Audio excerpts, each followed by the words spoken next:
All right. Good morning, everyone. Welcome back to Uncivil Law. I hope you're having a great day.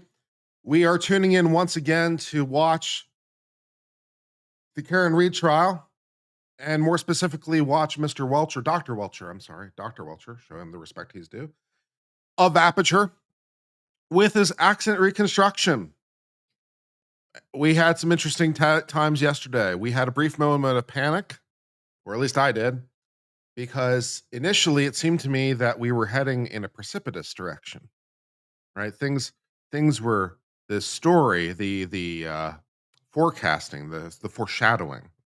The foreshadowing of the story was heading in a particular direction. And I was very concerned for a while. I'm like, "Oh my god, where is this going? Is he going to do it? Am I going to have to actually personally like reevaluate what I think? Not only am I going to have to like change what I think the jury thinks, am I actually going to have to like reevaluate what I think? Am I going to have to like change the probabilities I think Karen Reed is guilty?" Fortunately, the worst of that did not come to pass. Now, I mean, I won't go. It wasn't disaster fuel. It's no Shannon Burgess. So, I mean, that's true. But it was a little comical at parts, at least to me. He had three parts of his analysis.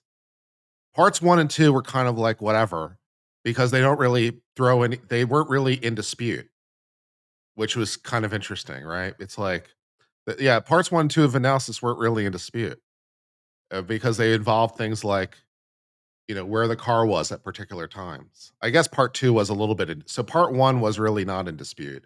Part one is like where the car was at various times. And it's like, yes, we know that. That's not really in dispute. Karen Reed basically admits to that much, where the car was at particular times with respect to when the state thinks the murder happened, right? Because the state thinks the murder happened when Karen Reed dropped him off, then changed her mind and then backed up. And so of course she was there at the time. So like her car being there is not really in dispute. What the car was doing is in dispute, but not the location of the car. Right. So part one of the analysis was like not really in dispute. Part two of the analysis apparently was, let's talk about the collision of Karen's car with John O'Keefe's car with a somewhat comically overdone reconstruction.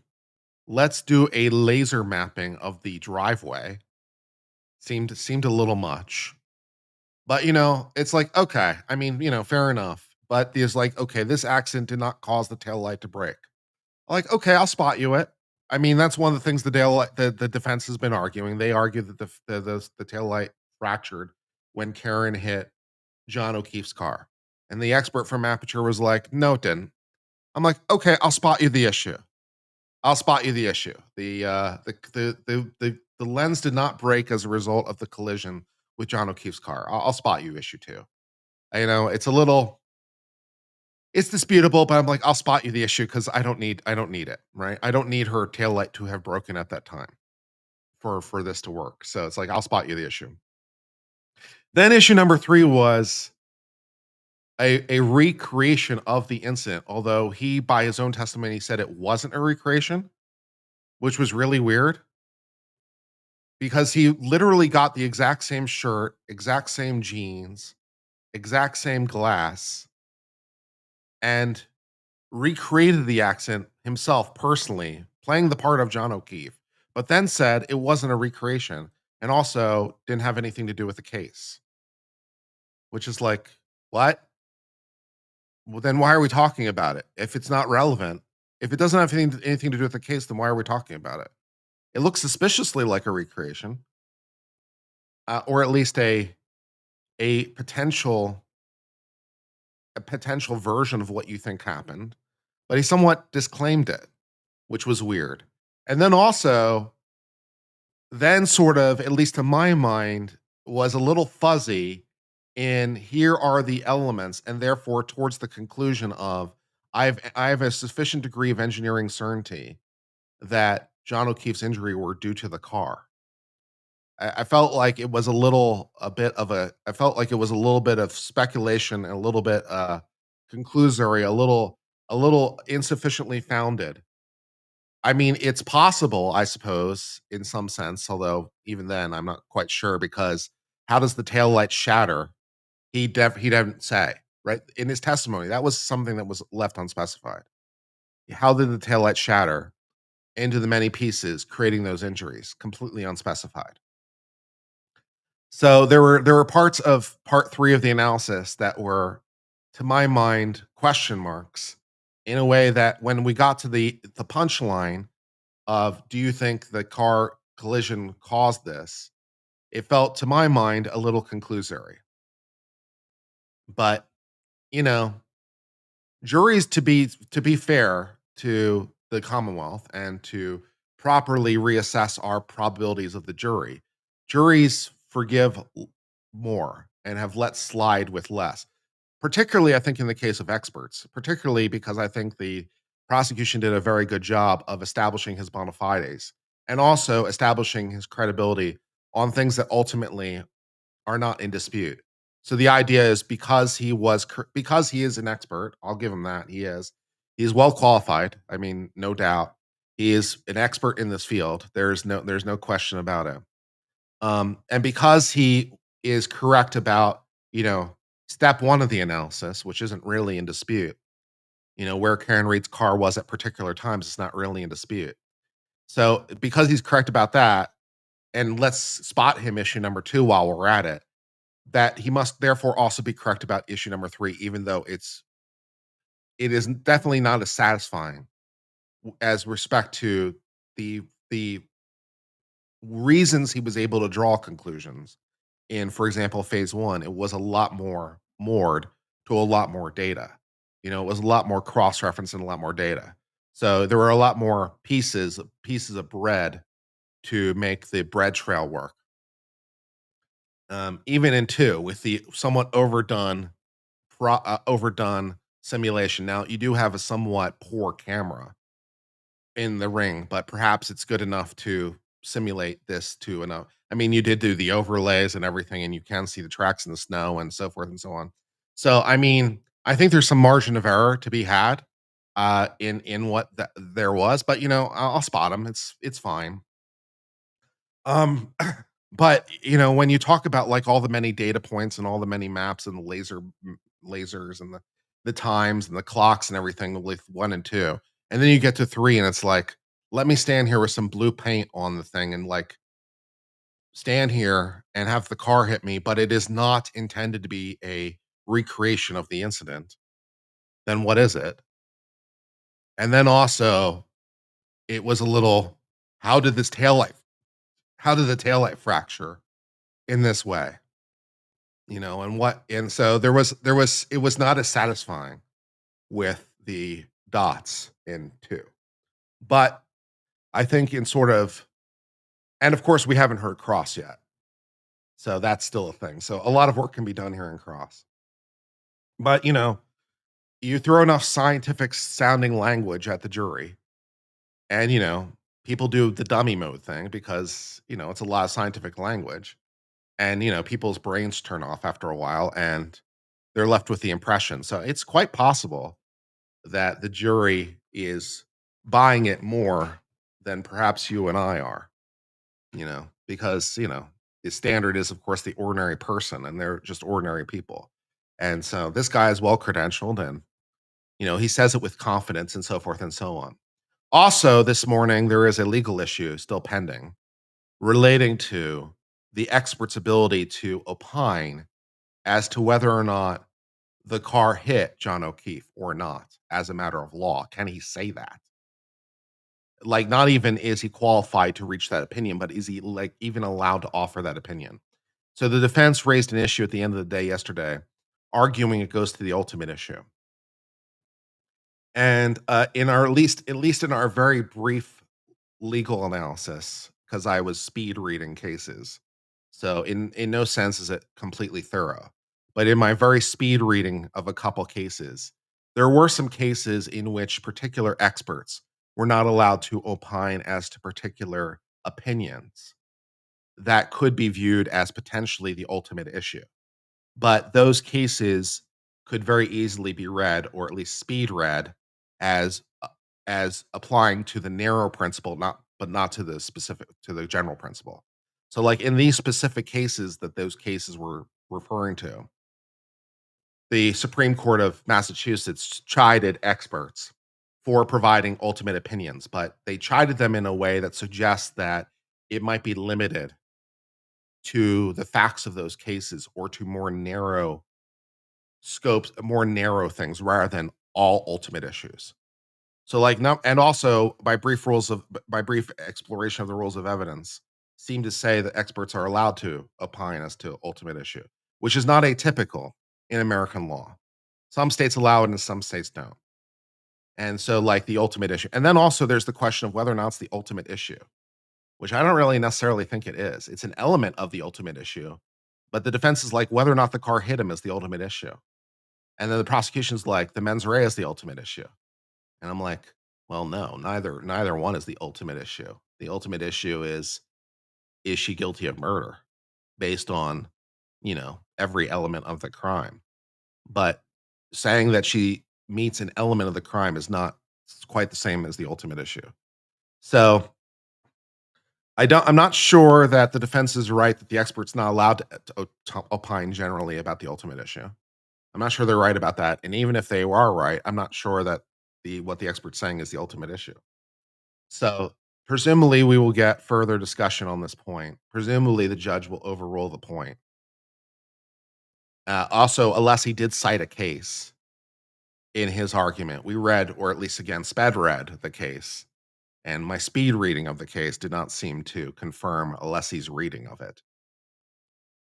It didn't really seem to speak to the issue. It cited cases, and even those cases didn't seem to really speak to it. So, but then again, I only sped read it, so I might not being I'm not saying that my opinion is solid on this point because I was only speed reading trying to figure out what the hell was going on in a break.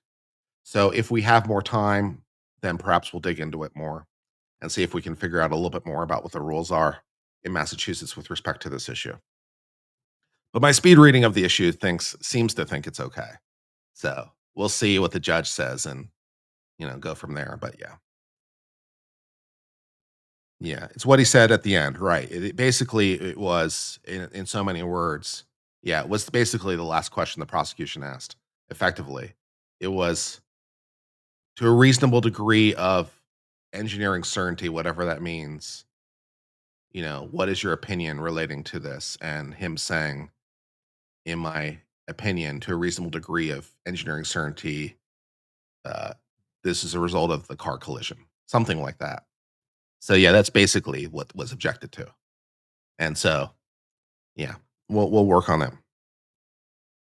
For some reason, my stream doesn't come up on recommended, even though I'm subbed.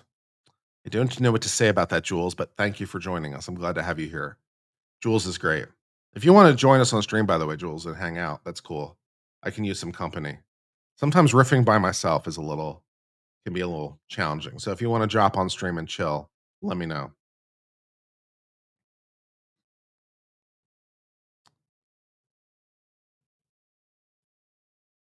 Ma Bear says, I don't know why it mattered to him making the statement. Jackson opening said there's no collision. Yeah, it's a little bit different because I mean, slightly legally different, although it can be objectionable for different reasons. But neither the opening argument nor the closing argument is evidence. It's argument. And so it's slightly different because it's being said by an expert from the stand that has a little bit of gravitas to it that raises some potential concerns that might be slightly different than a lawyer saying it. So there are slightly different concerns with a lawyer saying it during opening or closing argument versus a witness from the stand saying it. To the extent it's a thing, it's an evidentiary rule thing. And to the extent that the lawyers aren't allowed to do it, it's a different thing because it's not evidence by its nature. Oh, there's a new Karen Reed filing? How exciting.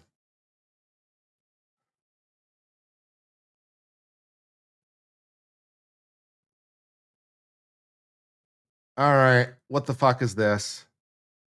Hold on.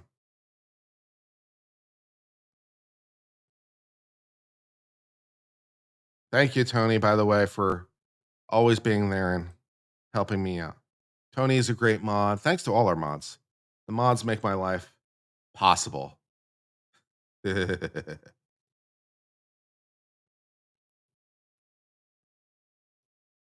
that kind of works. There we go.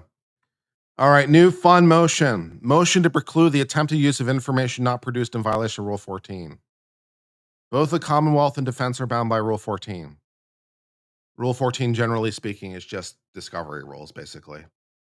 During the course of the trial, notably during Shannon Burgess's testimony, defense presented documents that are not previously provided, which eliminated the ability to review and vet the documents. Notably, defense provided a CV that noted graduation day of 2024. The effort of providing documents as a witness is being confronted with documents as improper, trial by ambush in violation of Rule 14. The Commonwealth seeks a ruling precluding the use of any materials that were not noticed by the defense. Nice. Yeah, we can't have the we are not happy about, you know, yeah, that definitely somehow massively prejudiced us, but fair enough. They want to fight over it, that's fine.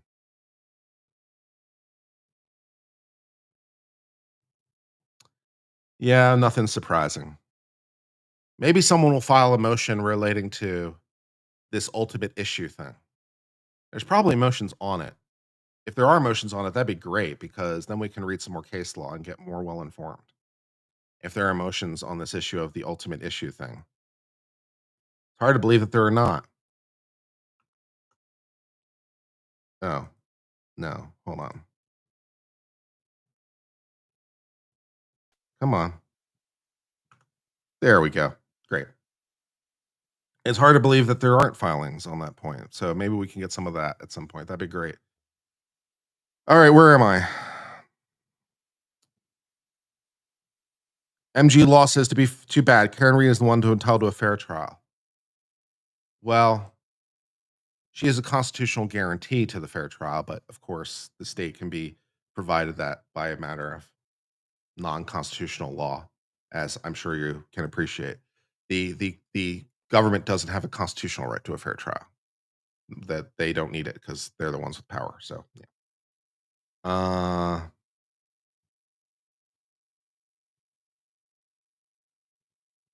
Meme Copium was timed out.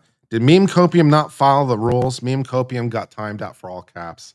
Lol. Sorry, Meme Copium. We don't allow all caps, but we do appreciate your enthusiasm. Did we review Polymarket this morning? We did not. Now it's a good time to review it. Let's take a look.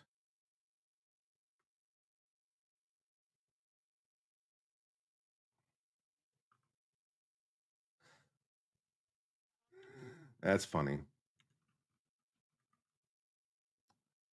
That is just too funny.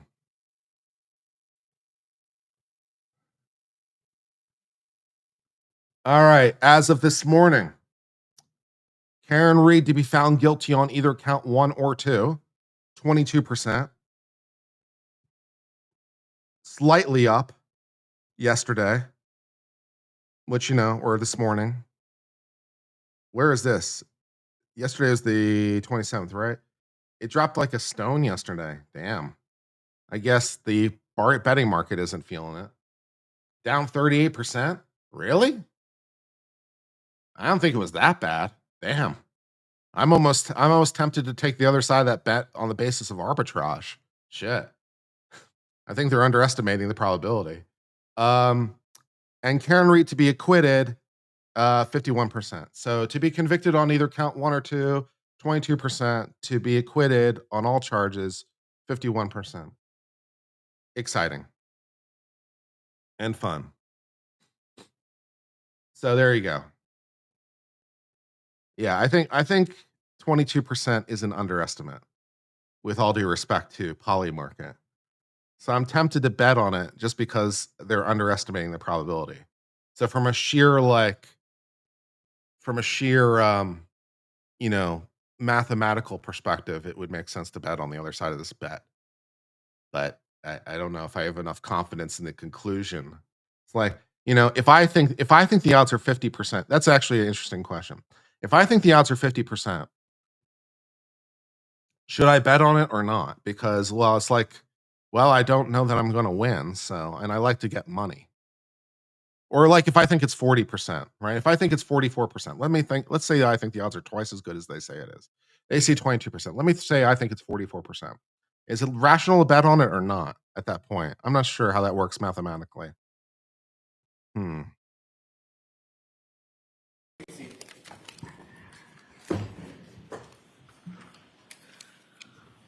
right.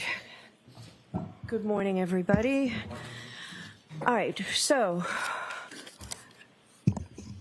Dr. Welcher can testify that the data he downloaded and analyzed and the damage to the Lexus is consistent with Ms. Reed's vehicle being in a collision on January 29th at 12:32 a.m.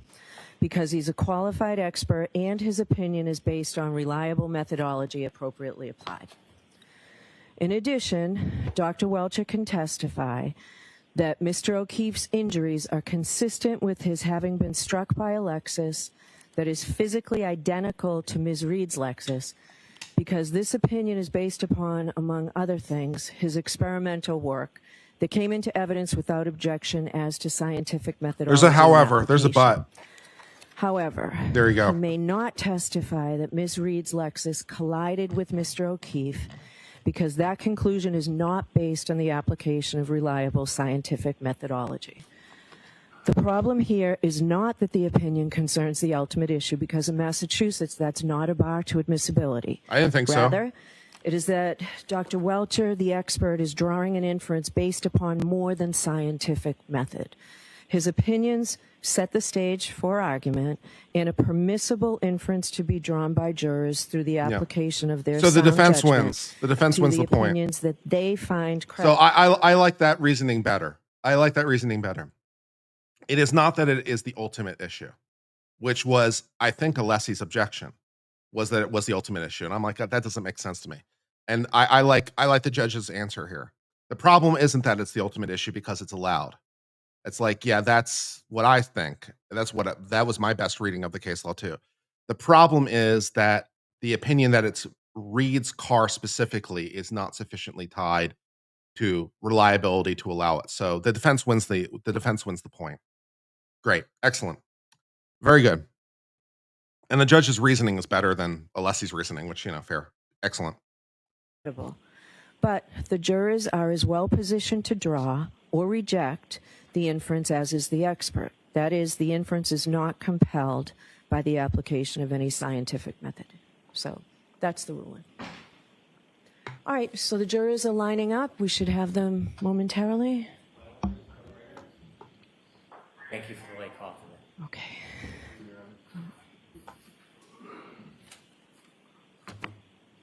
Is Dr. Welcher right around? Yes. Why don't we bring him in if he's here before the jurors?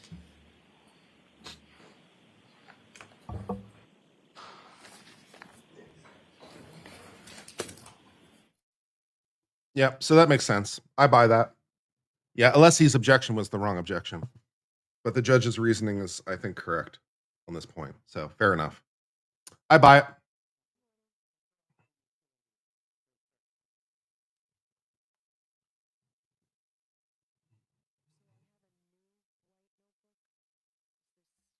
The updated version, we provided a copy to the defense with all the redactions. Okay. The Are you in agreement with this, Mr. Alessi? I haven't gone through it, but I have no reason to believe that I wouldn't be in agreement. So Okay. I think to go with the way it is. There is one slide, so I'll admit it conditional to redactions that you didn't rule on, but I feel as though you probably will exclude, and that is in that version. I didn't want to pull it out with the court's order, but I'll talk to. Do you know the number? You don't have to find it if you don't. It's 131. Oh, is this was it 130? Was it 131 yesterday too? It was. So at sidebar, I said we could go back to that, and Mr. Alessi agreed that we could go back to that. So, and I know I thought we were starting there, and I think Dr. Welcher thought we were starting there, and then you went to 132. That was my understanding at sidebar. It is, but subject to me being able to object. I was basically, because we wanted the jury to come in, so I I want to look at the slide. Okay, so look at it again. That's not my understanding, Mr. Alessi. It was you were concerned just about the heading, and then I said we'd go back to both slides. Oh, yeah, no, I'm okay with that. Yeah. That one, yes, Your Honor's recollection is correct. Yeah, I'm okay with the heading removed. And we were going to start on that, but you thought because I struck it based on the objection, but then at sidebar I said we could go back to that. That's your understanding too? Correct, Your Honor. Yeah, and sure that Dr. Welcher took off the heading on 131. I think he did, but because I think he took off from 124 to 1. I think he did as well. I did. Thank you very much. Okay. I would have liked your prediction to come true. Great. Are they out there, Paul? Okay, thank you.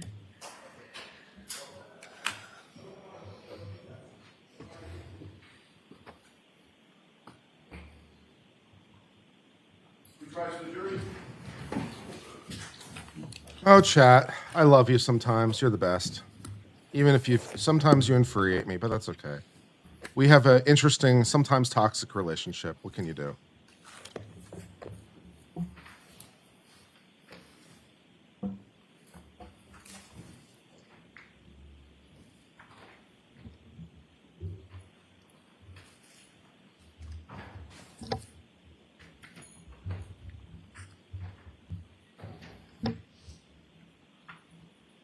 Yea. All persons have any business before the Honorable Beverly Canoni, Justice of the Norfolk Superior Court, and for the County of Norfolk. Draw near, give your attendance, and you shall be heard. God save the Commonwealth of Massachusetts. Court is now open. You may be seated. All right, good morning again, counsel. Good morning again, Ms. Reed. Good morning, Dr. Welcher. Good morning, Your Honor. And good morning, jurors. I have to ask you those same three questions. Was everyone able? Also, I know it's petty as shit, but it's not hear ye, hear ye, hear ye. It's oh yay, oh yay, oh yay. Bitches. Sorry, carrying on. To follow my instructions and refrain from discussing this case with anyone since we left yesterday? Yes. Everyone said yes or nodded affirmatively. Were you also able to follow the instruction and refrain from doing any independent research or investigation into this case? Yes. Everyone said yes or nodded affirmatively. Did anyone happen to see, hear, or read anything about this case since we left yesterday? Everyone said no or shook their heads. Thank you very much. All right, Mr. Brennan. Thank you, Your Honor.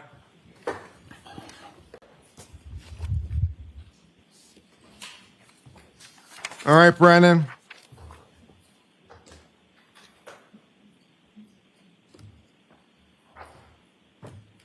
We need to, I don't know what Brennan needs to do differently with his hair, but he needs to do something differently with his hair. I'm not sure what it is, but yeah, we need to get Brennan a hair makeover or something. I don't know.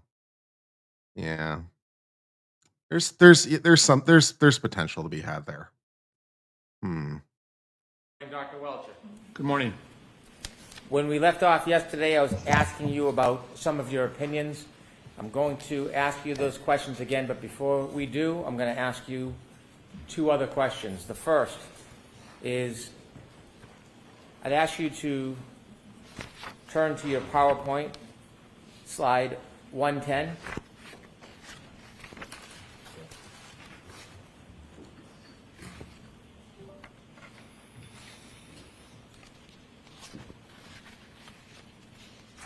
Apparently there was another thing too. You want me to display it? Please. There's a trial memorandum. I'm going to ask you a question about a series of your slides regarding this effort. This is 110. Could you also follow through to 111, 12, 13, 14, 15? You want me to play the videos?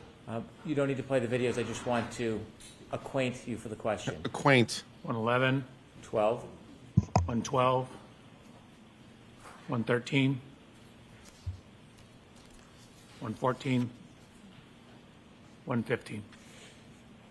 How many times did you engage in testing where your arm and forearm touched the rear right of the exemplar Lexus? 3 times. In any of those 3 times, did it ever leave any paint on the underside of your arm or forearm? No.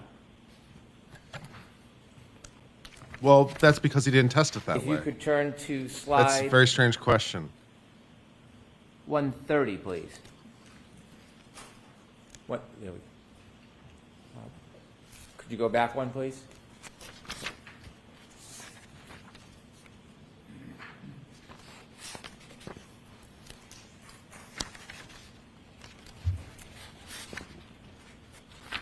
Perhaps it's 131, Dr. Welcher. There we go. Oh yeah, I need to set Could up a you goal explain too. the significance of this slide, Let's please? see. Your Honor, Do this 15, I'll Oh. do 3 Could you hours. take that down, Dr. Welcher? Sure. Mr. Brennan. We're going to move forward. Yesterday, when we left off, I had asked you, So we need to take this slide down. Sorry, you could take the PowerPoint down, please. that was in a different spot on this line. Hold on a second.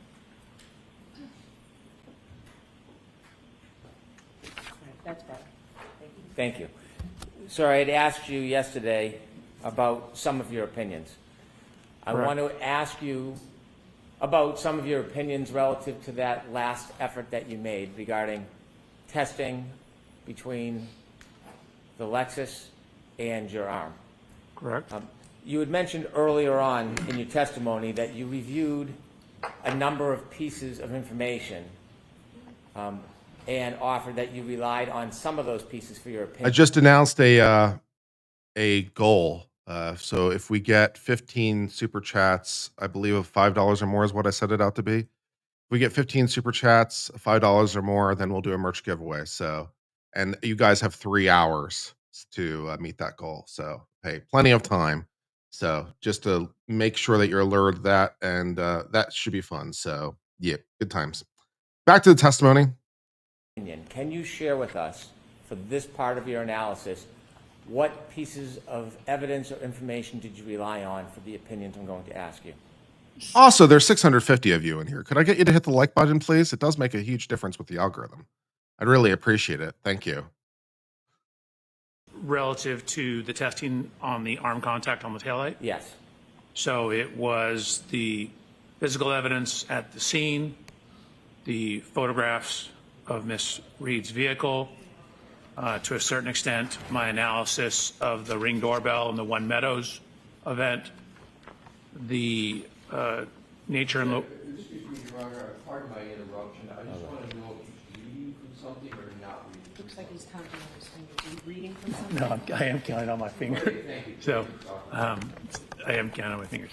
The Ring video doorbell, Mr. O'Keefe's height, the type of shoes he's wearing, because I needed the same type of shoes, my exemplar inspection where I matched up the heights, the locations of the lacerations, and then the text stream data as well. That information that you considered, in addition to the text stream data you considered, considering both those areas of information, do you have an opinion to a reasonable degree of engineering certainty in whether the damage to the defendant's... Aw, $100 super chat. Thank you, Red Hat Maverick. Does this count as all 5 or more? Actually, it doesn't. The way the goals are, it's not. It doesn't count for multiples. But that's very, very generous. So I'll consider doing a merch giveaway anyway. But I do appreciate that's a very, very generous donation. Thank you so much, Red Hat. That is very, very kind of you. Lexus is consistent with a collision with Mr. John O'Keefe on January 29th, 2022 at around 12:32 a.m. So there's been 2 potential theories that I've seen on that issue. One is a glass was thrown at the rear of the vehicle and shattered it.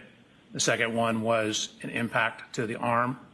If the impact is basically more than approximately 8 miles an hour, it will likely break the taillight lens. Do you have an opinion whether, based on the data and based on the physical damage and your testing, whether that is consistent with a collision or a impact with Mr. John O'Keefe? It is consistent with the collision as long as it's greater than approximately 8 miles an hour. Do you have an opinion whether it's consistent with an impact or collision with Mr. John O'Keefe on January 29, 2022 at around 12:32 a.m.? With that caveat, yes.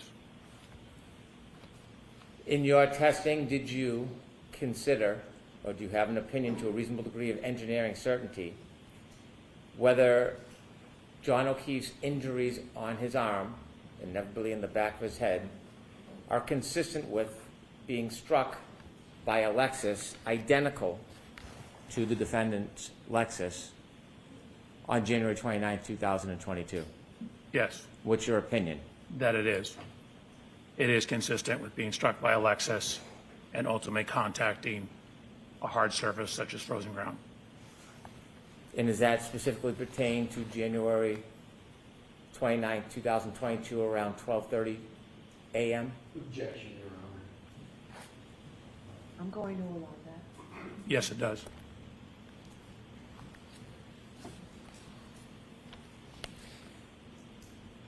To finish, I'd like to ask you a few more questions.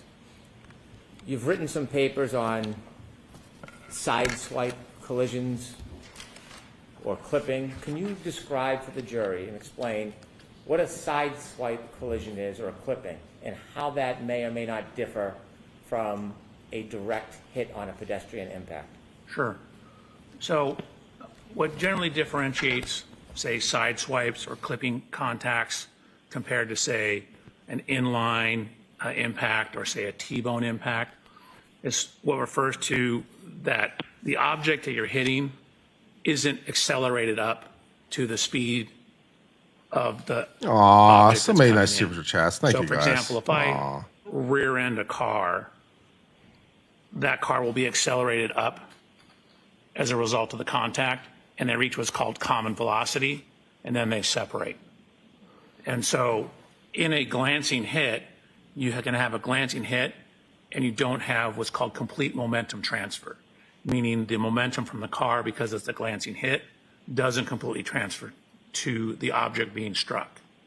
For example, you can drive down the road at 100 miles an hour and clip the mirror of a parked car, and you'll break the mirror off, but you're not going to go from 100 to 0 instantaneously. You're just going to keep going because you don't have all that momentum transfer. So when you have glancing contacts, you can have much higher speeds without a lot of damage to the car because you're only in momentary contact and it's a glancing type hit. You mentioned about potential damage to a car.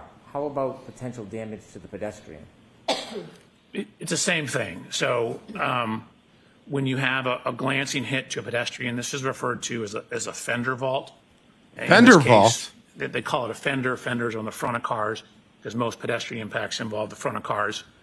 In this case, it would be called a quarter panel vault, which means you're kind of vaulting off the corner. Which Olympic sport is that again? Those are much more complicated because you don't have that common velocity that I referred to. So it's difficult to calculate the exact speeds at which the vehicle contacted without a whole bunch of information in that type of crash. If the impact had occurred in the center of the vehicle and we knew where the point of impact was and the point of rest, we'd have a much better chance of determining how fast the vehicle was going. But when you have just a corner clipping or glancing, it makes it more difficult to determine, even when you have an area of impact, which is where the person was when they got hit, and a point of rest where they landed, makes it more difficult for glancing contacts because you have that sideswipe problem where they don't obtain what's called common velocity. And what are some of the other difficulties in attaining specificity in a sideswipe or being hit by a quarter panel as opposed to a fender? So for a pedestrian, correct? Yes. So pedestrian impacts and how you move post-impact are very sensitive to your exact body position. For example, whether your right foot is on the ground or off the ground, whether your left foot is on the ground, off the ground, whether you jump up in response to the crash. Simply raising and lowering your arm changes the amount of rotation that's going to happen.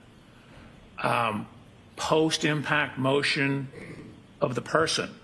So cadavers, crash dummies don't have any muscle reaction.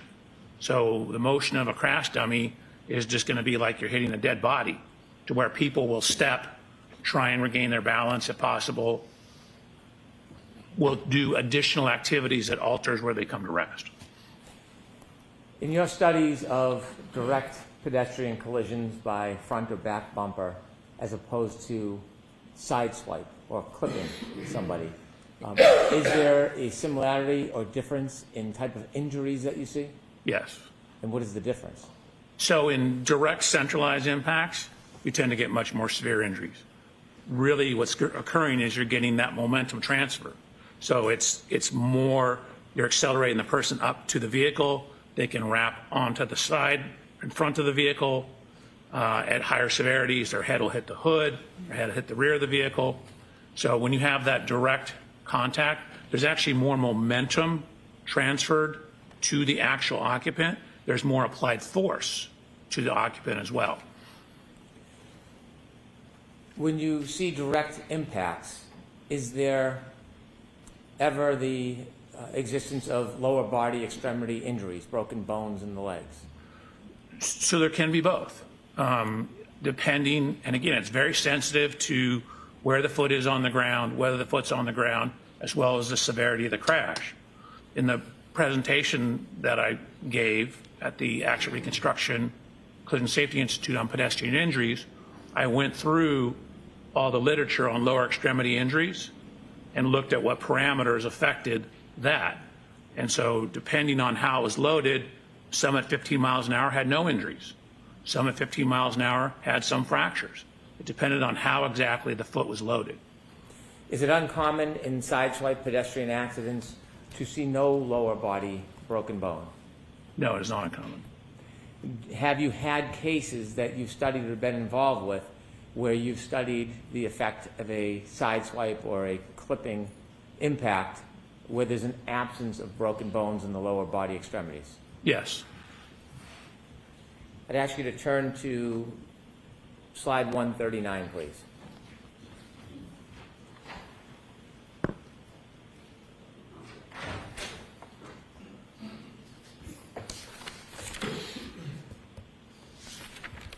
Oh, sorry.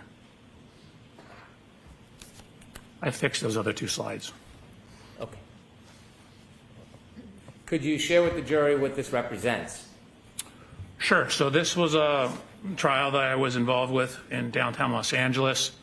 I've redacted the name at the top, but this was an instance where we had,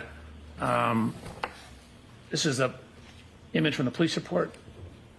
Well, let me see if I can. So now we're talking about other cases, and the defense is allowing this to happen? I mean, I'd be objecting to relevance at this point, or I'd be thinking about it. So, but maybe they want this in because they want to ask about other cases too. That'd be interesting if that's what's going on. Maybe because the prosecution's asking about other cases. Maybe the defense is allowing this because maybe there's some other case the defense wants to ask about, and now the prosecution can't really object if they bring in other cases. Maybe there's something there. Could be fun. Let's see.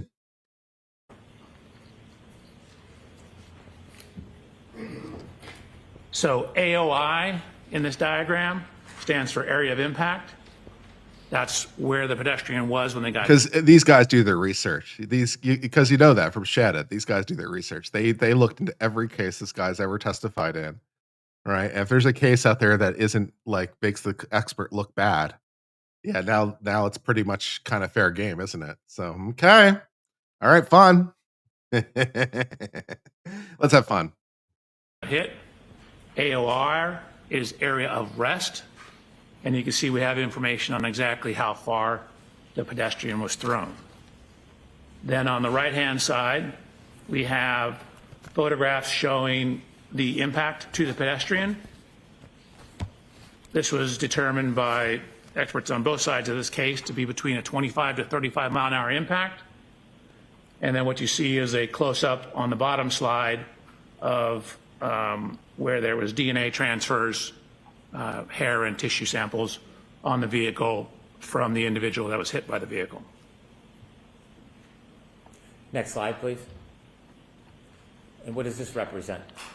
So this is the decedent in the graphic. case, the person that was hit. He was killed at the scene.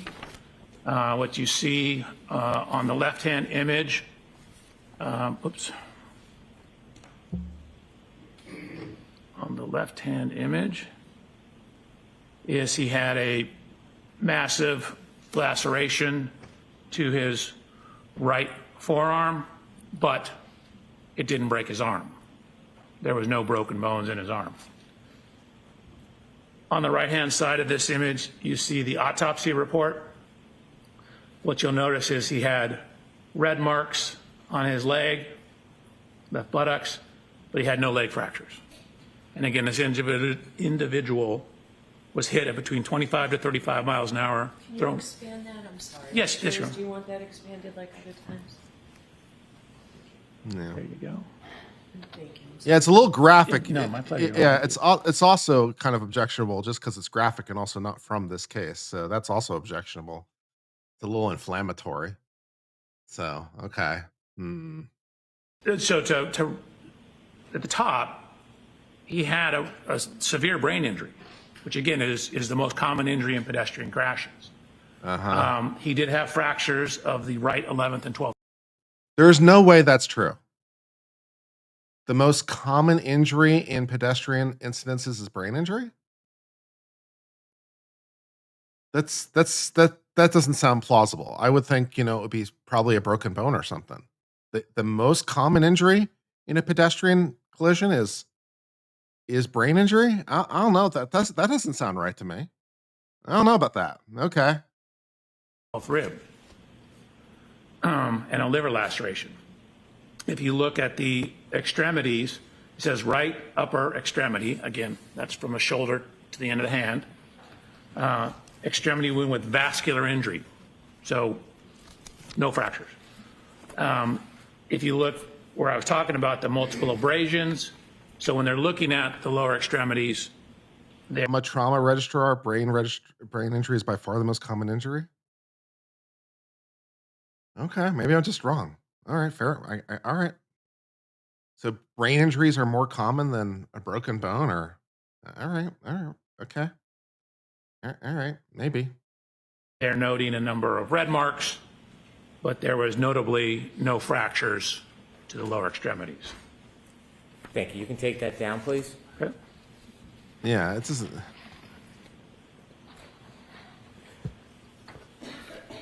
Dr. Welcher, regarding your analysis of the data and the evidence in this case, Yeah, do you have an opinion to a doesn't reasonable sound degree of right. engineering certainty whether the absence of lower body breaks to Mr. O'Keefe is consistent with the defendant's Lexus impacting in a sideswipe or a clipping Mr. O'Keefe? Yes, you could definitely have this type of impact and not have anything beyond, say, red marks to the lower extremity. Thank you, Dr. Welcher. My Your pleasure. Honor, I would move into evidence subject to redactions. Oh, if he means in pedestrian deaths, as opposed to all pedestrian injuries, if he means specifically deaths, then yeah, brain injury, that sounds plausible. Yeah, but for all pedestrian injuries, I don't know about that. Especially when you factor in, like, not all pedestrian injuries are necessarily severe. Some are fairly inconsequential, you know.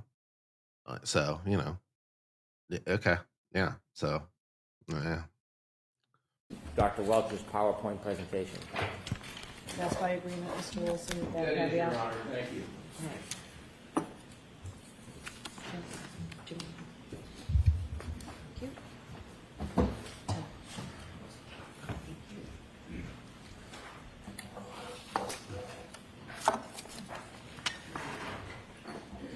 Put in both the flash drive and the notebook. On representation, it's consistent with the same as that I know. So let's put them both together now and decide later, Thank okay? you. Those two slides are incorrect on the flash drive. Yeah, Okay, so we'll switch that. that was. Thank you. Among pedestrians hit by cyclists, there are very few automobiles involved. What exhibit number is it? Oh, Yeah, yeah, that's true. Yeah, fair. Noted. Yes. All right, Mr. Alessi, whenever you are ready. All right, let's do this cross-examination thing. Sure.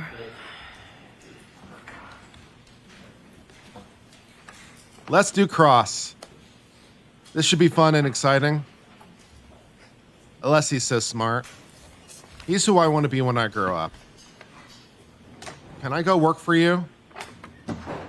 I promise I can be a really good trial lawyer someday, too. I'm willing to learn. I think I've got some natural talent in there somewhere, too, but got a lot to learn.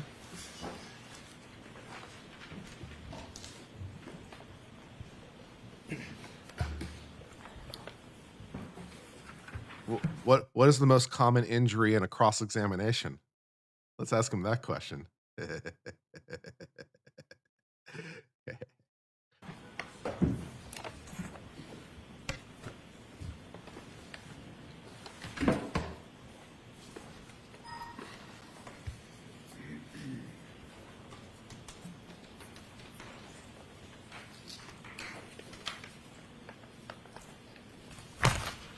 Morning, Dr. Welcher.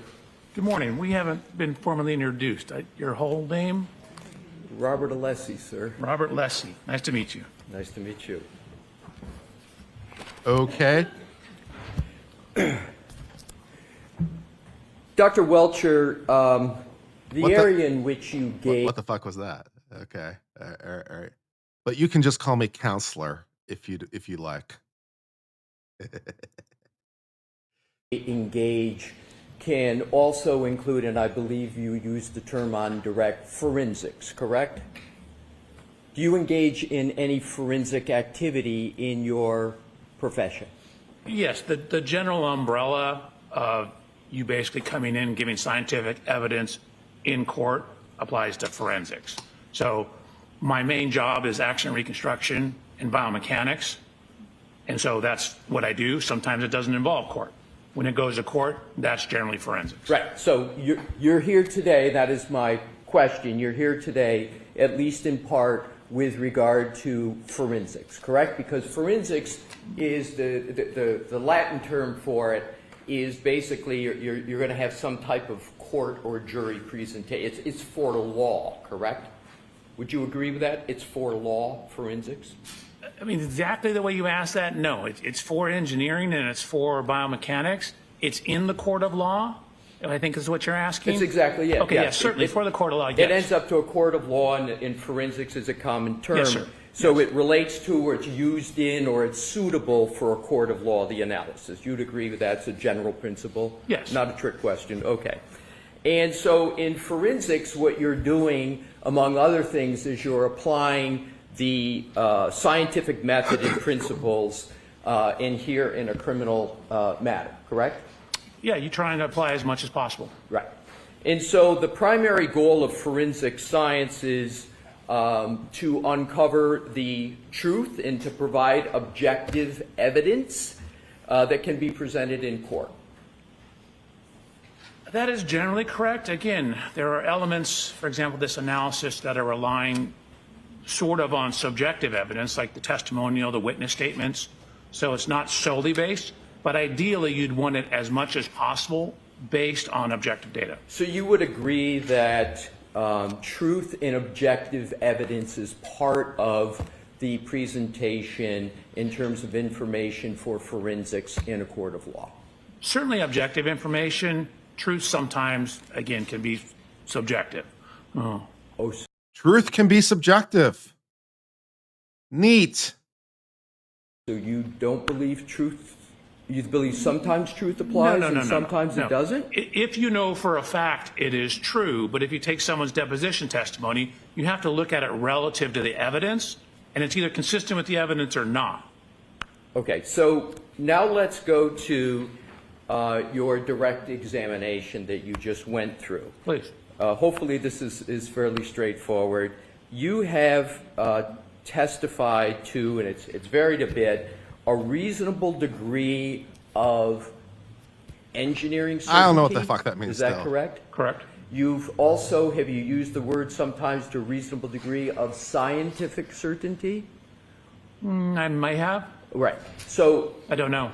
in terms of your role as a biomechanical engineer and accident reconstructionist, is it important to engage in a critical analysis of the data?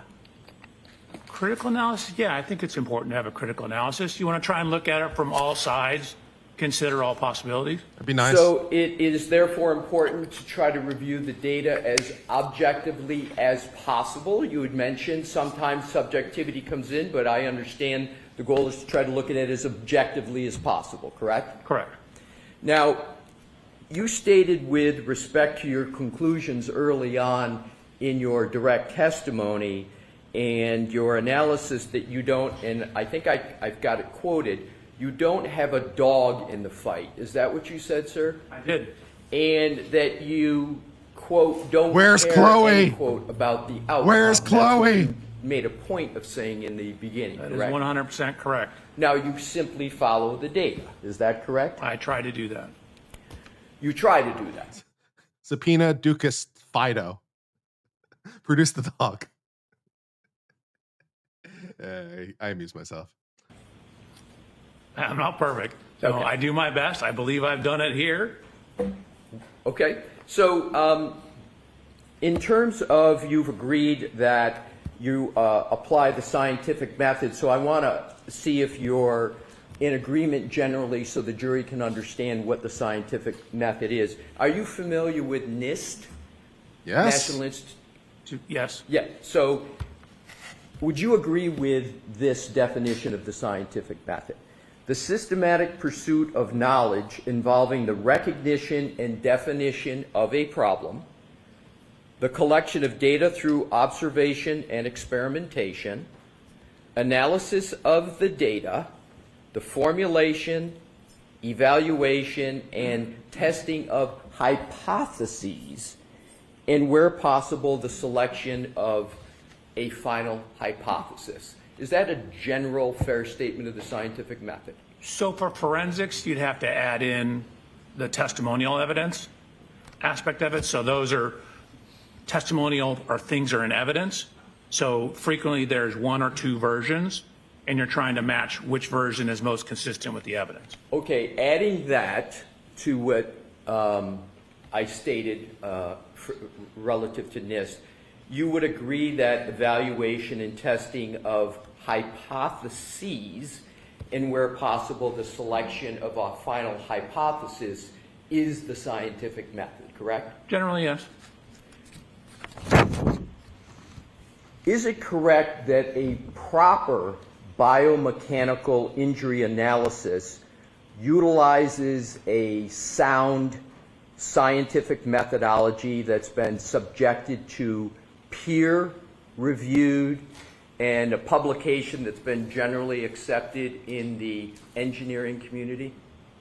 Well, I can't. So this, I've done my analysis here, biomechanical analysis. I can't submit this analysis to peer review. I'm not allowed to give this to people outside the court. So there would be no way for me to submit my analysis for peer review. So this occurs forensics all the time. The forensic analysis in court generally never goes under a peer review process. The methodologies underneath it and looking at, like, for example, I think I referenced 25 papers in my report. That goes to the issue of trying to follow the science. 26. So I think you may have misunderstood my question, sir. I was talking about your methodology, your biomechanical injury methodology. The methodology that you use and apply is to be subject to peer review and general acceptance in the engineering community. Is that correct? So I have no way of publishing this analysis. I'm so sorry, sir, to interrupt you. I need to. Go ahead and answer your question. You're asked peer reviewed, like you said, means I give it to my peers. I send it out to somebody to review for the scientific method. That's what the peer review process is. So I will gladly send this out to peer review with the court's permission, but I haven't and cannot do that. Sir, my question is not your analysis here in this case. Oh. My question regards the methodology that you used here. Is the methodology, you said 26 references, right? My question is simply, is the methodology that you used for your analysis in this matter, is the methodology for a proper biomechanical analysis, should that methodology be generally accepted in the engineering community? I think with the forensic application, yes. Okay, that was my question, just the methodology. Thank you. You're welcome. But it's not, of course. In some way. Now, the scientific method that you've used in this case, part of the use of scientific method, the purpose is to avoid what is called bias in the scientific method, right? Not cultural bias, but just bias in terms of the application of methodologies and principles. You would agree that's a pretty fundamental purpose of the scientific method is to avoid biases? The purpose of the scientific method is to get the most logical and correct answer without bias. Exactly. To do it apply the scientific method without bias being part of the application of the method, correct? That's hopefully what you can do. That's hopefully what you can do. That is the goal, right? That is one of many goals, yes. So, are you familiar with the term confirmation bias? I am. And that relates, confirmation bias is part of a larger term. Are you familiar with cognitive bias? Generally, I'm not a human factors expert, though. Pardon me? I'm not a human factors expert. All right, biases are, don't you agree that cognitive biases are not just for one category? You would agree it applies to medical analyses, it applies to doctors doing studies, engineers doing studies, and other scientists doing studies? I'm not a cognitive expert. I think I would generally agree with it, but I don't want to step out of my lane. I'm not an expert on cognitive. I can talk to you about confirmational bias, if you like. Let's talk about confirmation bias. Now, confirmation bias is actually when someone selectively gathers and interprets evidence to confirm one or another's beliefs, as well as neglecting evidence that contradicts those beliefs. Is that a fair statement of confirmation bias? That is a statement. Yeah, it could be broader, but sure. But you would agree that that is generally correct, what Generally, confirmation bias is. And an example of confirmation bias is not considering alternative hypotheses once an initial hypothesis has been selected, even though data and information might contradict the initial hypothesis. Is that an example of confirmation bias? That could be, yes. And confirmation bias is antithetical. It's against the scientific method. It's to be avoided, correct? You would like to avoid it, yes. Are you familiar with the term failure analysis? Generally, you might need to define how you're using it for me. Sure.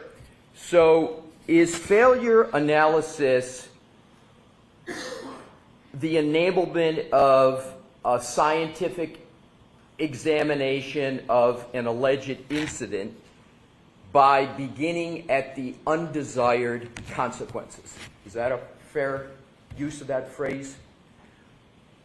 I was thinking something different, like a piece of metal failing. I guess it could fall into that category. Okay.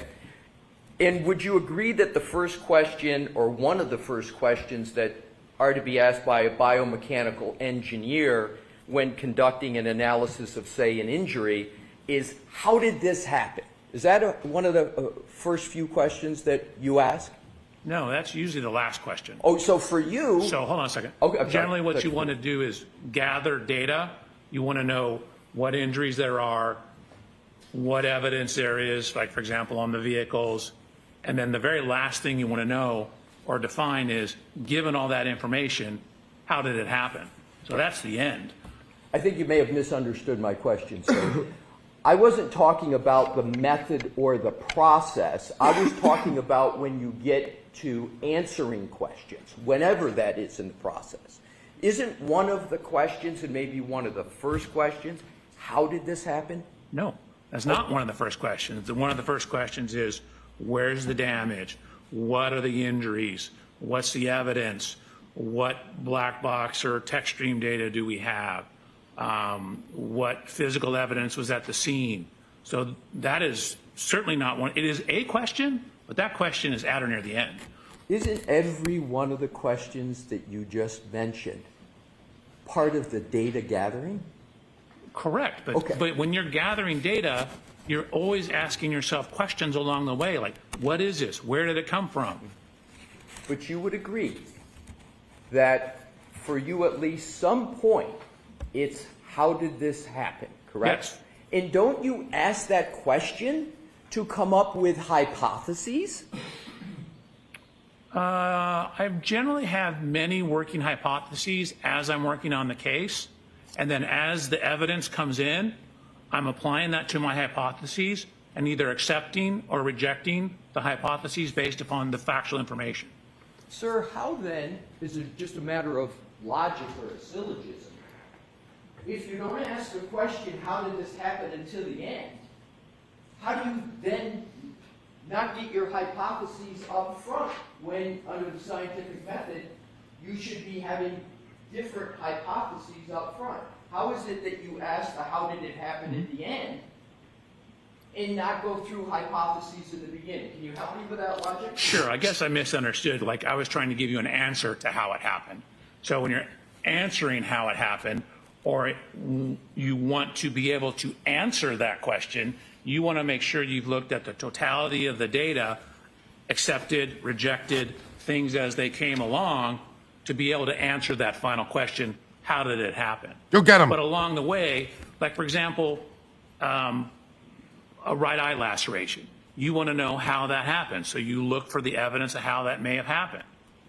So you would agree then that questions of how it happened, formulating and identifying hypotheses, does and can happen toward the beginning of the analysis. It doesn't happen at the end all the time. Would you agree with that? So the ultimate question of how did it happen happens at the end. The questions about the elements of what occurred to make it happen, those occur at the beginning, middle, all along the way.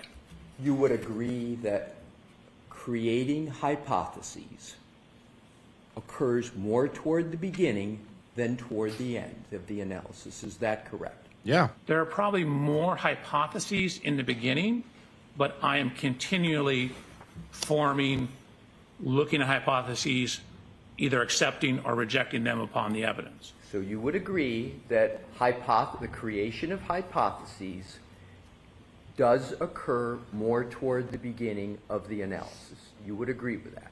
There are more towards the beginning. The process occurs throughout the whole investigation. Right. I'm asking about the hypotheses, sir. You would agree that the hypotheses occur more toward the beginning than the end, just the hypotheses. So I don't know if you and I are saying different things. More hypotheses in the beginning because you have more questions in the beginning. You continue to form hypotheses as the data presents itself, so you don't stop the formation of hypotheses. It's just as you get more evidence, you window down the number of questions. Maybe I can just this last question and make it clear for you, sir. You would agree, not analysis, which you added, as I heard it to the last part, just hypotheses. Mm-hmm. You would agree that I remember from middle school that hypothesis is like basically the first step of the scientific method. So it usually comes pretty early. Yeah. even though hypotheses can be created and changed perhaps all the way up to the end, you would agree that it's important in the analysis to create at least some hypotheses, plural, in the beginning, correct? Yes. There you go. All right, great.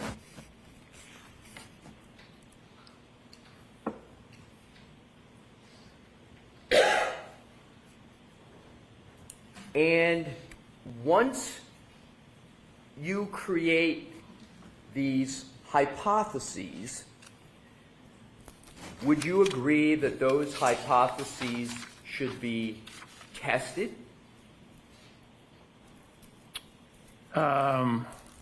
So if you take the word testing to mean testing compared to testimony, compared to physical evidence, yes. And Sure.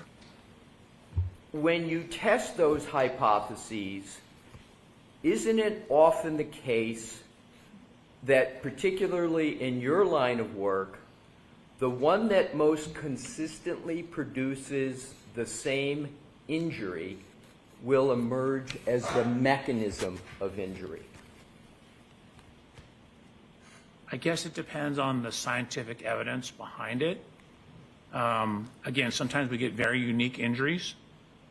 So my question, sir, is this. Isn't it the case that when you have multiple hypotheses, Well, hypotheses. the one that most, out of all of them, it's a relative thing, the one that most consistently produces the same injury emerges as the mechanism of injury? Is that a fair statement? I think generally, again, it's on a case-by-case basis. You have to look at the science and the facts of what you're basing it upon. I think as a general premise, what you're saying is accurate, Okay, but there's exceptions. fair enough. But as a general principle, Sure. with some exceptions, that's a fair statement, correct? Yes, sir. We're going to have several topics, sir, and what I'm going to try to do to make it a little clear is I'm going to say when I'm switching topics. Oh, good. So what I'd like to do now is switch topics. Okay. You're aware that the Massachusetts State Police has troopers who specialize in accident reconstruction. correct? And there are troopers within the Massachusetts State Police Collision Analysis and Reconstruction section whose Trooper sole Paul. responsibility Trooper Paul. is to engage Trooper in Paul. accident reconstruction. Trooper Do you Paul. know that? I do not know that. Do you know that there are troopers within the Massachusetts State Police Collision Analysis and Reconstruction section who engage in accident reconstruction? Just based on what I've seen in this case. Right. Based upon what you've seen in the case, that's a fair statement. And I just know that those people are doing it. Are you familiar with a Massachusetts state trooper named Joseph Paul, Yeah. Let's go. P-A-U-L? Yes. And you Well, know... I'm familiar with his reports. I don't know the man. Okay, familiar with Trooper Paul through his reports in this case, correct? Correct. And are you aware that he was assigned by lead investigator, former Trooper Michael Proctor, to be a constructionist in this case on January 29th of 2022, as evidenced by that report or those reports of Trooper Paul? Do you know that? Well, you put a lot of things in there. I know he issued a reconstruction report. I don't know who told him to do it. So the first party question, I don't know, but I did see a reconstruction report from him. You were retained, and so do you recall, is it the date, January 29th of 2022, is that a rough time period of him being assigned, or you don't know when he was assigned? Don't know. That might have been in his report, but I wouldn't have paid attention to when he received an assignment. Do you know when, the date of the first report of Trooper Joseph Paul in this case? I can pull it up. I do not know off the top of my head. You know that the date of the incident in question is January 29th, 2022, correct? Correct.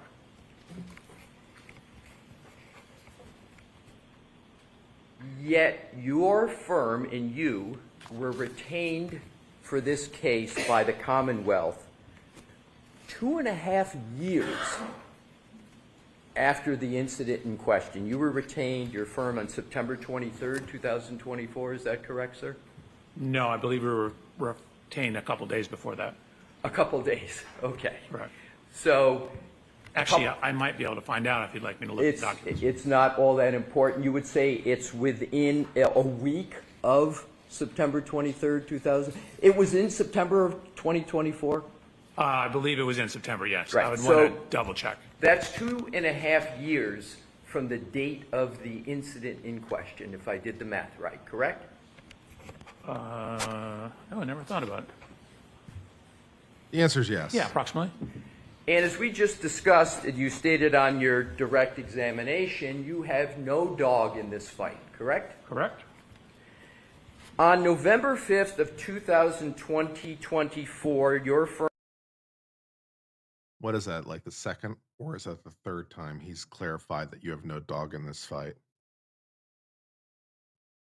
Oh dear. Yeah. When the lawyer says the same thing 2 or 3 times, it's like, just start clenching your butthole, people.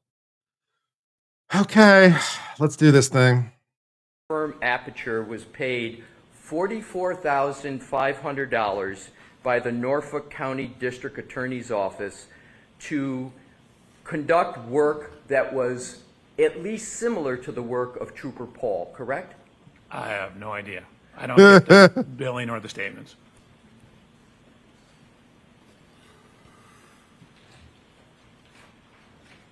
How much does this cost the Commonwealth? That's what I want to know. It's probably a Do big you number. recall whether Aperture has... Well, do you believe Aperture is working for free in this matter? Oh, no, I don't believe that. No, So you we're an would- engineering company. We bill for our time. So you know that Aperture is getting paid for its work in this case, correct? We are billing for our analysis work. I'm sure. Well, you're not just billing, you're billing and getting paid, correct? So I have not seen any of the payments. I would assume that we're getting paid, but I don't know that. Sir, you are a senior vice president of Aperture, are you not? I am. You would know, wouldn't you, if your firm was not getting paid for work since September 23rd of 2024, wouldn't you? No, probably not. Usually it takes, 9, 10, 12 months of not getting paid. Really? The accounting department reaches out to me. Really? I mean, it takes 9 months of not getting paid before accounting sends you a note? That doesn't sound like necessarily the best business practice to me, but okay, you do you. Exactly. So you've been on this for 2.5 years. So if it would take 9 months or 12 months, if you weren't getting paid, you would have been notified by that by now, correct? According to your own answer you just gave. I've not been on this case for 2.5 years. I'm sorry, sir. Let me go back to... Although, to be fair to Aperture on this point, where he says he wouldn't know if they weren't being paid, there are other things as senior vice president that we can reasonably deduce he was not aware of. For example, he has someone working at his company, in this case, whose credentials may be somewhat suspect. So maybe he doesn't know whether or not they're getting paid. Maybe he just is not that good about it. He's all about the engineering, man. He can't be bothered with that kind of stuff. Yeah, that's fair. Okay, fair enough. Pressing on. The question of payment. Hold on. You said I've been on this case for 2.5 years. I was retained in September 17th-ish of 2024. So that's what, less than a year ago. Understood. Do you know that you are the bad guys of Portal? I want to move away from Do you know that? discussion and just Okay. go right to the bill. You, as you sit here today, do not have a recollection of whether Aperture has been paid. Is that your testimony?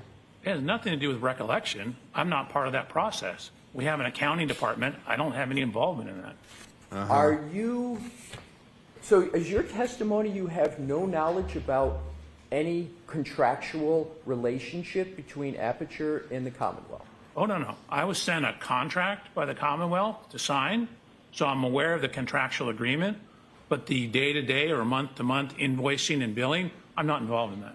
Okay, so you're aware there's a contract between Aperture and the Commonwealth, I signed it. and you signed it. And wasn't that contract obligating the Commonwealth to pay for the services of Aperture? Isn't that the purpose of the contract, in part? In part, sure. Yeah, it's a legal obligation of the Commonwealth. Your firm does work, and the Commonwealth pays for it, correct? That's the idea. Right. And so you know about that contract because you signed it. Correct. Also, you testified on direct that there was a purchase of a Lexus exemplar for your testing. Correct. Who pays for that Lexus The Commonwealth exemplar? does, of course. Aperture? And is that then cost passed on to the Commonwealth? Of course it is. Oh, so No bullshit. You guys bought a Lexus and you didn't charge them for the Lexus that you build? Why wouldn't you? Why wouldn't you bill them for the Lexus? If it's a necessary thing for you to have, which, I'm not beyond that possible. Why wouldn't you bill them? You just bought a Lexus for free? Who's driving the Lexus now? Is it someone's company car? What is going on? Did you turn it into a company car? So you pay for the Lexus, you don't pass that cost on, correct? So what we're doing is we paid for the Lexus. We're keeping it till the trial's over.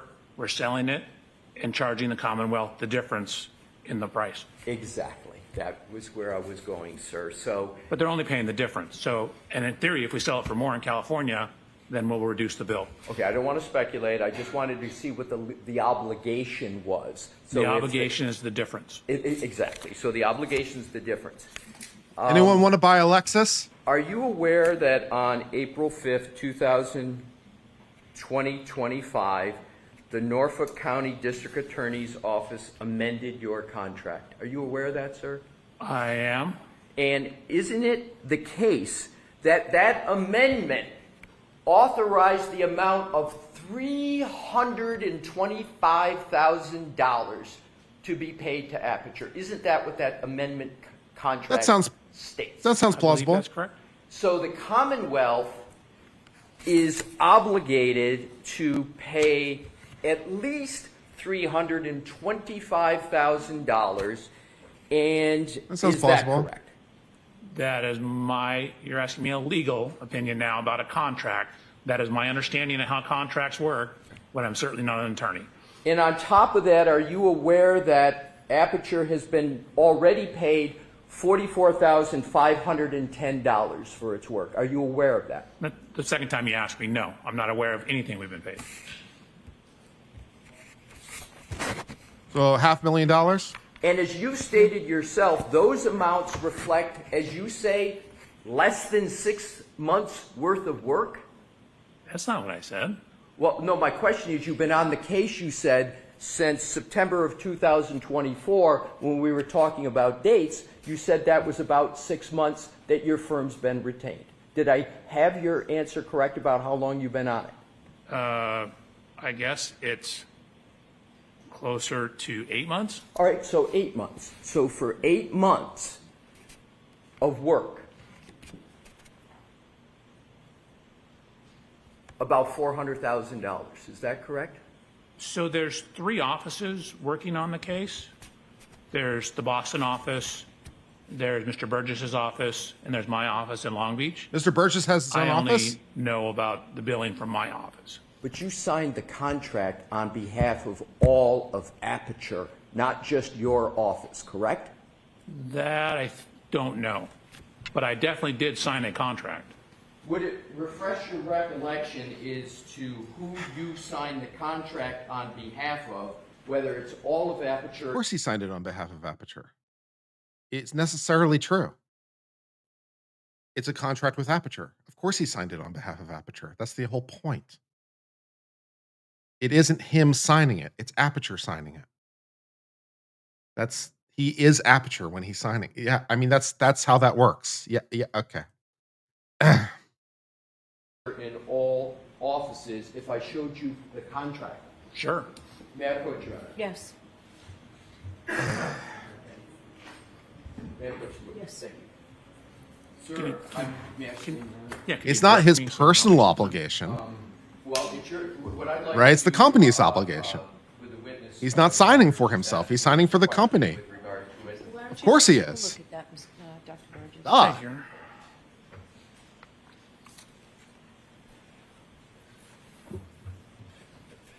yeah.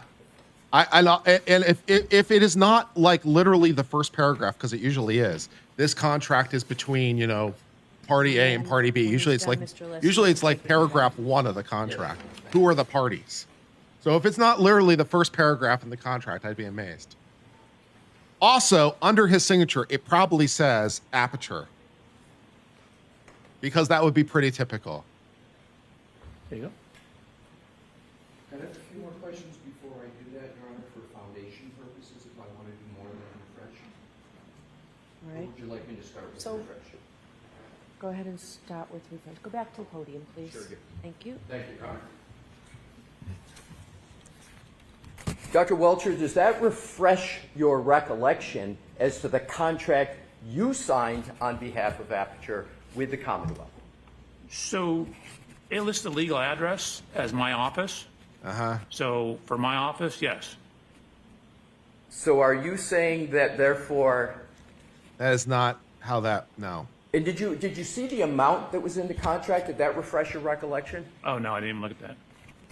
Do you recall the amount that of obligation that the contract relates to in this document? Do you recall that? You just asked me that earlier, and I'm taking what you said to be true. So I was like $325,000. I have no reason to disbelieve that.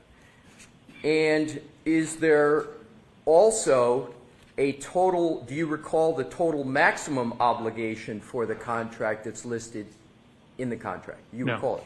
May I approach, Your Honor? Okay. And Dr. Welcher, I am now going to, you asked me last time, I hope this is helpful. Please. You said please point to the. Is the Commonwealth parts getting of its the $500,000 worth faster. out of this? I am now pointing to that part and see if you can just look at that and see whether this refreshes your recollection on the maximum obligation. I'll do it of for the contract $350. Pursuant to this contract. Without saying what it is, just does it refresh your recollection? No, but I don't have any reason to believe it's not correct. And that is my signature on it. Right.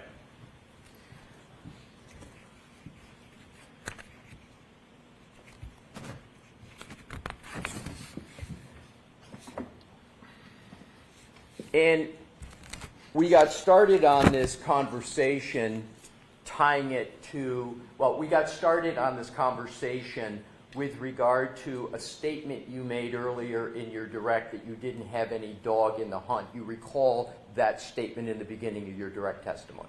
You misquoted me. I don't have any dog in the fight. You don't have any dog in the fight. Correct. Thank you. Now, switching topics, Okay. you submitted an updated PowerPoint presentation, the one that you went over on your direct examination. You created that presentation quite recently, correct, sir?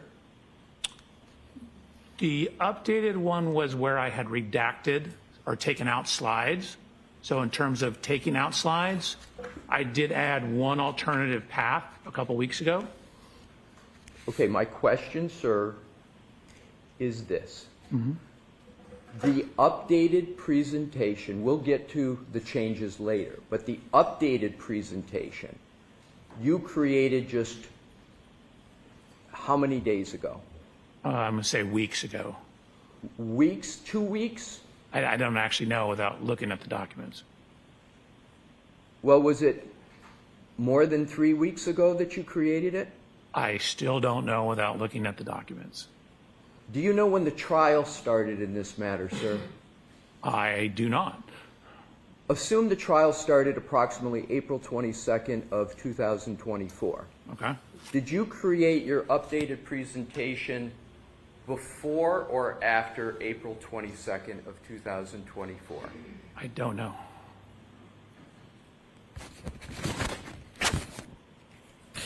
Do you know when? Hold on one second. Dr. Welcher, I'd ask that you not do. Not look at, anything. okay, I was going to try and answer his question. My apologies. I will shut it down. Thank you. You're welcome. If I may, Your Honor, Yes. thank you. Are you able to determine when you created the updated presentation? I think so. That's what I was attempting to Your do. Honor, may he do that? Yes, I'm going to see counsel at sidebar while you pull that up. Thank you. please. Sidebar.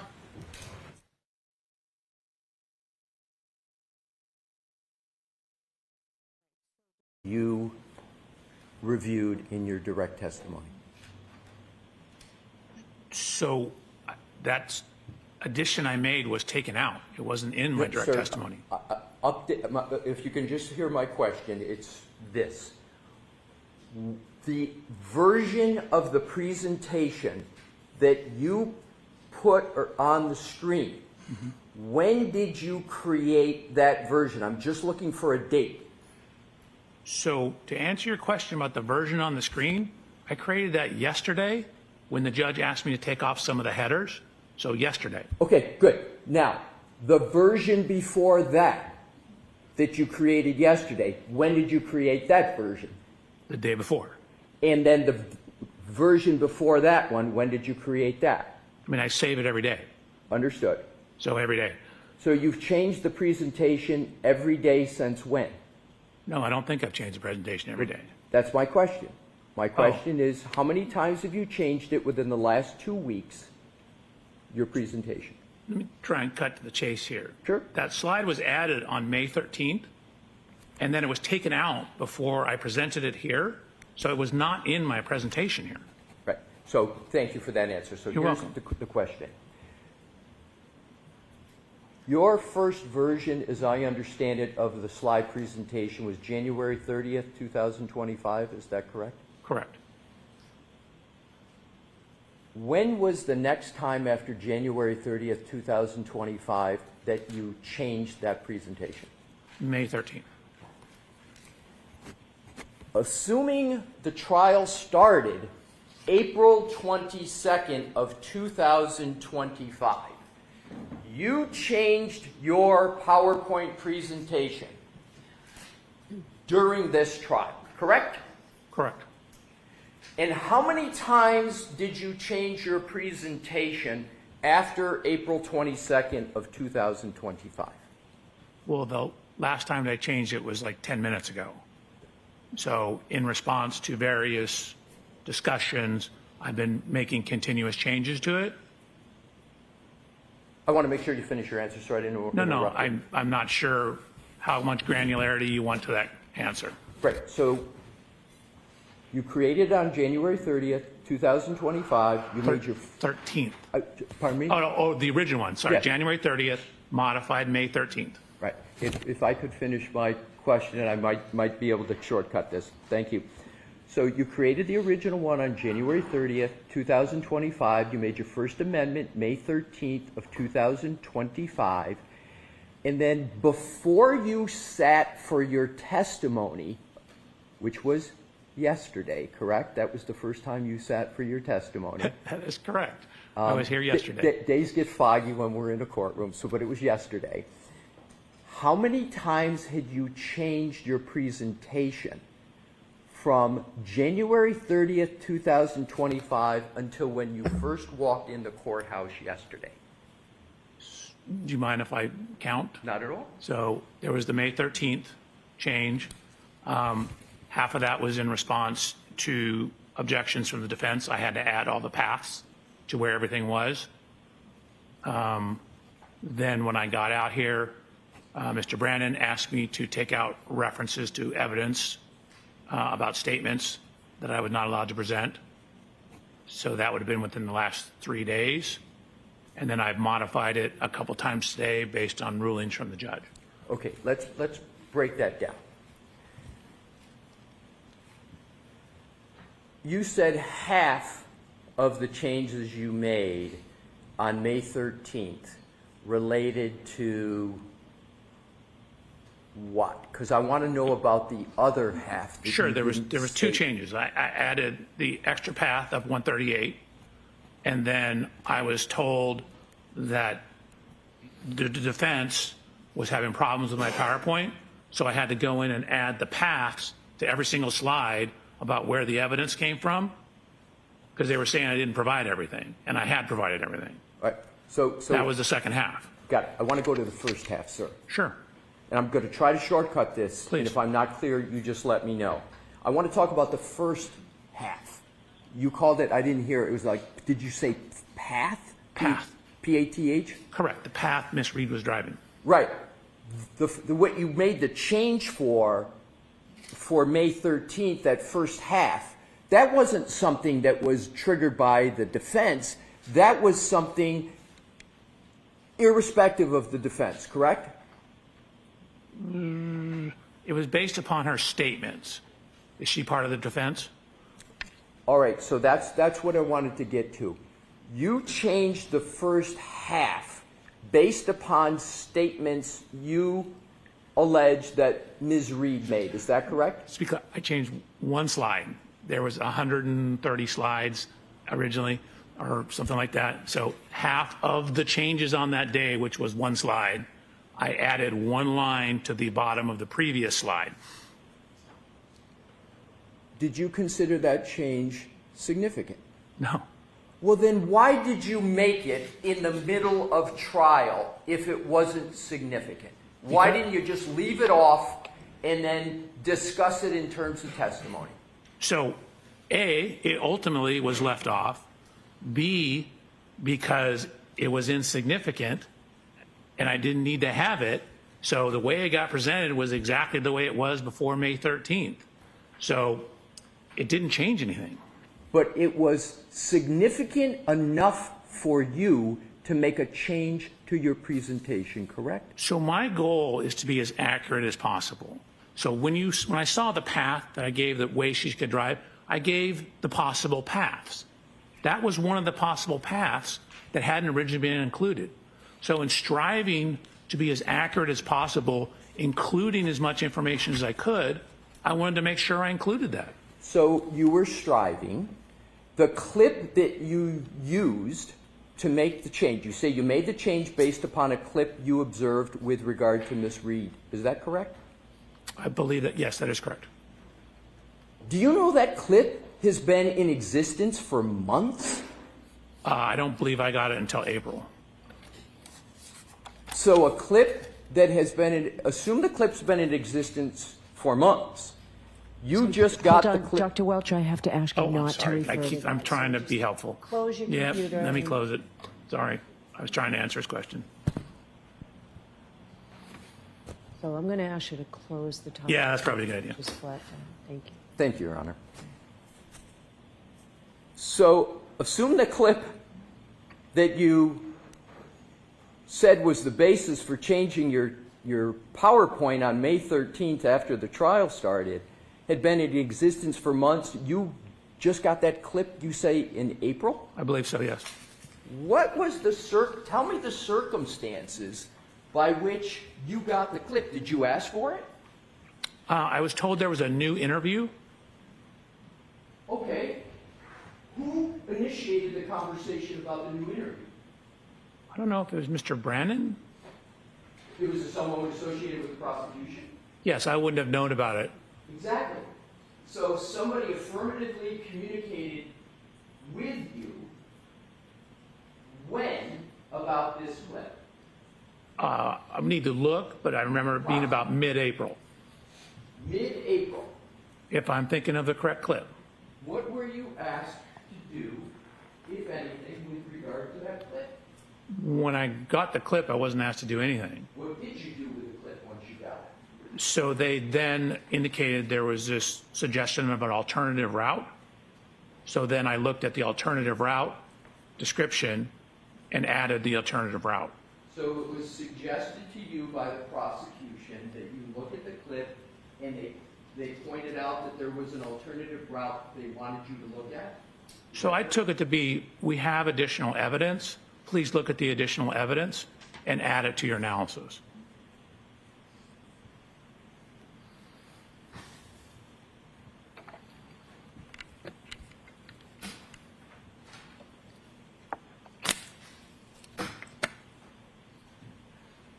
On the topic of additional analysis by Aperture,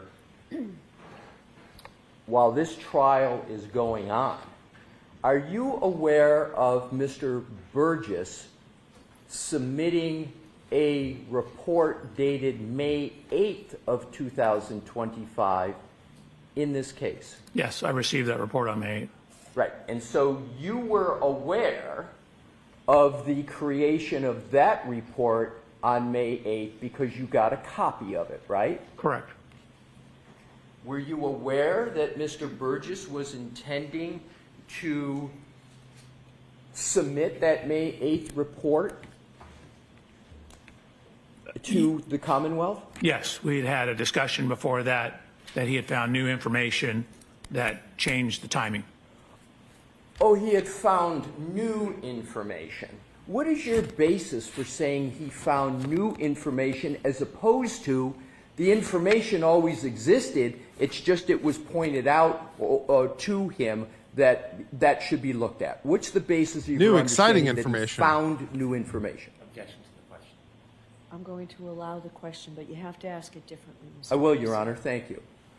What is the basis for the statement you made that Mr. Burgess found new information?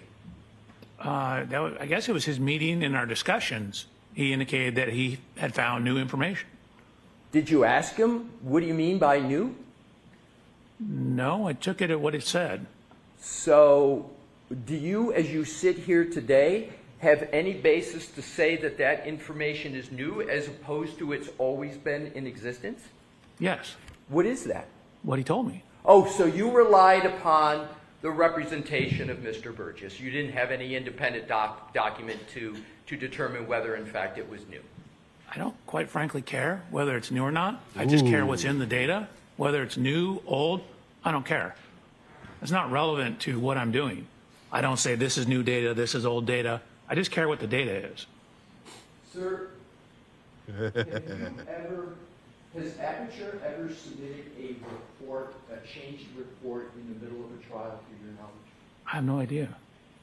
Do you know whether Aperture has ever submitted an amended report in the middle of a trial? You said you testified in federal and state courts. Can you recall one instance where Aperture has submitted an amended report in the middle of a trial? So Aperture is like 290 people. I can only speak for myself. I have certainly done amended analysis. Only certain courts and certain legal systems require reports. But for example, rebuttal, analyzing testimony that comes up in court, getting trial transcripts. I very frequently have come up with new analysis during the trial. Sir, my question is, as you sit here now, can you state one court case where you or Aperture has submitted an amended report in the middle of a trial? I cannot speak for Aperture. I can only speak for myself. Can you answer, speak for yourself, sir. Can you then for yourself recall any instance where you submitted an amended report in the middle of a trial? Amended reports? No. Amended analysis? Yes. Thank you. There you go. There you go. Yeah, but Leslie knew the answer to that question. Mr. Alessi, is this a good time for a break? Or Yes. 5 more minutes? I think it's a good time. good time, Your It's a good time for a break. All right, folks. That was a good question. That's a good question to have a break on. That's a good question to have a little break time. A little break. A little break. That's good.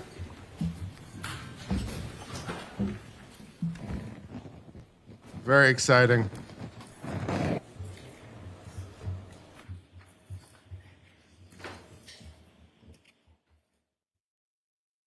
All right, Spinny Fan continues to spin for justice as it does. So now I think is a pretty good time to do a merch giveaway.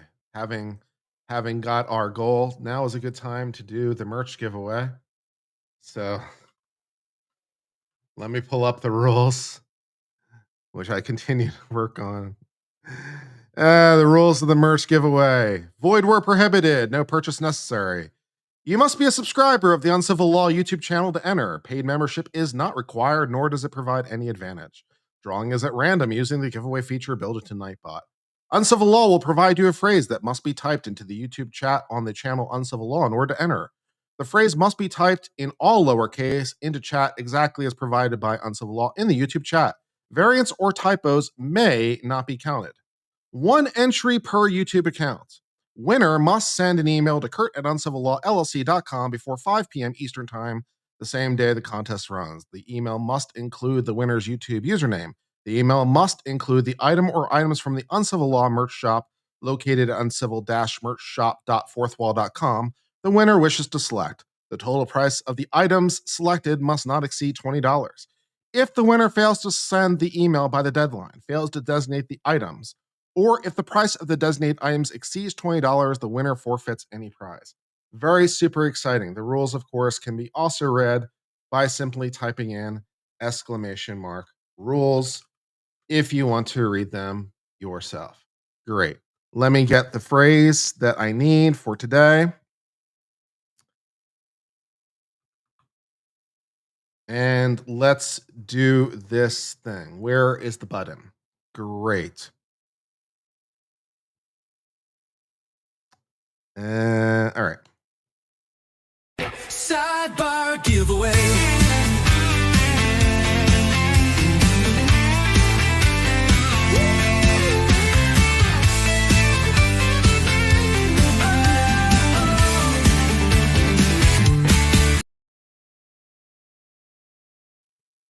Great. Spinny fan, always on point, is the correct phrase. While you are doing that, let's look at some of the exciting merch items you might be able to select. Let's take a look. Where is my own merch shop?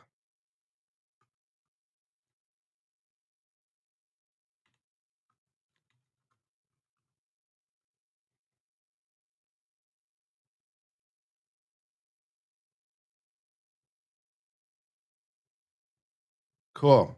Great.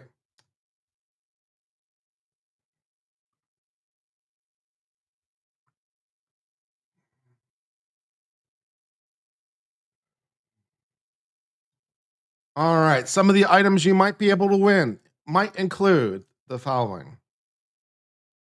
Remember, there's a $20 cap on the item or items, so please check the prices accordingly. But some of the items you might be able to include, for example, include the Proctor the Taillight Fairy mug or the Proctor the Taillight Fairy t-shirt. You could also get yourself a continually pursuing mug. You could get yourself a shirt. You could get yourself a mug. There's some BS degree. You get yourself black hole mug. That's kind of fun. Sidebar drink glasses. Those are good. Sidebar drink it glasses, stickers, spinny fan stuff. It's good stuff there. See what else you got in the merch items. Don't be a dick sticker or mug. ARCA creative definition mug, perhaps more appropriate now than ever. That could be a good item to have. Get yourself some ARCA shirt. Of course, you can get Evidence Solo Cup in clear version. That's one of the items you could get. You get yourself a butt dial phone case. You get yourself a House Long and to Die in cold sticker featuring our caricature of Chloe. You can get the You Are Muted, You Are Unmuted mug, useful for work. You just twist the mug at your desk and then people know whether to shut the fuck up or not. So it might be useful at work or meetings. You get yourself some mantra buttons. You get yourself an uncivilian shirt, mouse pad, Canton PD, CSI Evidence Solo Cups, of course, the ever popular Evidence Solo Cup. Several of our past winners have won. Several of our past winners have gotten the Evidence Solo Cup because that's fun.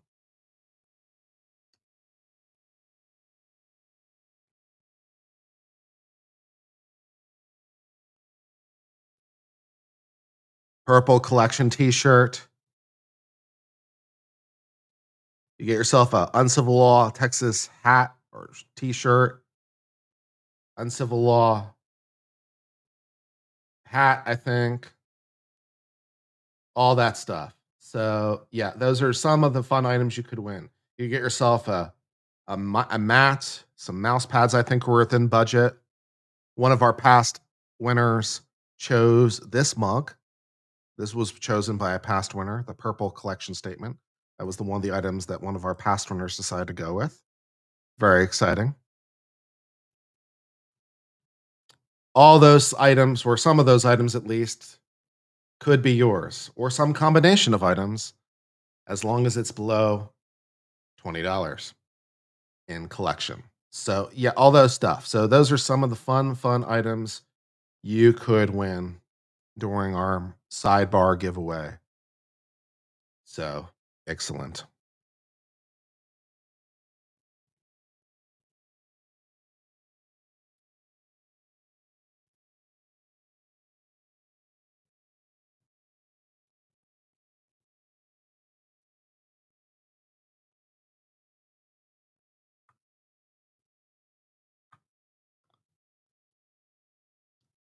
Of course, all these items are available for sale as well. And I hope that you will take advantage of those merch items. Many of these merch items were created by our moderator, Jinx. Thank you, Jinx, for the creation of many of these merch items because they're very nice looking. So all that is appreciated.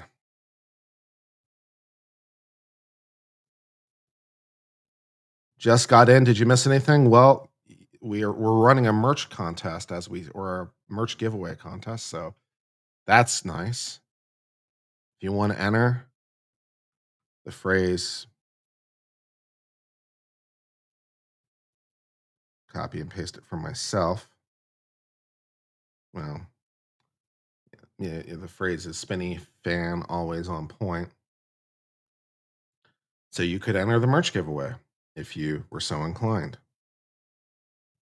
We currently have 86 people in the merch giveaway who have entered the merch giveaway. So exciting.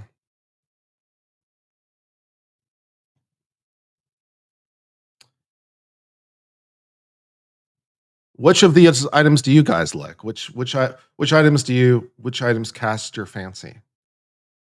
Which items do you think are the coolest items? Also, please praise Jinx, just generally speaking. It's not required to enter, but it's a nice thing to do because Jinx is awesome.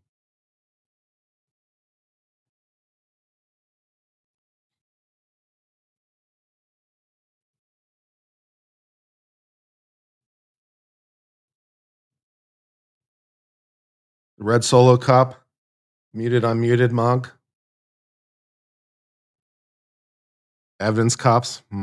Yeah, Red Solo Cup is a strong contender.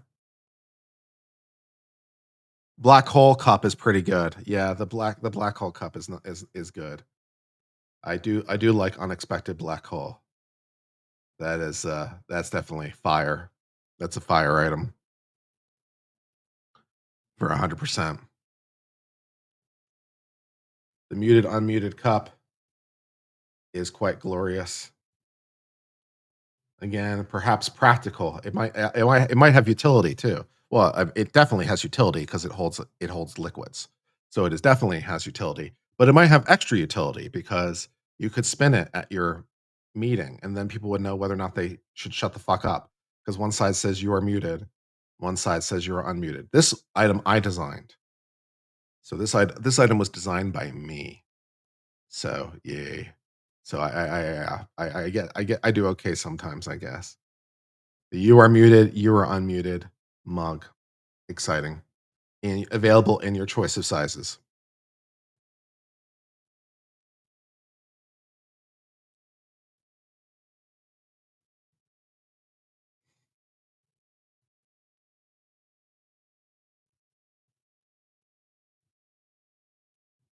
Does it come in more colors? It comes in the options that are available. which I believe it does not. As a matter of fact, I think it does not come in additional colors. I'm not sure why that's so, but I don't think that particular item. I'm not sure if it comes in other colors or not. No, I think that one just comes in the one color.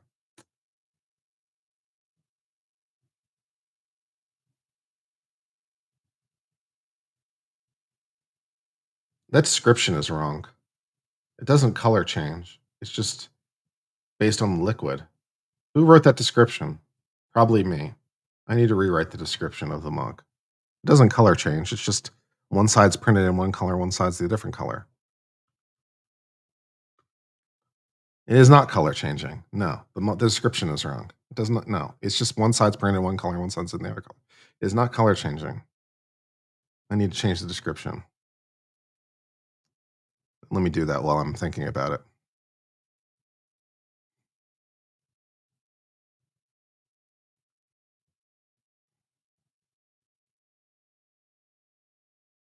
Ooh, there's actually surprise bonus items we could add to the contest because Jinx created additional items while we've been talking.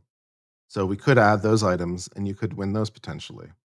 Let me fix the description of this first.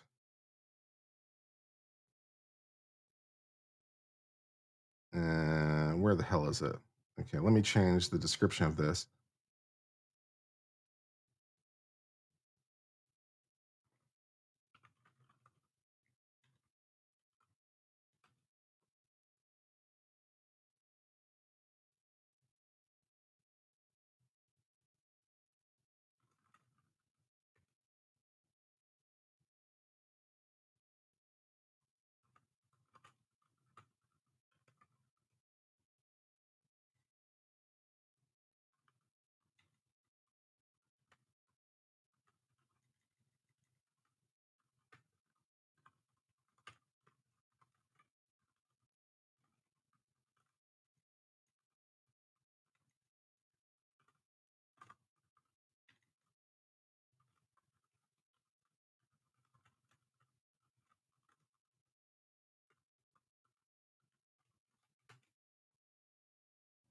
Cool. All right, rewrite that description because it is not color changing.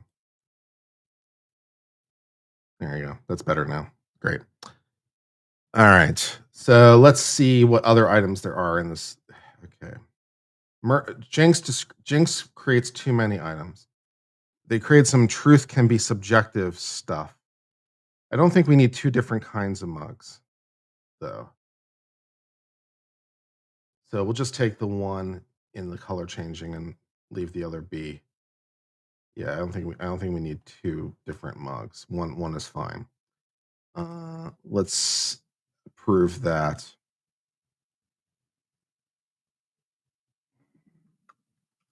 $13.95. All right, so make that public so people can buy it. Great. All right, let's see. Yeah, I'm gonna archive this one. Truth can be a subjective sticker. Nice. How much am I selling the other stickers for? That's a good question. $6.95. Okay, I'll make it $6.95. Okay, make that public so you can buy that. Cool. What else? Let's see. Do you want a truth can be subjective shirt? Sure, why not? Make that $19.95 so you can get that.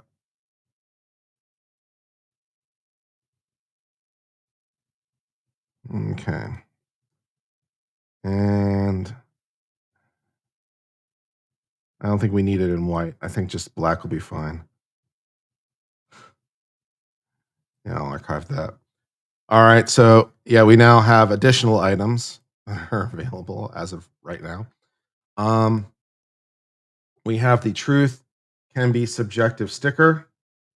The truth can be subjective t-shirt, and the truth can be subjective, mug in a variety of colors. If you want, those are also now items that are available. All right, cool. Let us put Spinny Fan back on screen and choose a winner of this contest. All right, great. Let's see. Where is the stream? Okay, well, there's 99 entries. Let's see if there's one more person who wants to enter. We'll make it an even 100. Let's see if there's one more person who wants to enter the contest.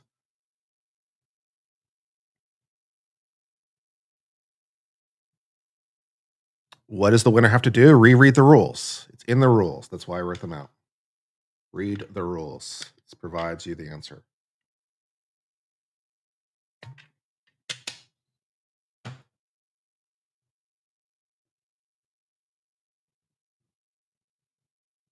I also read them to you at the start of the stream, so you could go back and listen. That would also work, but you could just read them.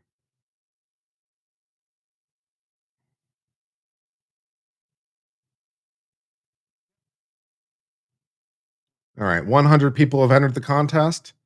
It's time to choose a winner. And our winner is D. Clinton is our winner. Congratulations, D. Clinton. So do what the rules say, and I look forward to receiving your email. Thank you for winning. Thank you for participating. Contest is now over.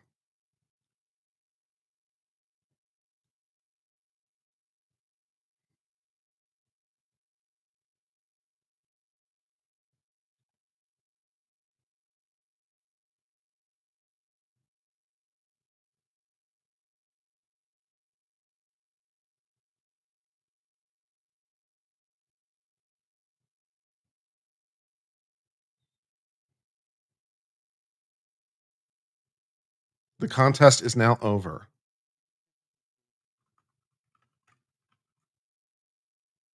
Stop typing.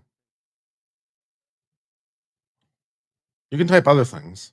I suppose you can type the phrase, it just won't do you any good.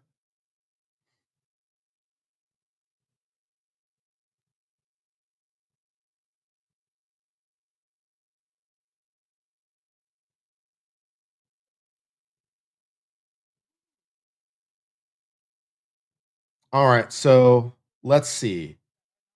What else do we want to talk about while we're waiting for the court to return?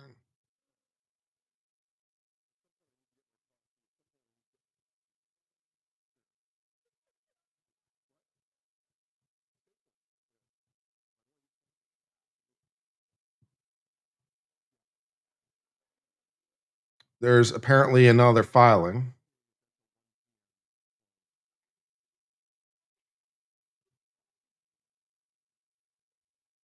The prosecution wants to, yeah, we read that part about this. They wanted to remove the fake CV from evidence. I found that, yeah.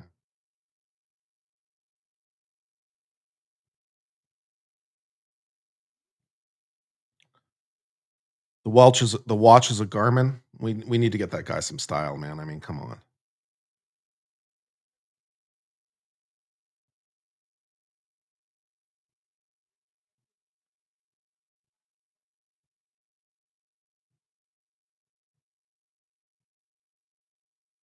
We could do another merch giveaway too. We'll run another contest, and if we get another, and we might as well start one. There's no reason not to. So let's start another contest. I'll set this one for 2 hours instead of 3. That seems fair.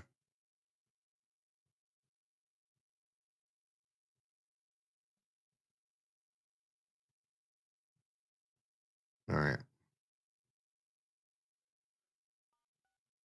New opportunity. Yeah. So that's cool.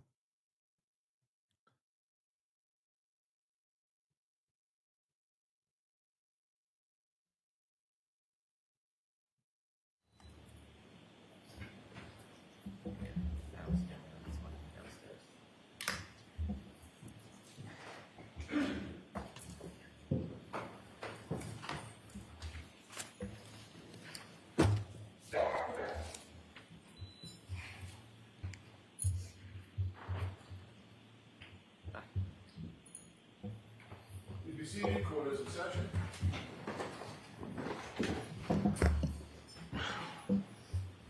All right, whenever you're ready, Mr. Lessie. Thank you, Your Honor, and if I could please address an administrative matter that I wish I didn't have to address. Dr. Welcher was just using, at least my observation, his computer. He still has monitors on his desk. Could we have all that removed, Your Honor? It was Closed, yes. Would he open? So did you just turn it off? No, but I will. I closed it. You want the computer all the way off or just everything? Is he going to need to turn his computer back on? I do not see a need for the computer to be turned on. Do we have the ability to put the presentation and documents from our So I'm going to see counsel at sidebar, Sure. please.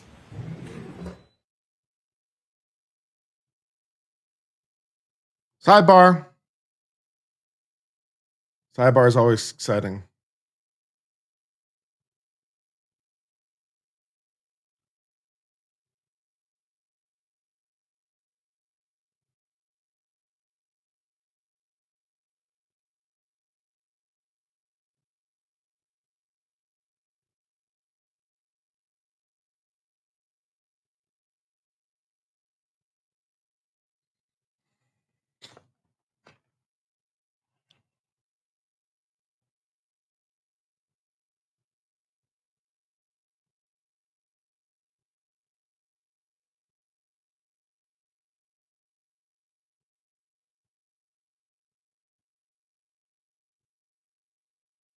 Lunch break, I'll ask you to remove those monitors, okay? I'm sorry? During the lunch break, I know it takes you a while to set up in the Yeah. morning. I'm going to ask you to take all that down during the lunch break, okay? Thank you.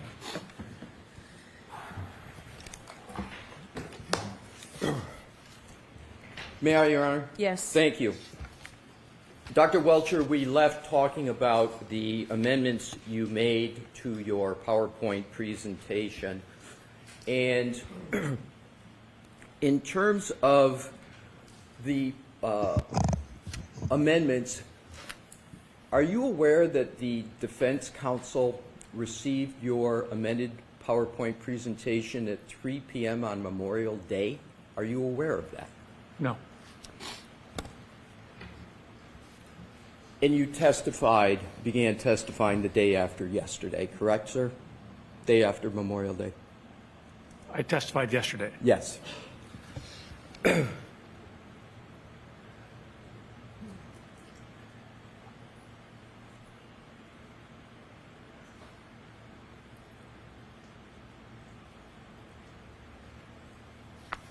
Are you aware of any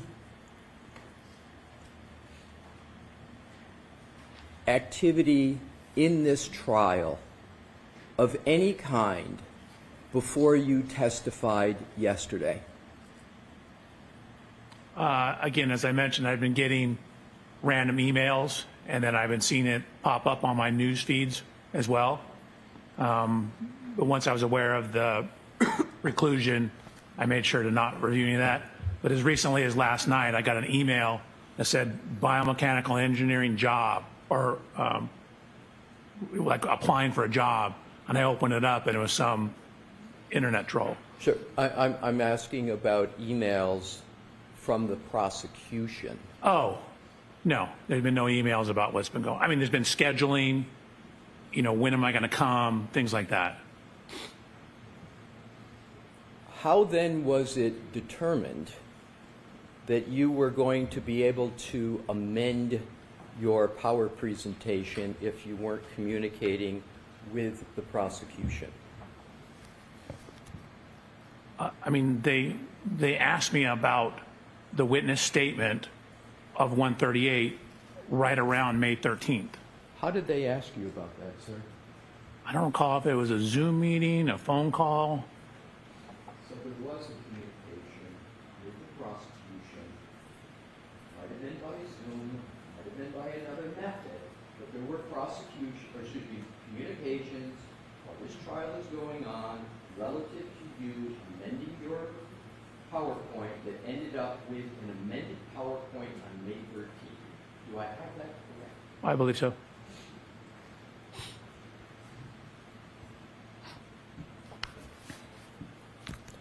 going to switch topics. Okay.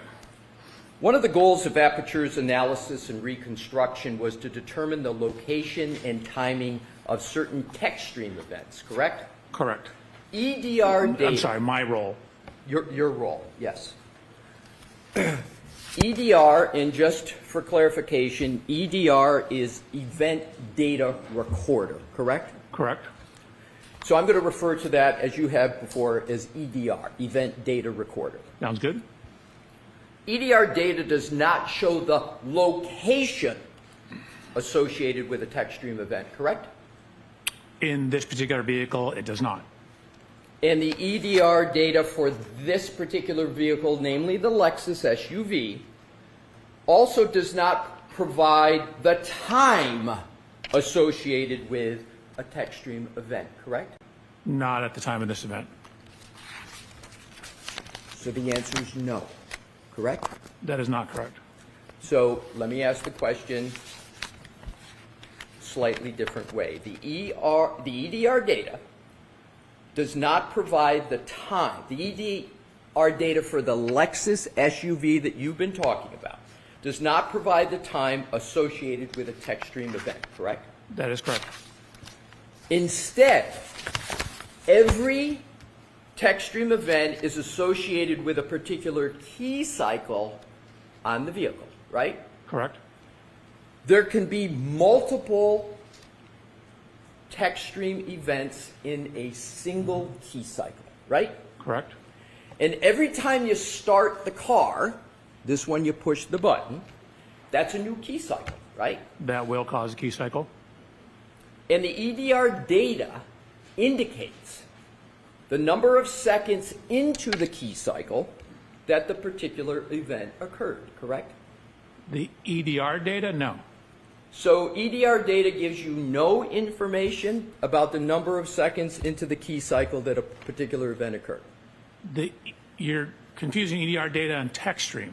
I'm not, sir, I'm just Oh, you're asking not? a question. So if it's yes or no, I'm fine with that. EDR data will, depending on the vehicle, sometimes it has information about GPS date and time.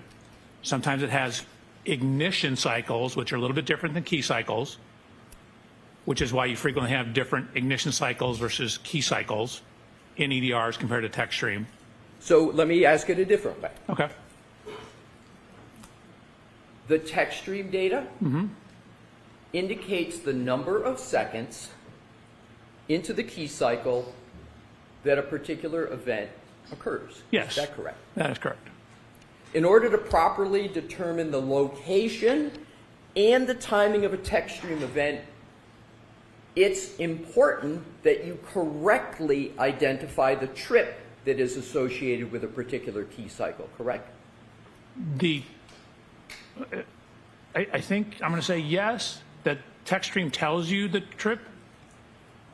I'm just asking if it's important that you correctly identify the trip associated with a particular key cycle. And do so by determining, in order to properly determine the location and timing of a text stream event.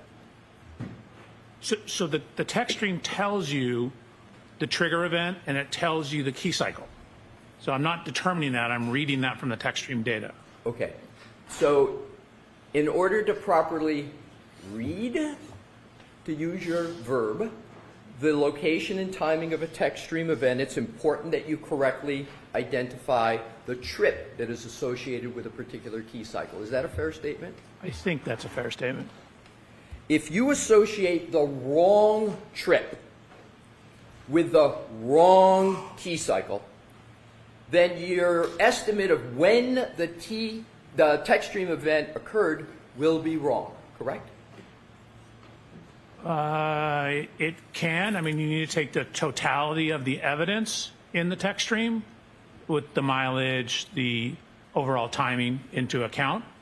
So are you saying, sir, that if you have the wrong trip with the wrong key cycle, you can get the correct text stream event? No, not necessarily. Again, you have to take the totality of the data. My question is with regard to if you have the wrong trip with the wrong key cycle, then your estimate of when the tech stream event occurred will also be wrong. Isn't that just a matter of logic, sir? So, again, the tech stream event tells you the trip and it tells you the time. If you're saying I'm, say, associating that with the wrong infotainment information or vice versa, then that would be wrong. But the tech stream data tells you how much time is associated with each trip. There's no difference there. If you associate the wrong trip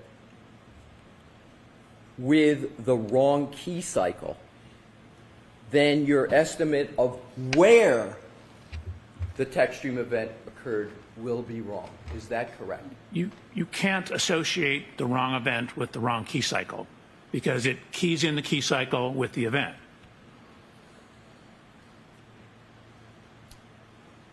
Let me try it a different way.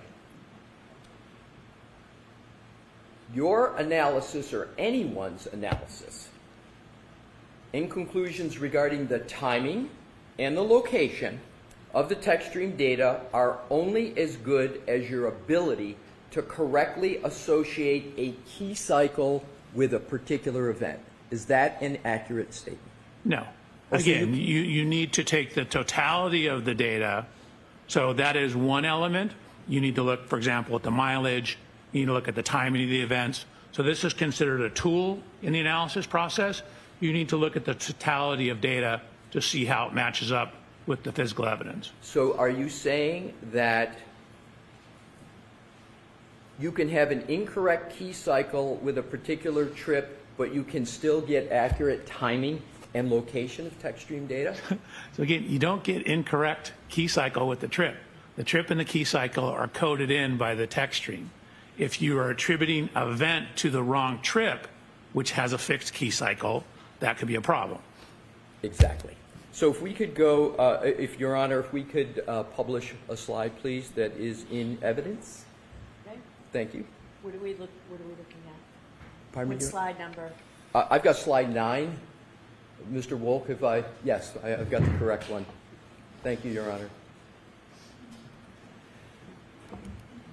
So I'm going to use the acronym VCH that you've used on your, do you recall using the acronym VCH on your direct testimony? Yes, sir. And VCH stands for Vehicle Control History, correct? Correct. You viewed the vehicle control history on September 23rd of 2024, correct? In addition to the PCS data. You viewed the vehicle control history on September 23rd, 2024. Yes? That is yes. You took photographs of the vehicle control history, including key cycle 1167? Correct. And in this screenshot, we can see 4 tech stream events that are... Actually, can you zoom in on the key cycle? Oh, sure. Because I think when I got to, no, scroll. So when I got to it, you can see it was that key cycle 1264. The blue highlight was the last file that was written on key cycle 1167. Right. So to answer your question, I got it at 1264. So if we can go back so we can see the 4 tech stream events, I just want to reestablish the foundation here. In this screenshot, we can see 4 tech stream events that are associated with key cycle 1167, correct? Correct. But isn't it true, Dr. Welcher, that there were actually 10 tech stream events associated with just that one key cycle 1167? Correct. I gave you the original files. Right. So you are aware that the Commonwealth had maintained up into your firm's engagement that... Are you saying there's no basis for the question? They're saying- All right, I'm going to allow the question and I'll hear it. You are aware that the Commonwealth has maintained up until your engagement in September of 2024 that all tech stream events associated with key cycles 1164, 1165, and 1167 occurred while the Lexus was in the custody of the Massachusetts State Police at the Canton Police Department. So the objection sustained. You need a foundation, Mr. Lessie. Sir, as part of your work in your review of the many documents that you referenced on your direct examination, did you review the text stream events associated with the Lexus SUV? I reviewed the one I downloaded. Pardon me? I reviewed the one I downloaded. Right, and did that, what you download, include key cycles 1164? Did it include that? It did. Did it include 1165? It did. And did it include 1167? It did. It did not include 1166. I didn't mention 1166, sir. I only mentioned 1164, 1165, and 1167. I purposefully skipped because I didn't understand you had reviewed it. So here's my question. You therefore, based upon the fact that you reviewed them, and you said it's important to understand timing, etc. That's very important in your forensic analysis, correct? Yes, sir. So let's go to the timing question and you understand where the Lexus has been at various points in time. You testified to that in direct, whether it was at the Canton Police Department, whether it was being towed, correct? In addition to having Mr. Burgess' analysis of the data. In addition to Mr. Burgess' analysis, so in that analysis contained locations of where the Lexus had been. It contained where it had been and also include date and time, when it was turned on, when it was turned off. Exactly. So not only did you have all the locations, you had dates and times associated with the location where the SUV, the Lexus SUV, had been, correct? Correct. Now to the question. Based upon that review, that knowledge, that understanding, that those bases, you're aware, and you've reviewed, by the way, Trooper Paul's reports, correct? I have. There were two reports of Trooper Paul. There was his original CARS report and then a supplemental report that were listed in the documents you reviewed. Do you recall that? I don't recall that, but I'll take your word for it. I don't want you to have to take my word. Do you recall, sir, No, I that there don't. were do you recall that there was a report of Trooper Paul? Yes, Okay, and you read that report, I assume, sir. I did. And it would be important for you to read that report and read it carefully. Any day in which because we it mention Trooper addressed the Paul's a good subject day. matter that you were addressing, correct? No, I did my own independent analysis. As a matter of fact, it'd probably be more important that I don't do that to avoid confirmational bias. But you did read Trooper Paul's report, Of correct? course. So, you therefore are aware that the Commonwealth has maintained up into your engagement. Yeah, I'm going to see it sidebar on this. Sidebar.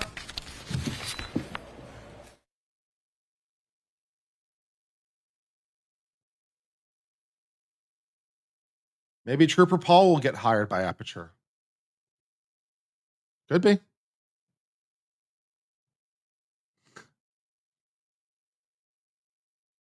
What is acceleration? Forward?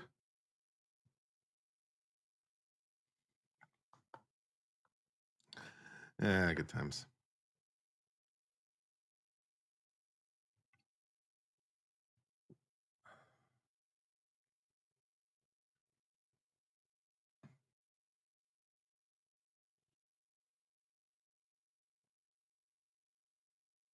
More educational experience than Burgess? At least he never lied about his educational experience.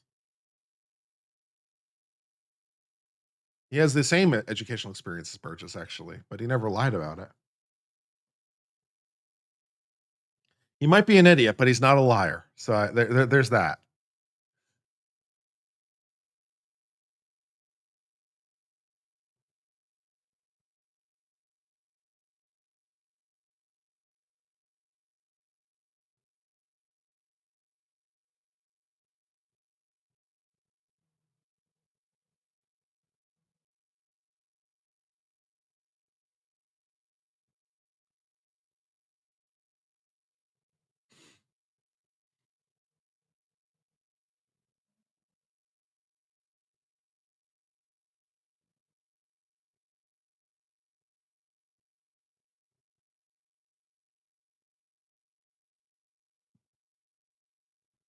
I miss Trooper Paul.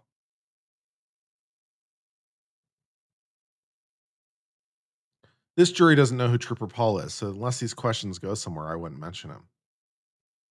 I don't know if we're going to try to do like get him to do an evaluation of Trooper Paul's report or something, but unless you're going to do something with it, there's no real point in mentioning him.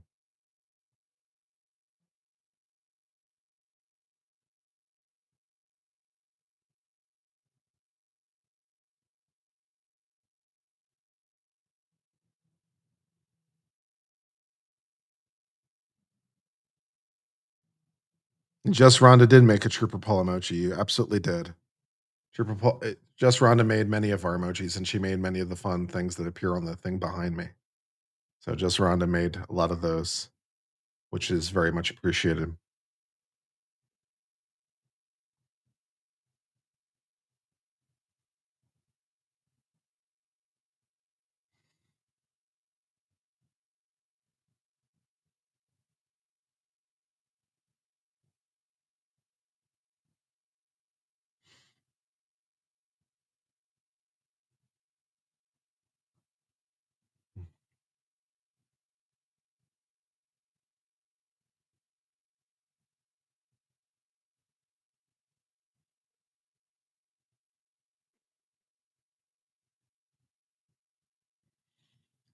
I need a little stretch.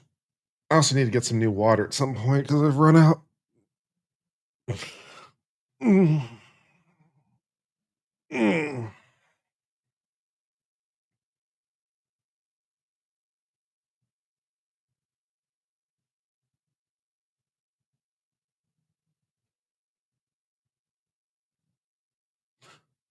Defense call Trooper Paul. I can't really foresee them calling Trooper Paul. I can't really foresee that. There's not enough. There's not enough there to make the exercise worthwhile. Although this jury will be deprived, which is sad for them. But yeah, I don't foresee the defense calling Trooper Paul. I don't really see the upside in it. It's fun to cross-examine him, but yeah, I don't really see the point in calling him direct. You think Brandon's wishing he never hired these guys?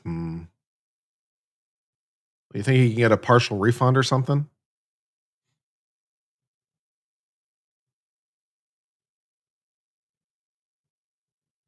Thank you guys for joining me, by the way. Thank you for the 636 of you who are spending some time with me. It's very much appreciated. Thank you for the people who hit the like button. 538 of you hit the like button. That's very nice of you. We do appreciate you spending some time with us. It makes the pain stop.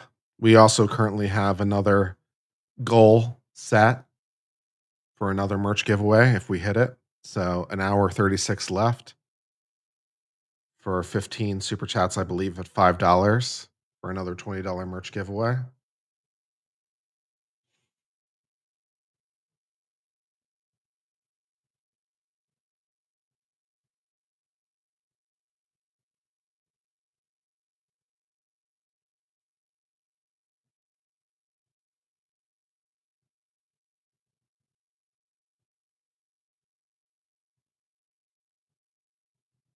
Spinny fan for all the glory. Spinny fan forever.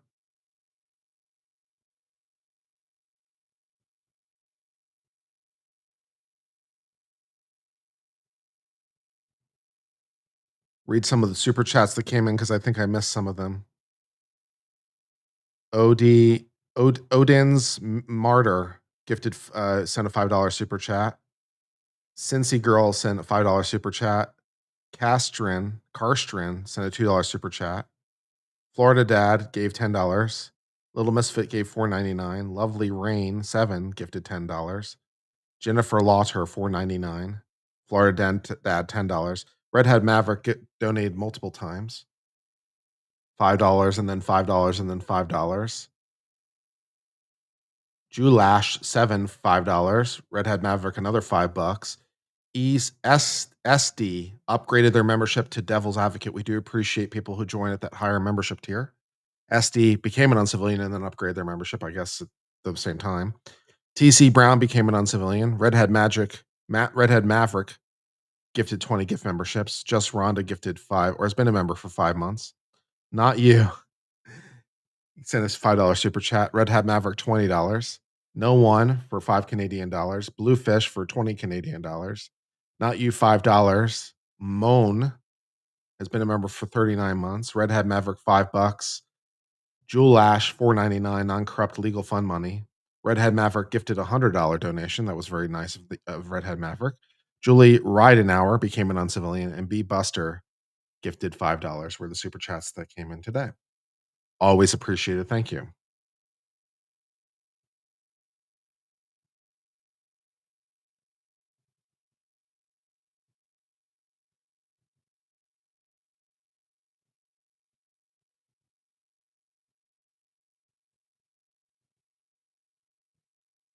We have truth derangement syndrome. Interesting.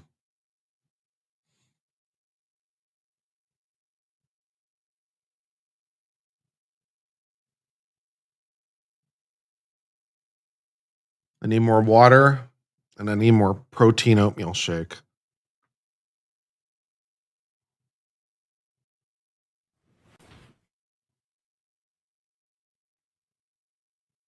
Hypothetically, I'm supposed to have the ability to give gift memberships like once a month, but for some reason, not so much.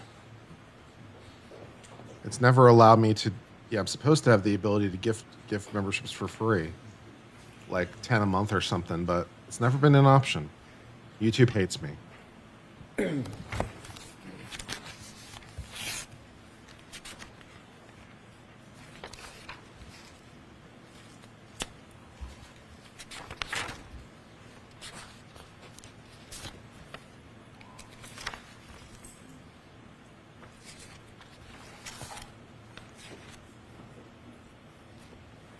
May I, Your Honor? Yes. Thank you.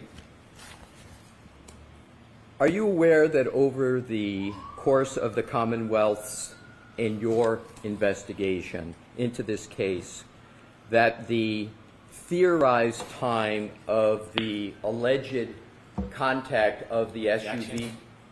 So there's 2 words, just strike theorized. Okay. Thank you, Your Honor. Are you aware that over the course of the Commonwealth's investigation and your... Hold on, Mr. Lesson. The court reporter can't hear you. Thank you. I will. I'll object again to the question that's coming. Can I Go begin ahead. my question? Ask an appropriate question, Mr. Lesson. Sure.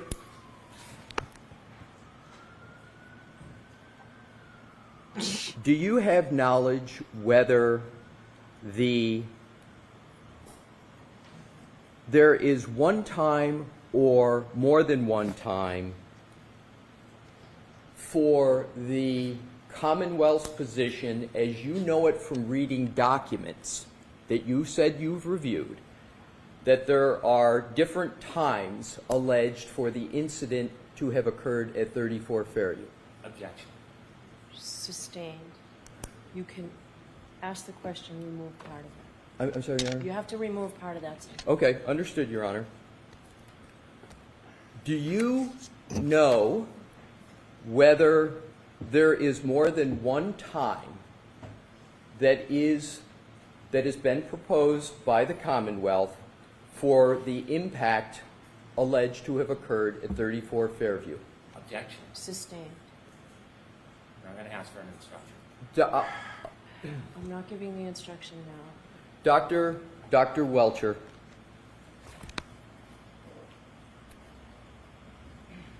in terms of the analyses that you have reviewed in this case,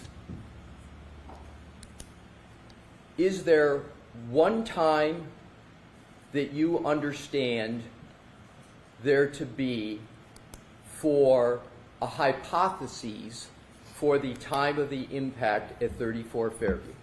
Objection. I'm going to see you again, folks. I'm sorry about this.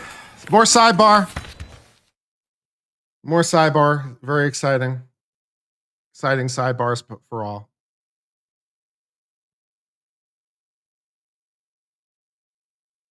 There's got to be some version of this question that's permissible.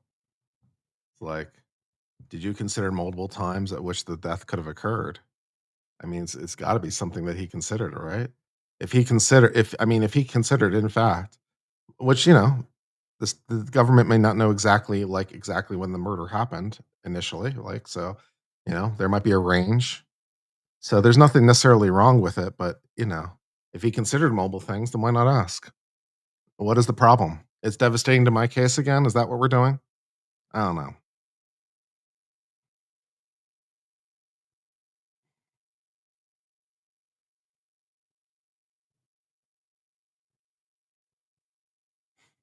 Bev did say she would allow rigorous cross. Some of the rigor is perhaps less rigorous than hoped for. Incidentally, by the way, we're currently at 148,830 subscribers as of right now. So that's exciting. We've gained almost 4,000 subscribers in the last month, which is also exciting. So we are on track to pass 150 pretty soon, which is also very exciting. So tell your friends so we can hit that 150. A little bit of a milestone. Hit that little milestone at the 150 subscriber count. Make Uncivil feel like he's doing something valuable with his life. Please. Your external validation is appreciated. Thank you.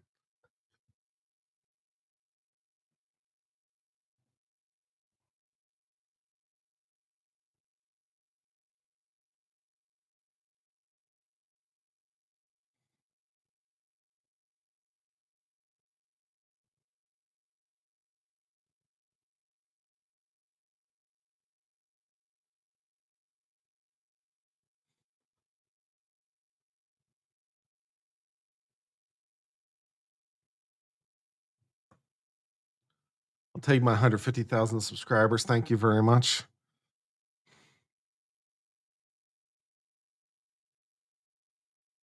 Then we'll see after this trial if we move to something with an edited format, if we can do something that really gets the channel to really explode would be nice.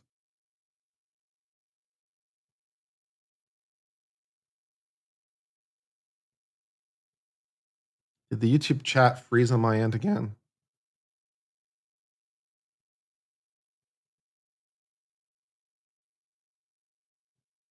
Yep, sure did. I hate that. Yeah, for some reason it freezes sometimes. It's very annoying.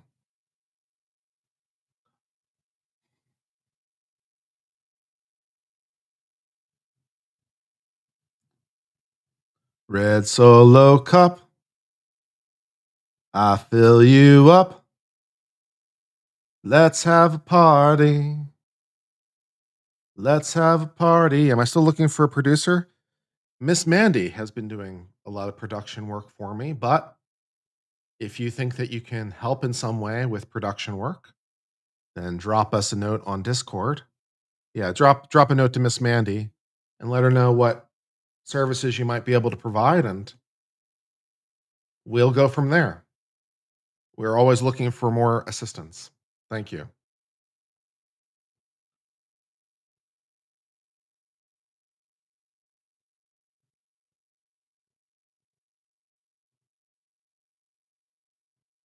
What? What did I say?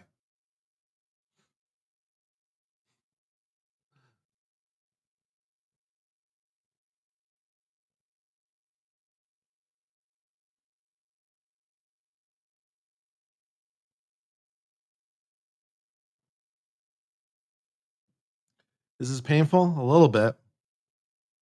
Yeah. But if you think there's something you can do in terms of adding value to the channel, let me know. Or let Miss Mandy know, more of the point, because, she can help with figuring out how you might integrate into the team.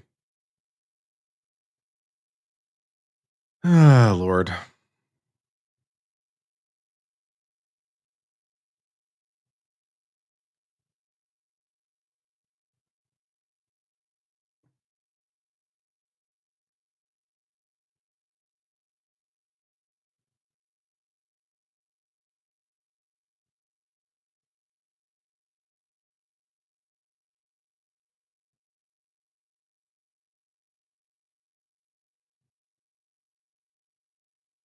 Welcher the Weasel, nice.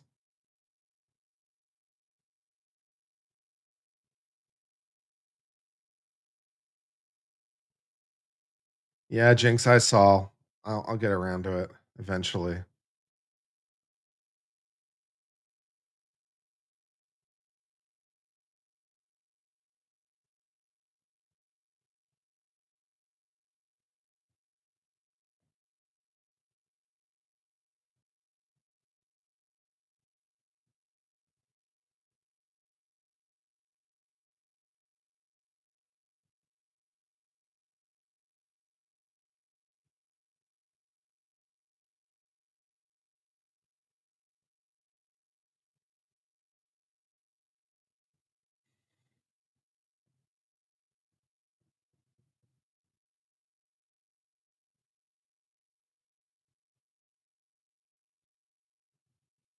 If you have any generalized suggestions of how I can make things better, more interesting, provide a better experience as a host,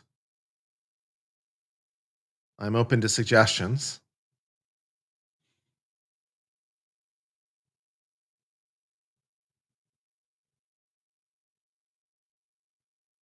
Try to engage with chat when I can. Try to read both non-super chat and regular member chats.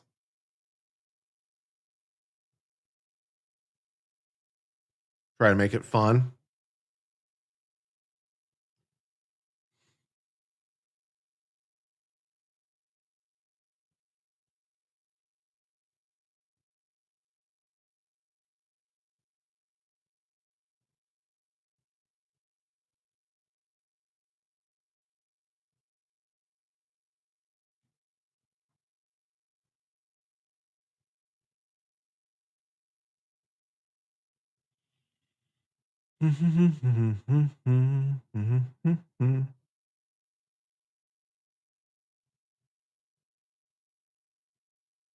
Just help us understand the objections.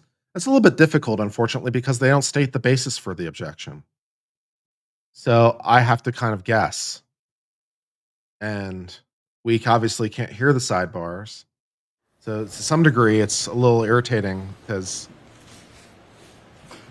we don't know exactly what's going on.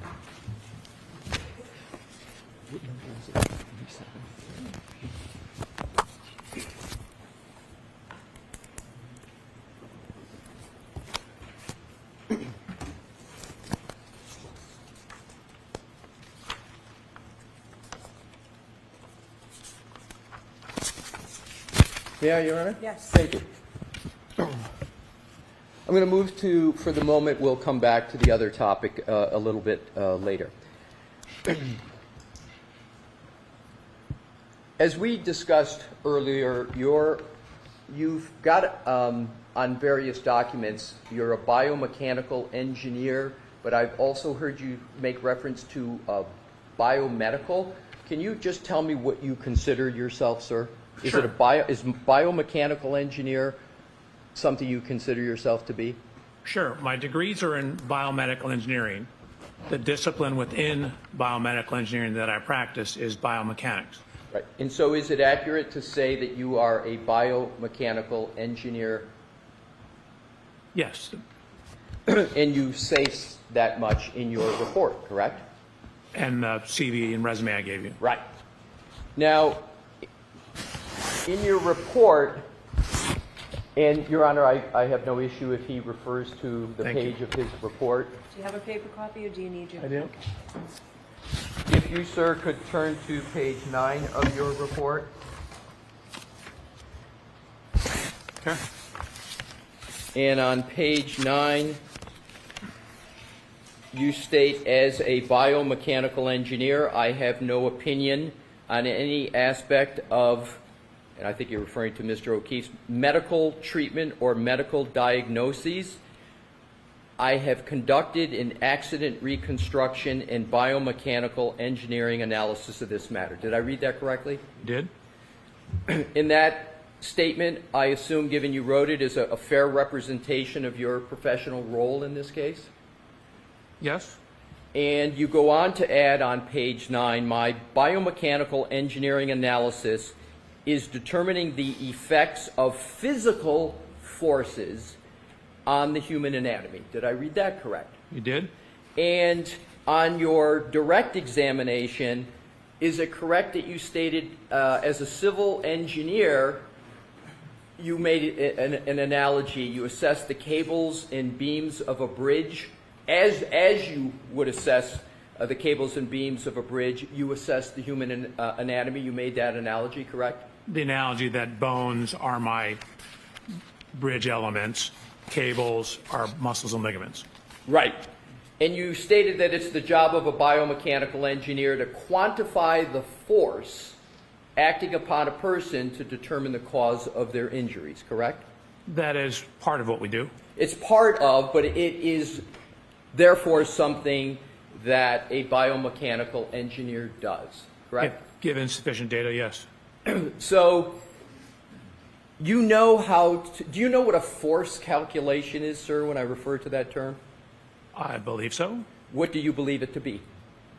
Well, force is usually a physical measurement, but you can also use Newton's second law, which is force equals mass times acceleration. That's exactly what I wanted to get to. Newton's second law is, and sometimes referred to as the second law of motion.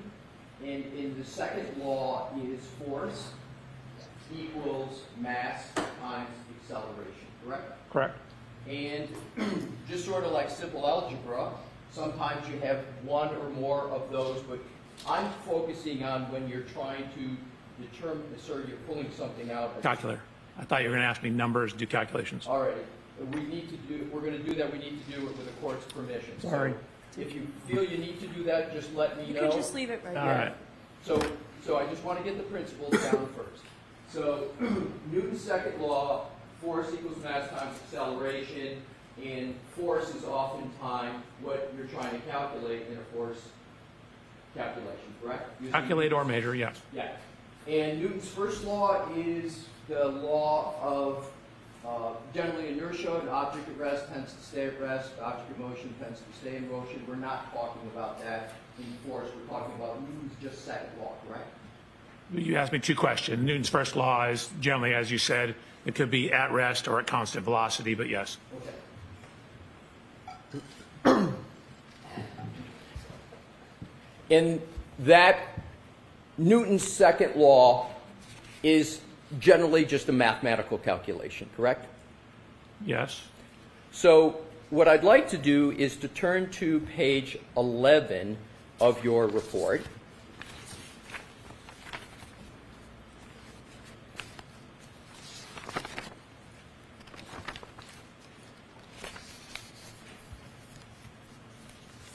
And on page 11, you discuss the force calculation in conjunction with the part of your report where you discuss your experiment where you dropped a test dummy backwards, correct? Correct. You determined that a fall of 69 inches, at that fall, Mr. O'Keefe's head would have accelerated with 458 G's of force? That's what we actually measured Right. in the test. And can you tell the jury what is meant by G's? So G's is a measure of acceleration. If you use the acceleration is measured in feet per second squared. If you divide it by 1 G, which is 32.174 feet per second squared, that gives it to you in G's. People often heard about fighter pilots losing consciousness at 6 or 7 G's, basically because your blood's getting sucked away from your head, not because you're being impacted. But G forces, or G's as they're more properly called, is a measure of the acceleration. It's just whatever the acceleration is divided by what we all feel when we're standing here, which is 1 G of gravity. And you estimated Mr. O'Keefe's head weight of approximately 15.7 pounds. You used a percentage. Is 15.7 about right for the mass of the head? So if we apply Newton's second law, we keep F force open as the unknown. We take and apply the mass, which is 15.7, multiply it by the acceleration. You end up with a force acting upon Mr. O'Keefe's head of 7,200 pounds. Do I have that right? That's right out of your report. So that math is all correct. Falling backwards onto a hard surface from his standing height will give you approximately 7,200 pounds of force. In that 7,200 pounds is the previous unknown F in the Newton's second law equation, correct? Correct. So now we have an answer for F, 7,200 pounds. Now you then go on to note that the applicable scientific literature states that a fracture to the occipital bone, and just to review, the occipital bone is the back of the head right here, right? Correct. So you then, as I understand it, you go to scientific literature and you concluded that a fracture to the occipital bone can occur with an average force of 1,634 pounds from a fall distance of 40 inches, correct? I'm sorry? How many inches? 40. That's in your report? Well, you mixed two things together. There was stuff that reported force data. You had those numbers correct.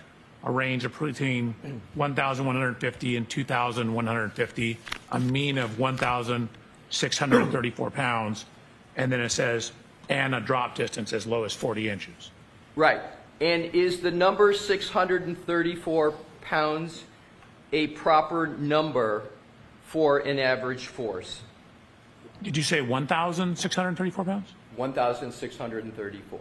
Yes. Okay. So what I want to do is see if this is correct. So if you can get a fracture of the occipital bone in an average force of 634 pounds. No. 1,634. I thought that's what I said. If I did, I missed. Oh, I'm sorry. I just heard 634. No, 1,634. My apologies. And you compare that to the 7,200 pounds of force that you calculated, surely you're going to have a fracture of the occipital bones through that calculation in that comparison, correct? Correct. Falling on a hard surface can definitely fracture your skull. So I'm not getting at the manner. I'm just applying the Newton's second law. Newton's second law doesn't look at manner, does it? It just looks at force equals mass times acceleration. Newton's second law doesn't look at the surface, does it? So it's a function of the surface. The A value is a function of the surface you hit. So you're saying acceleration depends upon the surface? Yes, of course. Okay, all right. For an impact, it does. Now, let's go to the study you cited. Injuries to pedestrians in real accidents in their relation to collision and car characteristics. That's in your report, correct? What reference number? May I, Your Honor, grab the report? Yes. Thank you. If you can, it's in your report, sir. If you can find it, I'll do it in parallel with you.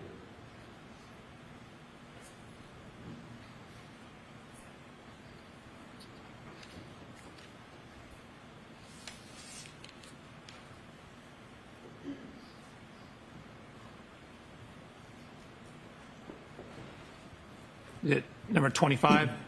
That's the one I think it is. I just want to check your report. Would you like me to actually pull up the paper? No, Okay. just want to get to the...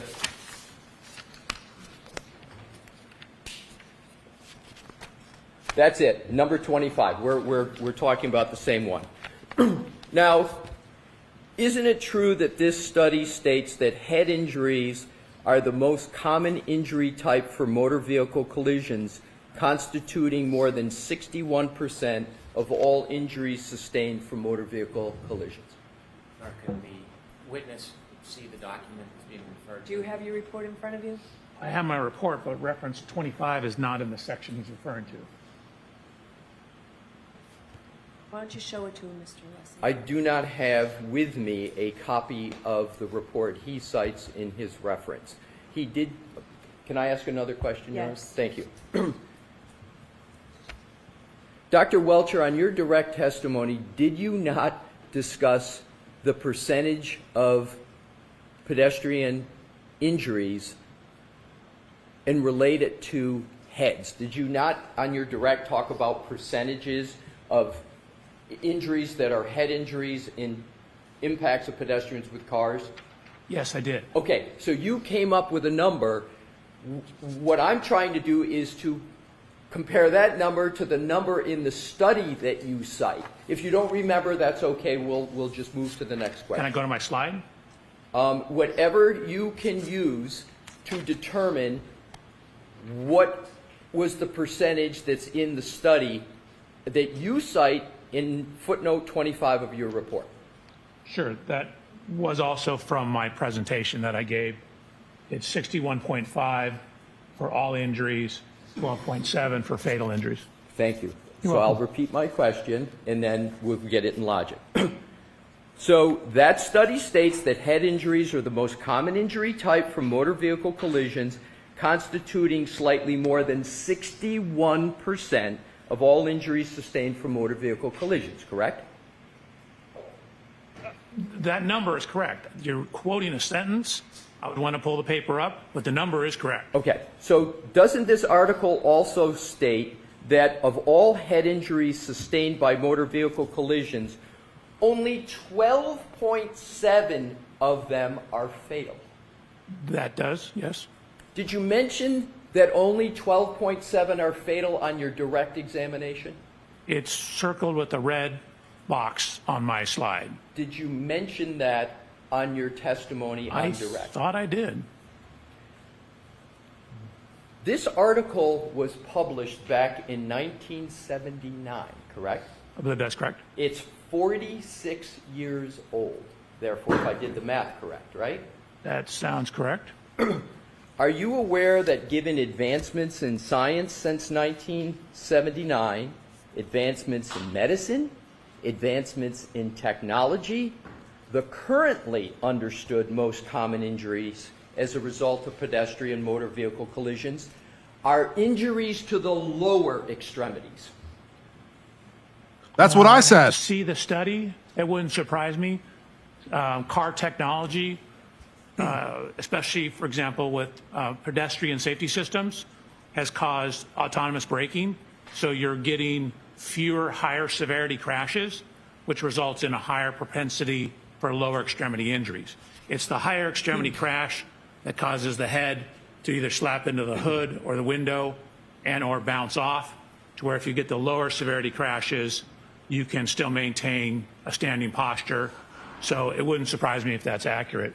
So you would agree that as of January 2022, the most common injury as a result of a pedestrian motor vehicle collision is one to lower extremities?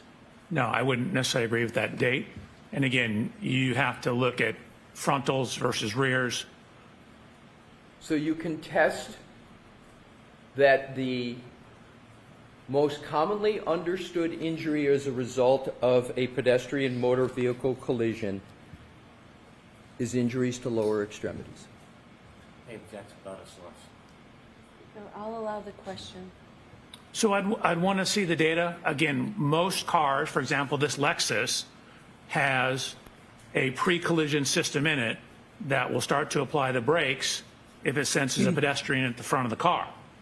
And so for frontal collisions, it's transitioning, taking what were head injuries, because they're more severe, higher speed crashes, making them lower speed crashes and shifting the injuries to the lower extremities. Just like airbags shifted the head injuries away from the severe ones, and we started getting more or higher ankle and lower leg injuries. So the change in the technology, but for backing, that may not be the case, because you have different geometry on the vehicles and you have different safety systems. I'll try it a different way. Do you have knowledge, as you sit here today, whether the most common injury from a motor vehicle accident is to the lower extremities? I'd have to look at the literature. I have the article I gave you. So the answer is you don't know the answer to that question. Is that correct, sir? I don't know it off the top of my head. All right. Newton's second law analysis that we went through, force equals mass times acceleration where we came up with the 7,200 number. You didn't discuss that calculation on your direct examination, did you? I don't think so. We didn't discuss a whole bunch of those things that were that wasn't necessarily an opinion, that was a sub-opinion or basis for my opinion.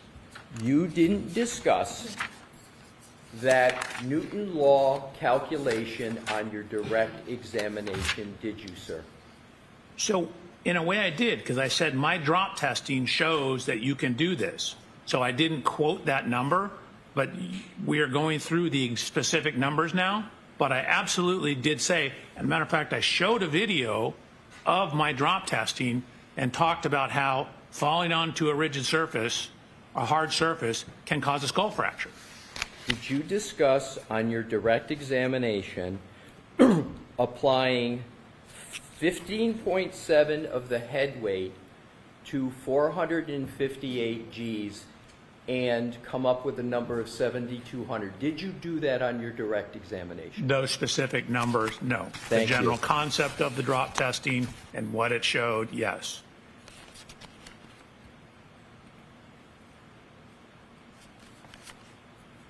So instead of that calculation, you referred to a flow chart comparing injury characteristics of flaws versus blows. Do you recall doing that on your direct?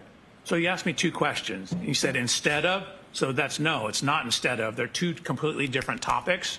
So no, I didn't do that instead of. Okay. I looked at a force analysis, then I looked at 3 peer-reviewed publications that were attempting to differentiate whether an injury is associated with a fall or a blow, an assault, and they came up with a metric for doing that.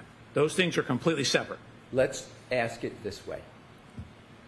Did you, on your slide presentation that you presented to this jury, did you put the inputs into F equals M times A in your slide presentation with the numbers we talked about of 15.7 for the M and 458 for the G to come up with 7,200? Was that anywhere on your slide presentation? So the slide presentation showed the 458 Gs. The rest of it was not on there. Thank you. You're welcome. You also indicated that the laceration above Mr. O'Keefe's right eye is consistent with the shape and height of the fin on the top of the Lexus SUV. Do you recall that? Correct. It's actually properly called a spoiler. And It is called a you would call spoiler. it a spoiler Yeah. instead of a fin? Yeah, Fair enough. We'll call it a spoiler. You visited the scene at 34 Fairview, correct? I did. You stated that you like to visit the scene while you're working as an accident reconstructionist so you can get a better understanding of the data? I don't like to use the word like, but we want to go to the scene to see the scene. When you visited 34 Fairview, did you go into the garage at 34 Fairview? No. I actually didn't set foot on the property. You didn't set foot on the property? No, I stayed in the street. It's my understanding there were new owners. Okay. Did you consider the scene limited to the road? So the access I had was to the road. The laser scanners and the photographs will extend further, but I didn't have access to the interior of the house. That makes no sense. So you didn't access the entire scene, correct? In my opinion, I did access the entire scene. I didn't physically step 7 feet onto the grass to the point of rest, but I stood and photographed where that was. I didn't want to trespass. Where did you understand the body of Mr. O'Keefe was located? I know it was 7 feet in from the grass. I've seen cruiser cameras showing people around a body. It's slightly north and slightly south and a little bit west of the flagpole. But you didn't access that part of the scene that you just described, correct? I absolutely did. I took photographs of it. I didn't trespass and stand at that exact location, but I stood right there We scan the whole thing. The scanner uses a laser beam that goes out, 150, 200, 300 feet. So we scanned all that stuff. Did your scan topography? Yes. Then you know that there is a berm raised above street level, correct? If you did the scan. Correct. Do you know the height of that berm? I believe it's 4 inches. Nowhere in your report, when you're comparing the height of Mr. O'Keefe to the spoiler, do you account for that 4 inches of the berm, do you? So yes and no. As I indicated, we don't know exactly where the point of impact is, whether he was completely in the road or up on the berm. But for example, where the tire spins on the Lexus, that could be where she's driving up on the curb. And so then that tire will be at the height of the curb. So if he's standing on the higher part and the right rear tire of the Lexus goes up there and spins, then that would be at the same height. We don't know the exact point of impact. So I don't know whether he was on the road or in the street. Excuse me, on the street or on the side of the road. Exactly, but when you did your depiction on your slide, and you remember you had the ruler and you measured the height, you did all Absolutely. that? Yep. Where was it? It was you? Was it you in that slide? It was Where were your feet? on the ground. Not on the berm. correct? Wow. Correct. That's fantastic. Where was your feet on the ground? Round of applause. Excellent. Very good. Very good. Fantastic. Yep. Great. Okay, so you chose a measurement, which was the ground, to the top toward the spoiler, and you took a measurement. And you said that approximates the height of Mr. O'Keefe, correct? Of the laceration of Mr. O'Keefe. Exactly, because what you were doing was you were trying to determine and present testimony on whether or not that laceration could be caused by the spoiler, and to do so you had to take measurements, correct? Correct. So, you chose to place Mr. O'Keefe in your simulation on the ground. You didn't choose to put him on a berm that would be 4 inches higher, did you? Nor did I put the Lexus 4 inches higher. I didn't do Correct. either one of those. So, the point is, it's certainly possible that if there's 4 to 5 more inches, that would take that eye out of the ability to be hit by the spoiler. Isn't that correct? No, because if it's 4 to 5 inches higher and he leans his head down or reacts to it, again, we don't know the exact position of his head. Did you, in your slide yesterday, describe the possibility that his head could be down? I should have made Because popcorn. I understand that your position in I that could still make photo was popcorn. like Maybe I this. should make You're popcorn not for the after positioned lunch like that segment. in any photo you presented to the jury, were you? I'm trying to make it clear. We don't know his exact body position at the point of impact, nor do we know the exact position on the ground. So, which is part of the reason why I haven't tried to exactly simulate this, because we don't have enough parameters to do that. So I don't have that information. I'm showing the geometry relative to someone of Mr. O'Keefe's height. So you don't have the information to do that properly, so therefore you can't conclude that he had a laceration to the eye from the spoiler by your own answer that you just gave, correct? So it was done properly. We don't have absolute information to say where exactly he was. I'm pointing out that the physical evidence, the height, matches the height of the laceration. That is one data point of many data points. So you would have to at least concede that the level of his eye could be non-contacting that fin or spoiler, because you don't have information as you just described. Sure, it could be from contacting the ground. Pardon me? It could be from contacting the ground. It could be from other things. But you don't have the information necessary to conclude with any certainty that Mr. O'Keefe, at the time of impact, had a level of his head in an upright such that it hit that spoiler. You don't have that information, correct? We don't have that level of certainty. We have that the height and geometry matches. And you didn't take into consideration the berm, and you didn't mention the berm at all when you were discussing this measurement with a jury yesterday, correct? That is not correct. You asked me two questions. I absolutely considered the berm. And the second question, when I presented it to the jury, I mentioned the berm when we showed the picture of the shoe in the snow, but that was it. That's my question. I'll ask it a different way. When we were talking not about finding a shoe in the snow, and you mentioned a berm, I'm talking about when you did the measurement of whether or not the laceration could be caused by the spoiler. You didn't mention accounting for berm height when you discussed that measurement with the jury, did you? That is correct.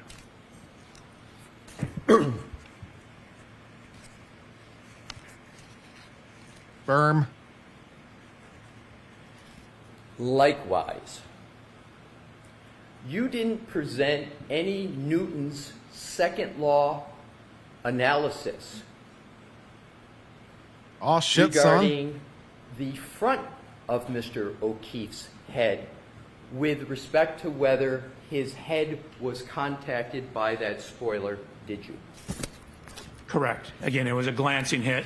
We wouldn't be able to do that. Oh, so it's a glancing hit to the front of the head is your hypothesis? This whole pedestrian impact is a glancing hit.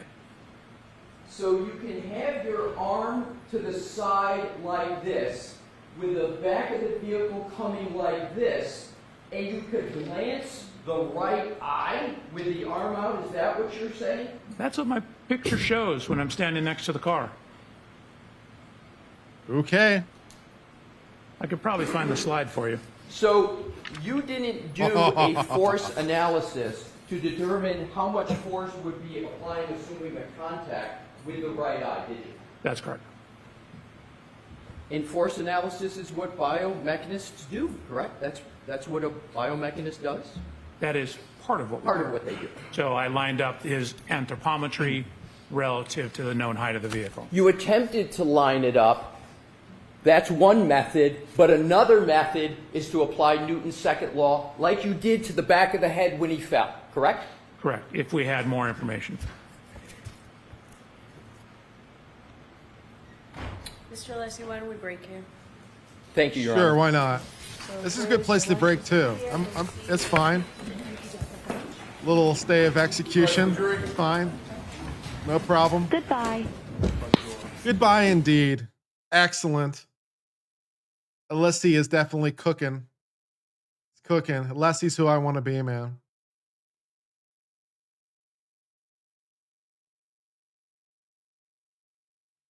He really is good at, sometimes excessively so, but he's really good at getting like every little detail out, and he's really good at asking questions to extract every little detail. Sometimes perhaps excessively, but on a witness like this, it works great. In a similar way, when Jackson was being really aggressive with some of those earlier witnesses, in a comparable way, Alessi was being sometimes somewhat anal, to be quite honest, with some of the earlier witnesses. And in a comparable way, to my view, that Jackson's aggressiveness was perhaps unwarranted for some of those earlier witnesses because there wasn't enough there to justify that level of aggression. But it was appropriate for later witnesses where there was something to get. Alessi had a comparable problem, or at least I don't think it's as severe, at least in my mind. But he definitely at points with other witnesses earlier on when there was less to get was being anally precise in a way that was just kind of off-putting, to be honest. It's like we don't need to do this. But with a witness like this, with this kind of expert, and going through that in detail and really, hammering every point, it's chef's kiss. So yeah, so when it's called for, they can really do it. Both Jackson and Alessi are good at those respective traits when it's called for. Perhaps not as good as turning it off. And perhaps they're not as good at turning it off as they should be. But when it's warranted, right? When Jackson was with like some of the cops, like in Buchanan and stuff like that, definitely warranted. Alessi with this witness, definitely warranted, and I'm here for it, and it's great.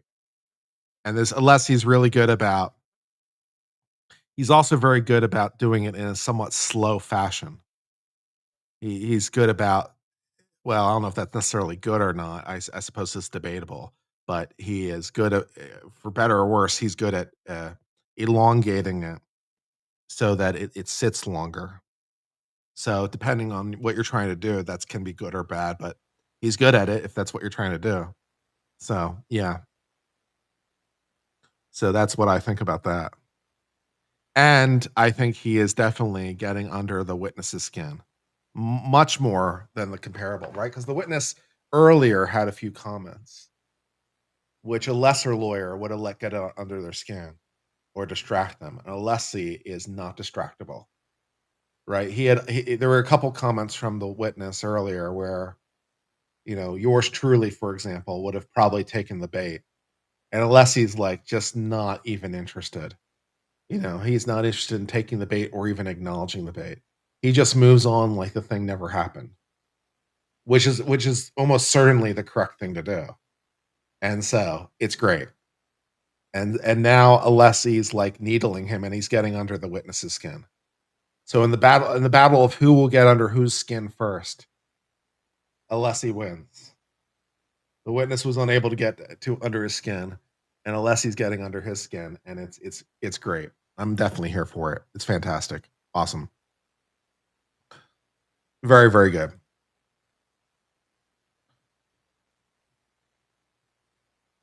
I do appreciate him going through the precision of the thing with like where various heights are and things like that. I appreciate it. Leslie's attention to detail is amazing. It's definitely, yeah. I've heard rumors he gets paid up to like $1,800 an hour, which is a hell of a lot for an attorney. But he's very good. So, yeah.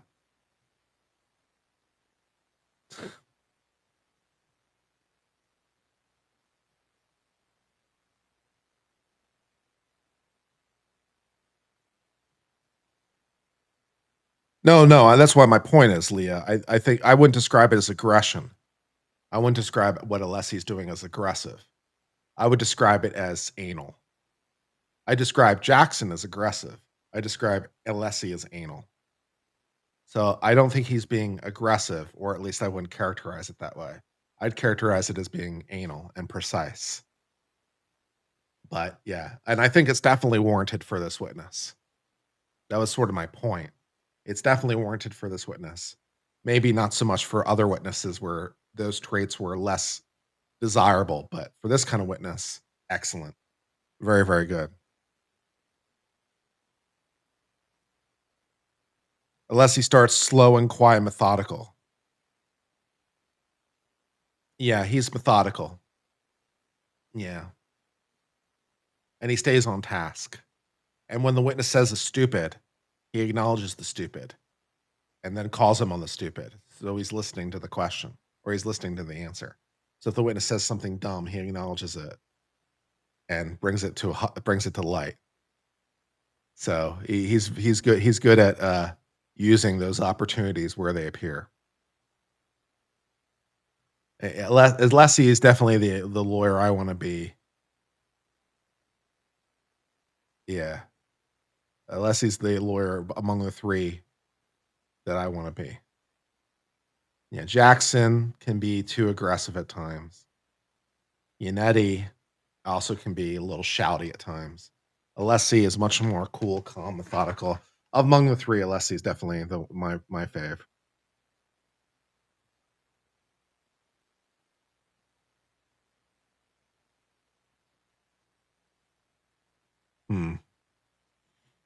Surgical? Yeah. Yeah. Yeah, Alessi isn't aggressive, he's dogged. Yeah. Alessi is not going to let the witness, wiggle off the hook. He's gonna get what he wants.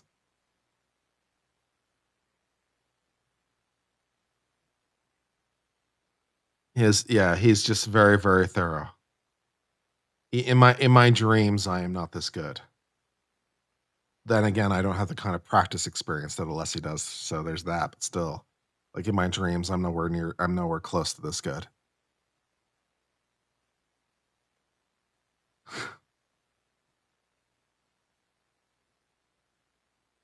in my dreams, I have the stage presence of Jackson. I don't know if I could necessarily pull it off in the real world, but at least in my dreams, I can. And with Leslie, I don't think even in my dreams I can pull it off. It's like, yeah, even on my best day, I don't think I can pull it off.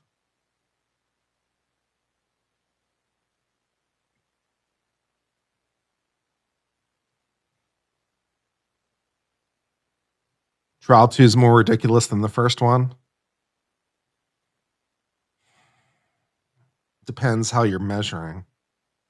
I think I would disagree, but there's definitely been some highlights about Trial 2 that were not present in Trial 1, so that's been very enjoyable.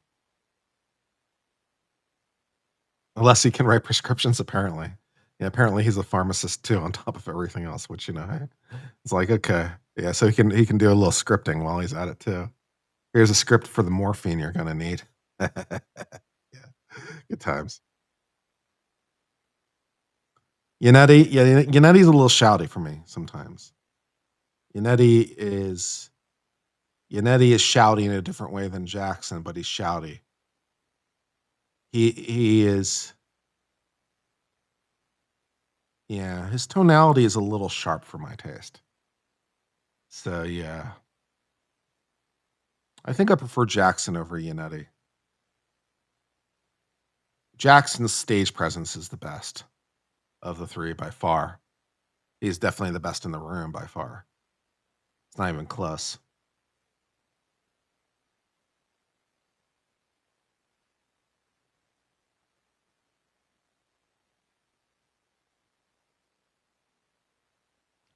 Jackson is also a little bit more prone to, if not allowing him, I don't know if it's necessarily emotion getting to him, but he's more prone to use emotion at times when it's not necessarily appropriate. He's not, yeah, unless he,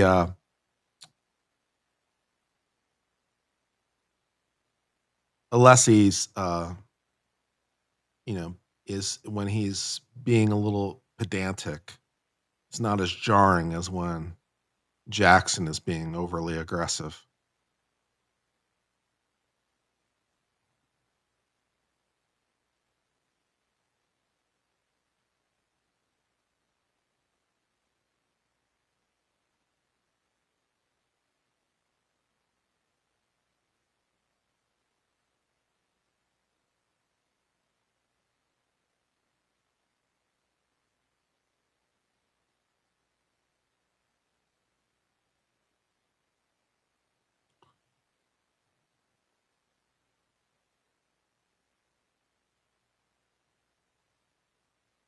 Is there a difference between best according to lawyers and best according to a jury? Sure.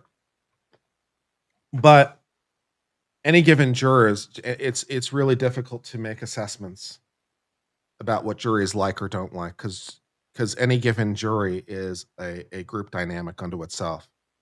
And so it's difficult to make assessments, or it's difficult to make generalized statements about how juries do or do not respond to things. Any given jury will respond to things differently than any other given jury.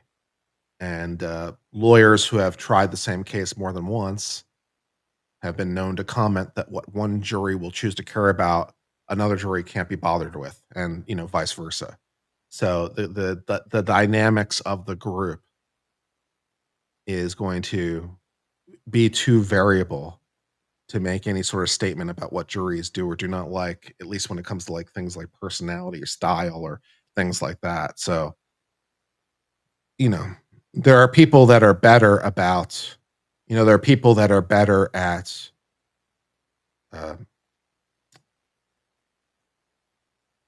reading a jury and have more range. And so there are lawyers who have more range and so can read a jury and present things that jury will tend to like. So their jurors, they have more like intuition, I guess, for lack of a better description, about what jurors are or are not responding to, and can adapt because they have enough variability in their style to adapt accordingly. Of course, it's a relatively rare trait, but There's also some lawyers who are just so personable that, basically everyone likes them. But, beyond that, it's hard to make statements.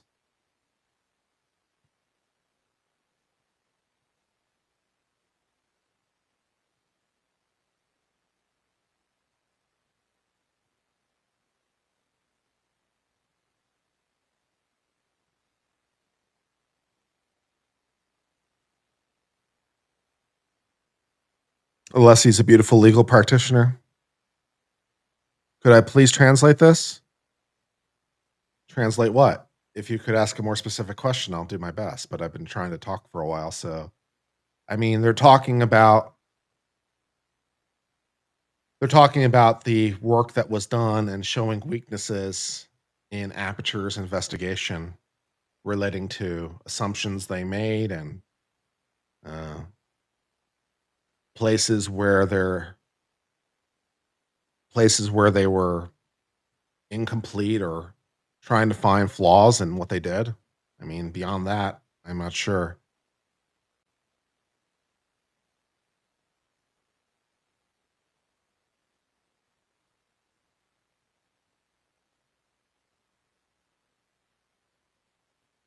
You like smaller chats? Well, I appreciate that, Peggy, but all things considered, I wish my chat was larger.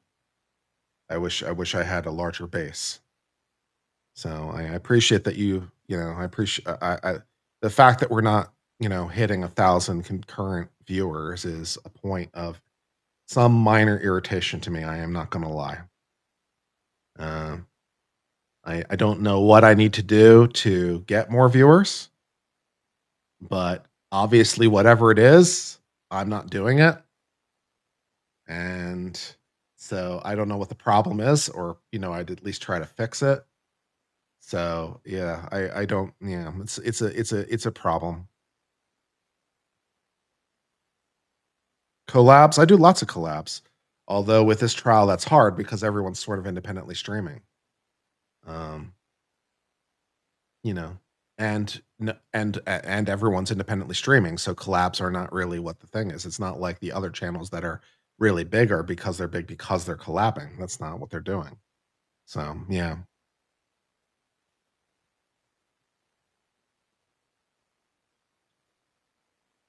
More sidebar tunes.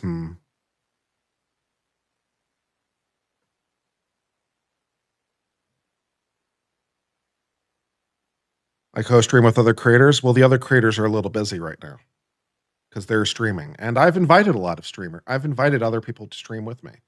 I've sent out a lot of invitations to other people to stream with me, and uh, I haven't gotten a lot of bites back. I can't stream with people that don't want to make themselves available to me. So I mean, but I invited like Jules on today to see if she wanted to stream. I invited like Larry DUI guy. I invited lots of people on. So what can you do?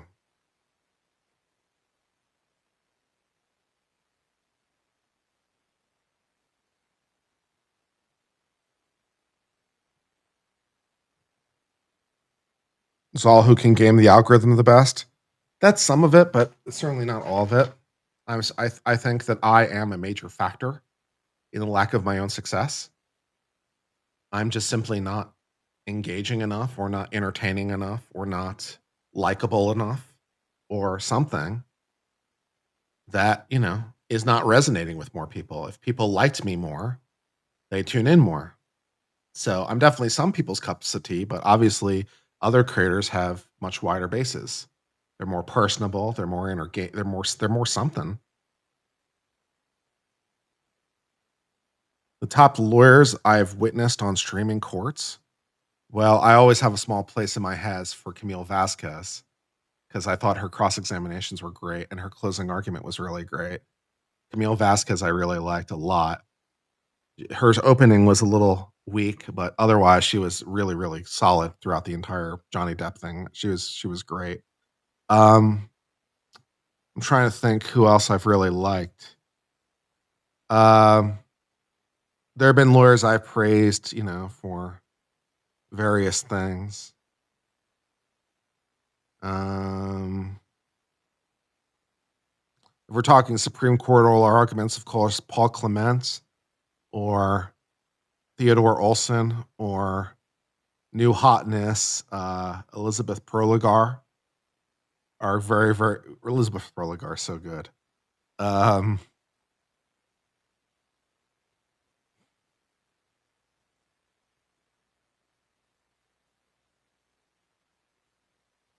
I appreciate that you're spending time with me, Jess Rhonda. I appreciate that I won the vote for you. That's something. I appreciate that. One of the prosecutors in the Sarah Boone trial? Yes. Although I could have done less with the Star Wars reference. But yes, generally. I have to be more generic. Well, I'll try to figure out how to become more generic. I'm not exactly sure what that means or how to do that, but I'll try. I'll try to be more generic.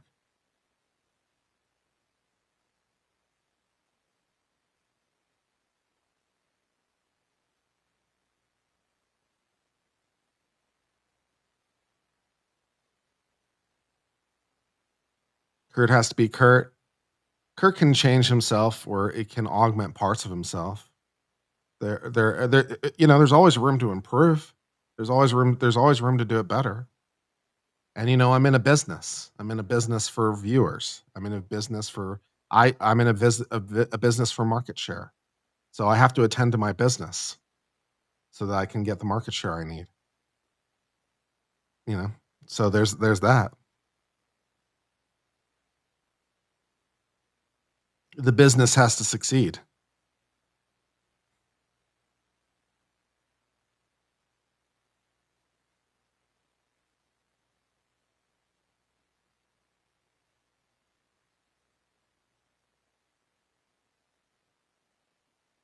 This trial has a lot of downtime. Yeah, sometimes there's downtime. That's fair.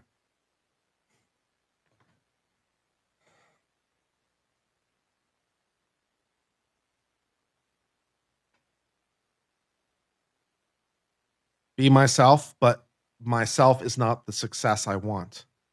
Be yourself is somewhat crappy advice, unfortunately. Or at least it's not pragmatic advice because it is not achieving. I already am myself and I'm not achieving the result I want. So be myself is very bad advice towards achieving the result because I'm not achieving the result and I already am myself. So it is bad advice towards the goal.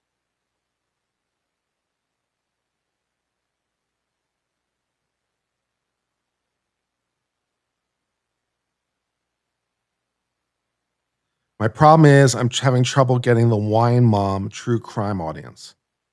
You're getting those desirous of legal analysis, but not many here for the drama. Yeah. That's fair. I don't know if I could lean more into the drama, but I could try.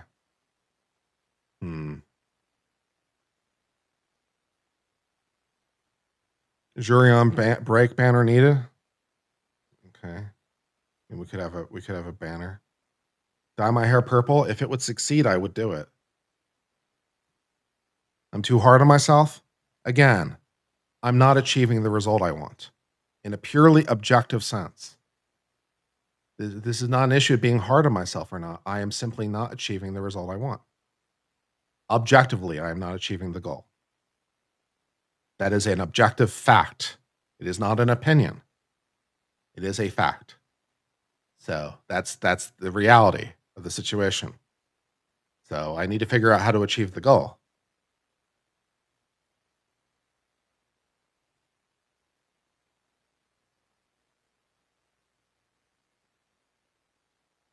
Do box wine reviews? And box cocktail reviews?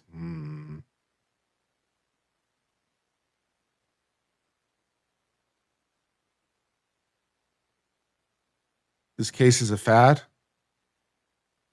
Well, I don't know if this case is exactly a fad. I mean, it's not forever, but I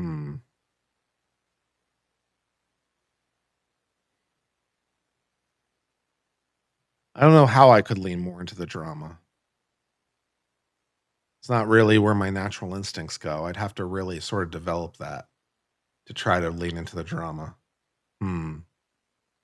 Maybe I need to watch more channels that are more dramatic and try to figure out what they're doing and then try to copy it and then try to integrate it. Maybe that would work. Why do I want the Wine Mom audience? I want any audience that will get me the goal. Why do I want the audience? In order to get more revenue so the business will succeed. I already told you why I want the audience. I want the business to succeed. I want to bring in more revenue. I need the business of the channel to succeed. I want to bring in more revenue. I already told you the answer. Why are you asking me again? If I get the Wine Mom audience, maybe it brings me more revenue. That would be nice.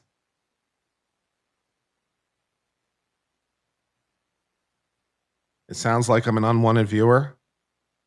I want all viewers. I want more viewers of every description.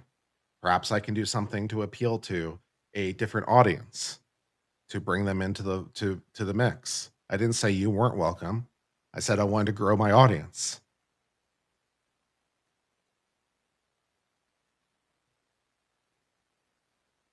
You have to state more unsupported speculation.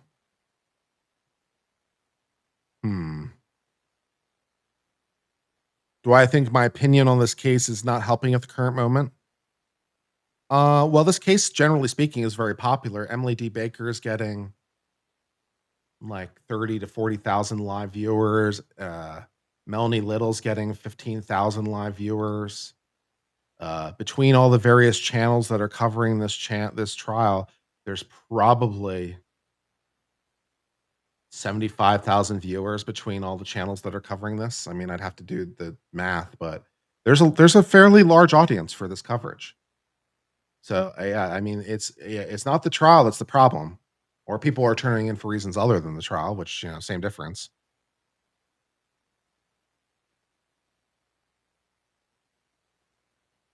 Doctor isn't impressive. How much money is enough? Well, more would be nice.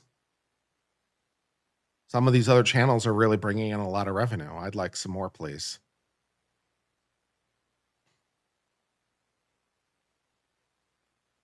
Would I read the filing in Discord? The other page is there now. I could. Sure. Let me find it. Okay.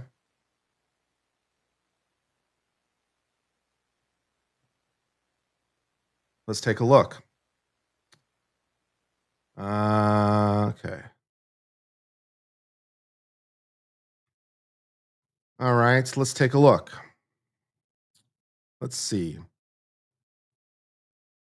All right, so motion to preclude the attempted use of any information not produced in rule violation 14. So we read that part, seeking a ruling precluding the use of any materials that were not noticed by the defense. So we read that page. Trial memorandum on expert opinions. The Commonwealth intends on asking Dr. Welcher, based on his review of all the evidence analyzed and reviewed, a number of opinions, including but not limited to, whether his opinion of whether lacerations on John O'Keefe's right forearm and arm are consistent with contact with the Lexus right rear taillight, whether his opinion is the Lexus collided in clipping or sideswiping the manner with John O'Keefe, and whether the collisions occurred substantially at the same time as the reverse maneuver, which he identified from the Lexus trigger event. Expert testimony on matters within the expert's field are admissible, even if the expert opinion touches on ultimate issues. That sounds correct to me. A question which calls for opinion is in the domain of an expert's professional knowledge is not necessarily to be excluded because the conclusion the witness reaches or approaches the ultimate issue. The only limitation is that subject matter discussed would be within the witness's field of expertise and the witness not directly express his views on the defendant's guilt. The Commonwealth is not acting Dr. Welcher provided his opinion where a defendant was under the influence, negligent, reckless, or had malice. The Commonwealth's expected opinions are admissible because they're within Dr. Welcher's field of expertise based on evidence he relied on, and they're not directly expressing or opining on the defendant's guilt. Additionally, but separately, these opinions directly rebut what was said by defense counsel repeatedly that there was no collusion. The scientific evidence, specifically Dr. Welcher's opinion, directly refute defense counsel's opening statement. For example, defense assert that the evidence in this case will establish above everything else 3 points. There was no collusion with John O'Keefe. There was no collision. There was no collision. Similarly, John O'Keefe did not die from being hit by a vehicle, period. The evidentiary standards are different than argumentation standards. So the Commonwealth is making a mistake there. Because at the end of the day, folks, there was no collision with John O'Keefe. You'll learn that John did not have a single injury consistent with being hit by a car. Let me say that again. The evidence will establish that John did not suffer a single injury on his body consistent with having been hit by a car, not one. Further, nothing consistent with a car accident despite the Commonwealth's contention.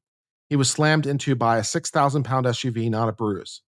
Dr. Laposta will tell you with medical certainty, in fact, John O'Keefe was not struck by a vehicle. Dr. Laposta will tell you with medical certainty, in fact, he was not struck by a vehicle. Medical and scientifically, he could not be struck by a vehicle. Therefore, as I've said, there was no collision.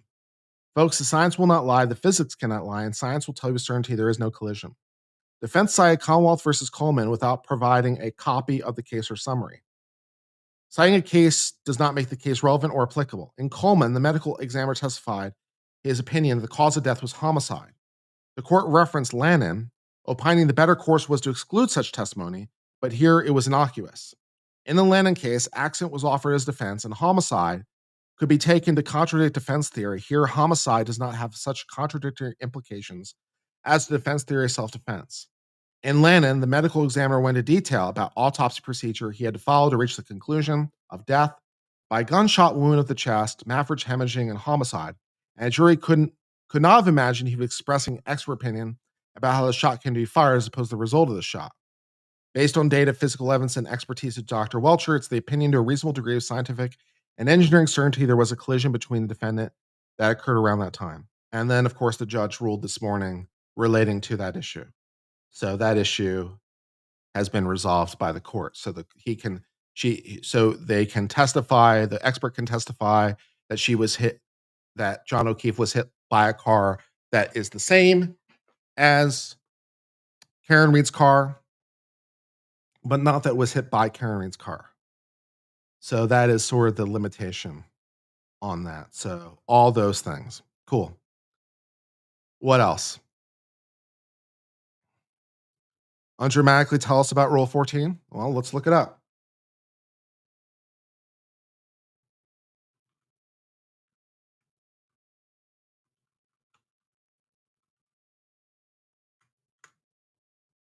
Rule 14. Let's look it up. All right.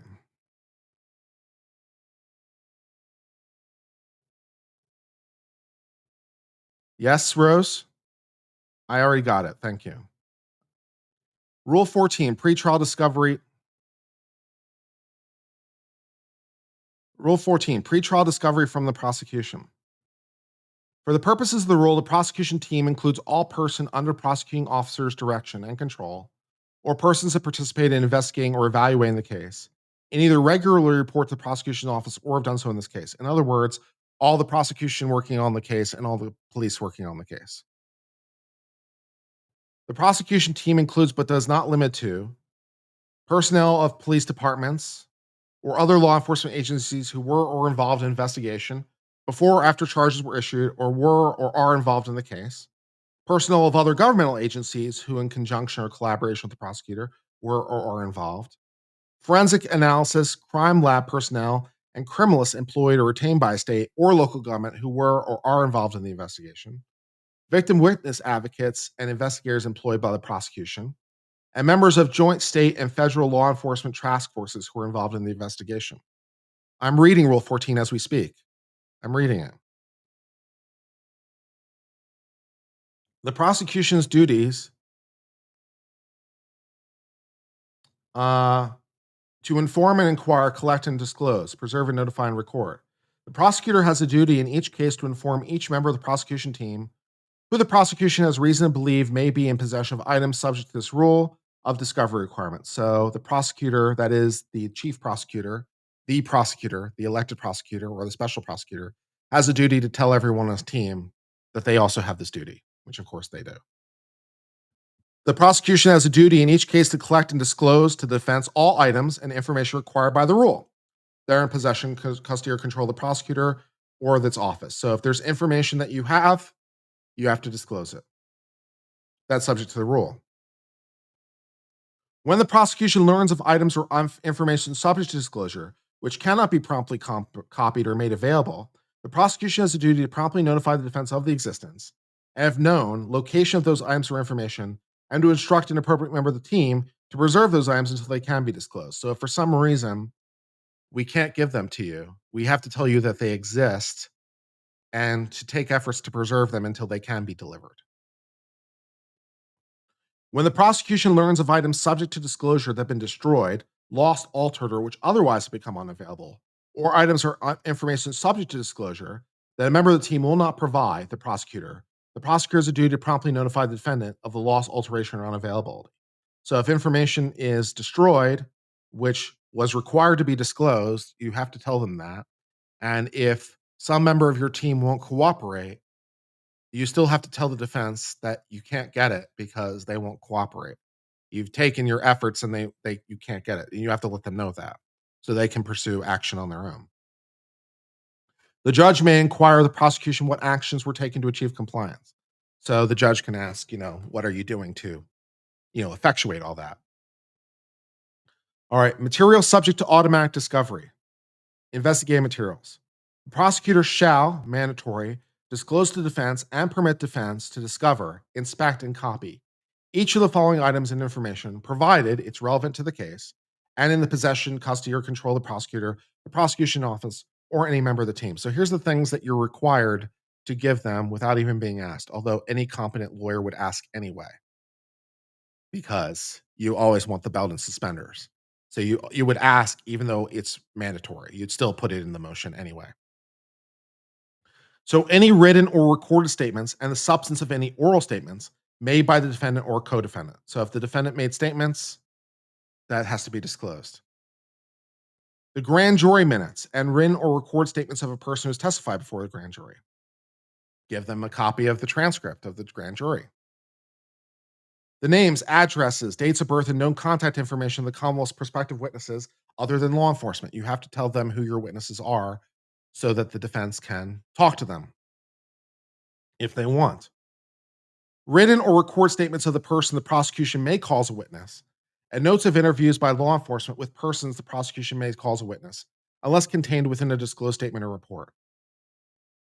So if there are any statements that a person that's called as a witness has put in writing, then you have to disclose those writings, including notes of interviews by law enforcement. It doesn't have to just be law enforcement. It could be any witness. So if there are any written or recorded statements, you have to disclose those. The names, business telephone numbers, business email address, and business address of prospective law enforcement. Again, you have to tell them who they are and where they can be found. So again, the defense can talk to them if they want. Intended expert evidence, other than evidence that pertains to defendant's criminal responsibility and subject to a different rule.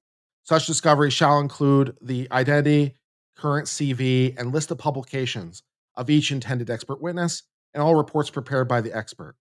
Who are they? What is their CV? All the publications that they've done and any reports that have been generated. No unfair surprises. So that's one of the things here like that the defense is complaining about because they're like, well, we're not getting the reports that we need. Okay. All photographs, videos, and audio recordings or other tangible objects, all police or investigative reports, and all intended exhibits. Again, to the extent you have them, you have to disclose those information. Reports of physical examinations of any person or scientific tests or experiments. Same. A summary of identification procedures and all written, recorded, or oral statements made in the presence of or by an identifying witness that are relevant to the issue of identity or fairness or accuracy of the identification. So this basically deals with, among other things, like when you want to ask a witness if they recognize someone. This would be like the classic 6-pack, right? You give them a folder of like 6 faces and be like, and are any of these faces familiar to you? So how you do that, or the classic lineup, what is the procedure for the lineup? How is it done? Any statements made by the witness relevant to the lineup. So if the witness didn't identify them, identified the wrong person, all those things you have to disclose. I disappeared from your feed. I don't know what to say about that. I don't know how to solve that problem. Items and information favorable to defense. The prosecution shall disclose to defense and permit the defense to discover, inspect, and copy all items and information favorable to defense in the possession, custody, or control of prosecution's office, or any member of the team. So any information that tends to indicate they didn't do it or would mitigate responsibility, you have to disclose. That's basically, well, that's Brady, basically, to be honest. Items and information subject to this section must be disclosed without regard to whether the prosecution considers the items to be credible, reliable, or admissible, and without regards to whether such information has been reduced to tangible form. The disclosure of any unwritten or intangible information shall be memorialized as soon as there's a reasonable opportunity. So if you come into possession of information that tends to, again, indicate that they didn't do it, you are required to write it down and then disclose that as soon as practical. So if someone, comes in the door and be like they didn't do it, you have to write that down, so you can't withhold that. Items favorable to defense are items that tend to cast doubt on an aspect of the guilt as an element of any charge of a charged or lesser included offense. So again, they didn't do it. Cast doubt on credibility of accuracy or of any evidence, including identification or scientific evidence. So anything that makes those identifications less reliable or questionable. Cast doubt on the credibility of any testimony of witness. Again, like, things that show them to be unreliable, past problems, if they're on a Brady list, past issues relating to honesty, all that kind of stuff. Support the suppression or exclusion of any evidence the prosecution may address. So if there's any information that would tend to indicate the information should not be presented, you have to provide that to the defense. You can't just hold on to it. You have to tell them. Mitigate the charged offense to any lesser offense. Diminish culpability or mitigate. So it doesn't have to make you less guilty. It can make you less responsible, right? Because it goes to your penalty, or otherwise, it might impact the sentence in some way. Establish a defense theory or recognize affirmative defense or exemption to the charged offense or offenses or any lesser included offense or offenses, regardless of what defendant has presented such a theory or raised the defense. So if it goes to any affirmative defense, even if they haven't raised it, you have to tell them about it because maybe they don't know and maybe they'd like to know. So justification, legal excuse, anything like that. Corroborate the defense's versions of facts or call into question material aspect of prosecution's version of facts, even if the aspect is not an element of the case. So if the defense has a theory of the case, even if it's not your theory of the case, and you have facts that will corroborate that, you have to disclose that too. So that's pretty clear.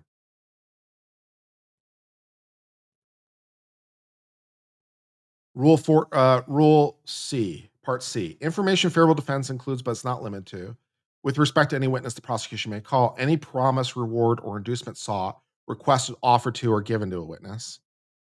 So anything that, what I will do, I'll drop charges, I'll give you money, I won't prosecute your friend, whatever. Larry, do you a guy loves me? He's welcome to stream anytime. He has my contact information. He streamed with me briefly. He's welcome to join me again.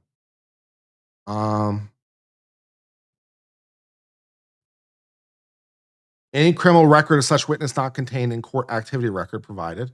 So if there is criminal records that are not contained in standard records, perhaps they're from a different state, for example, then you have to disclose that. Any criminal case pending against a witness at any relevant time, whether brought by this office or another office in any jurisdiction. So, that kind of speaks for itself. Any written statement or oral statement of a witness that's inconsistent with any statement known to the witness, but known by the prosecution by that witness. Any recanting known, or omits, adds, varies, or supplements any statement. So basically every version of the witness's statements. So if the witness changes it in any way, recants it, adds, omits, supplements. So if they change their testimony in any way, You have to let the defense know about any change. Any written or oral statement of such witness that's inconsistent with any written statement known to the prosecution made by any other witness the prosecution may call. So again, if they contradict each other, if witnesses contradict each other, which, can very easily happen. If you have multiple eyewitnesses, the probability that they're all going to tell the same story is basically zero. So you have to let them know of any inconsistencies, which are basically inevitable, but you have to let them know. Because the inconsistency is now not with themselves, right? The inconsistency is now with other witnesses. So this witness has been telling the same story the entire time. Nothing's changed, but their story is inconsistent with another witness. So you have to let them know about that. Any information reflecting bias or prejudice against the defendants by a witness, which other reflects bias or prejudice against any class or group. So, if they're racist, for example, you have to let them know. Any crime charged or uncharged committed by the witness, if known to the prosecution or any member of the team. So basically, again, any criminal history. Any information about such a witness contained in a database or list of information about law enforcement misconduct. That would be the infamous Brady list that we talk about, the list of prior cops that have been shown to be liars. Any information about mental or physical impairment of the witness that may cast doubt on the testimony. So if you're aware of any impairment they had, you have to let them know. So, they were drunk, they were high. Again, it doesn't necessarily mean they can't testify, but it's something that they might want to cross-examine about. With respect to any precipitant witness, that's a witness who viewed a thing or heard a thing, someone who perceived it, as opposed to an expert witness, without regard to whether the prosecution may call the witness. The failure of the precipitant witness to make an identification, if any identification procedure has been conducted. So again, we did the lineup, we did the classic 6-pack, we did whatever, and the witness couldn't identify them. We have to let them know about that. Any inconsistent written statement, oral statement of this witness. Again, if they've told multiple stories or different stories. Any written or oral statement of the witness that's inconsistent with written statements made by other witnesses. Again, any contradiction between what they say and what other witnesses say. Part 3, with respect to any expert witness other than one pertaining to defense criminal responsibility subject to Rule 1414 or 414, the prosecution may call description of any examinations, tests, or experiments performed by the expert. Again, give us a copy of any reports, tests you've done, whose results were inconsistent with any other thing. So if the expert did tests and they were inconsistent, with any conclusions, or if they, some testing didn't pan out, you have to let them know about any unsuccessful tests that were done, basically. Descriptions of negative outcomes of proficiency tests or audits of the witness or of the lab. So if the lab has problems, you have to let them know about that because maybe it might be relevant. With respect to any person the prosecution does not anticipate calling, any written statement of such a person, including expert, pertaining to the case that's inconsistent with any written or oral statement known to the prosecution made by a witness the prosecution may call. That is actually a pretty aggressive rule by Massachusetts, to be quite honest. So I don't think every state requires that. That's actually a pretty aggressive rule. So if the prosecution looked to hire an expert, so they talked to an expert and the expert's like, nah, I can't tell you what you want, right? So the defense wouldn't have to disclose that, but the prosecution talks to an expert and the expert says, I can't back your play. Then the prosecution has to tell them about the expert witness that they approached, even if they didn't hire them, even if they won't be testifying. That's a pretty aggressive rule. So that's, because those are expert witnesses the prosecution approached, possibly paid, gave quote unquote the wrong answer, and now I have to tell them about it. That's pretty aggressive, man. So, but hey, that's what the rule says. So, fair enough. Item or information tends to support the proposition another person committed the crime or had motive, intent, or opportunity. So again, any information relating to potential alternative suspects. Establishes deficiencies or lapses in investigation of the case, or the failure of any expert witness or member of the team to follow protocol. Yeah, a couple lapses along those lines. Call into doubt the authentication of any evidence the prosecution may introduce, or the reliability or availability of any expert testimony. So again, if there's a reason for any reason to doubt that the evidence is authentic, you have to let them know. Suggest any bias or prejudice against a class or group which the defendant is a member played any role in the investigation. So if the members of the police are known racists and they participate, you have to let them know about that. The term written statement means a writing made, signed, or otherwise adopted by a person having precipitant knowledge. Again, a witness is a person who perceives of the relevant facts and contains such facts others than drafts or notes that have been incorporated into a subsequent draft or final report. So if the information is contained in a later report, then fine. But if not, you have to give it to them. A written, stenographic, mechanical, electrical, or other recording or transcription thereof, which is substantially verbatim recital of an oral declaration, except that a computer-assisted real-time translation or its functional equivalent made to assist a deaf or hearing impaired person that is not transcribed or permanently saved in electronic form shall not be considered a statement. So, fair enough. So if there is some sort of, real-time thing to help a deaf person communicate, that is not itself a written statement. Otherwise, it is. The term oral statement is used means any communication by speech or nonverbal conduct. That'd be interesting how that would play as a matter of practical reality. That'd be interesting. Intended as assertion, a person having precipitant knowledge, again, that's a witness, of relevant facts in which contains facts that's not in writing. If the information subject to disclosure exists in multiple forms, including writing and oral, the entirety of the substance of information must be fully and completely disclosed, even where the disclosure requires providing written documents and separately disclosing the substance of any unwritten oral statements. So basically, you have to tell them everything. You don't necessarily have to tell them twice. So if the writing contains everything, then great. But if not, then you have to give them multiple statements. So you have to give them all the things. If all the things are contained in, you don't have to necessarily give them an earlier version. If the information's in a later version, you don't have to tell them twice, but you have to tell them at least once, even if it means giving them multiple things. Disclosure of any unwritten oral statement shall be memorialized as soon as there's written opportunity. So again, if there is an oral statement, you have to reduce it to writing. You can't just not reduce it to writing, which incidentally, not every state has that rule. So again, pretty aggressive by Massachusetts. Like, because some states don't necessarily require that, and then they won't put it in writing. So, because the lawyer doesn't want to, but Massachusetts makes them put it in writing. So again, aggressive in terms of the duties. Except as otherwise ordered, the prosecution shall provide defense discovery required by the rule at arraignment to the extent discovery is in the possession of the prosecutor. So if you have it by arraignment, you have to give it to them at arraignment. So that's your first disclosure deadline, right? Anything you know by arraignment, anything you know prior to arraignment, you have to give them at arraignment. And they shall provide discovery required by the rule then available at the first pretrial conference. So again, anything you have by that time as well. The continuation of duty. If the prosecution team subsequently obtains item subject to disclosure, they shall promptly disclose or notify defense.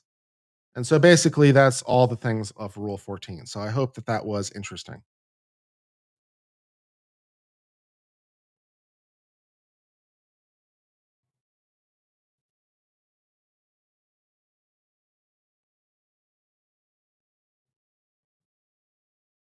Do I talk about my own personal experiences? My practice has not been in trial law. My practice was transactional. So I don't really have personal experiences to share relating to trials. It was not my practice area. So no, I don't talk about my own experiences because I don't really have many. I had a couple cases, I had a pro bono once. I did a speeding ticket once. Did I do anything else that was a trial? It might have just been the two. So yeah, I don't have a lot of experiences there. Get thicker skin and don't allow people to affect your personality, and don't degrade or put down the chat. Don't call them stupid. That's a fair point, being me. Yeah, don't degrade. Try to get a thicker skin. That's a fair point. Yeah. That's somewhat challenging because as members of the chat know, I suffer from depression. And so that is partially I react to things because I'm depressed. And so, you know, that's at least a partially limiting factor in relating to this. But yeah, I mean, it would probably be better to have a thicker skin and let things not react to me as well. That would be nice. I'm getting better about it. I mean, if you compare me to like last year or 2 years ago, I think I'm better. I think I'm less reactive, but still perhaps more reactive than I should be. So it's a fair critique. Yeah, it's a fair critique. You say I need a dog? Yeah, well, I was still looking at trying to find a dog.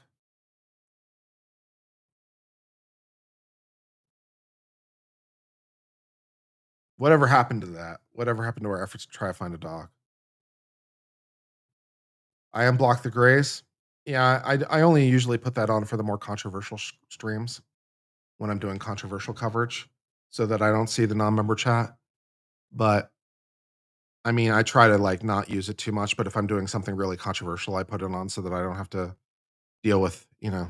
But yeah, it's fine.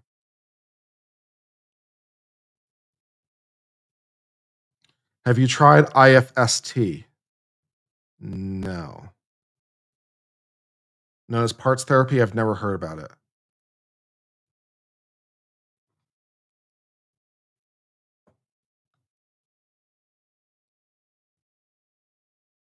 Just try reacting 20% less. I'll keep trying.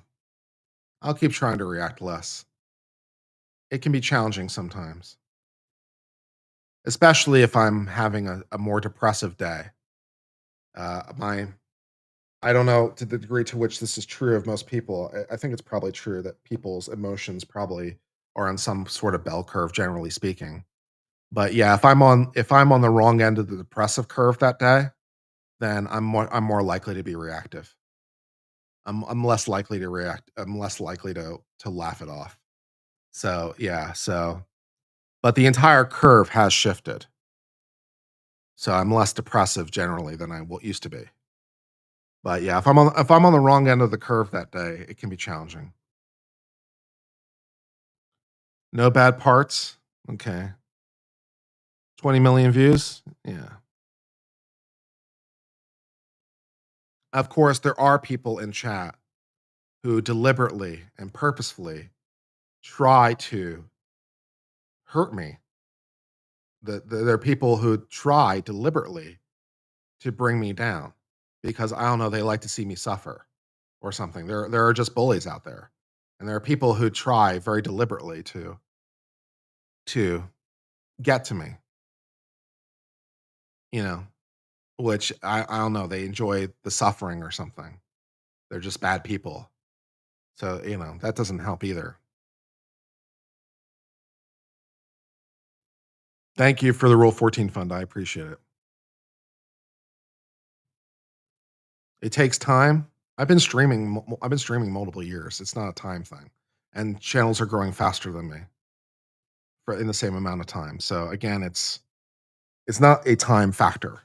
There are channels that are growing faster than me. And so there's something obviously they're doing that I'm not doing. And so it's like, what do we do about that?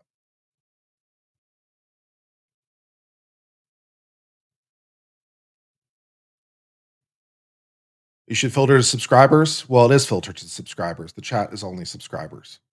So it's already filtered to subscribers.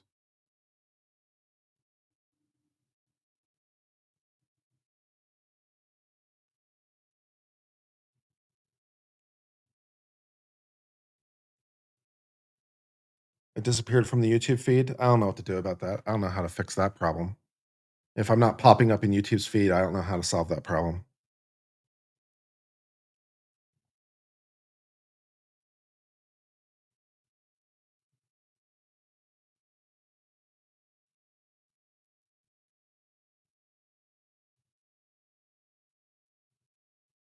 There's always more with those than those with less.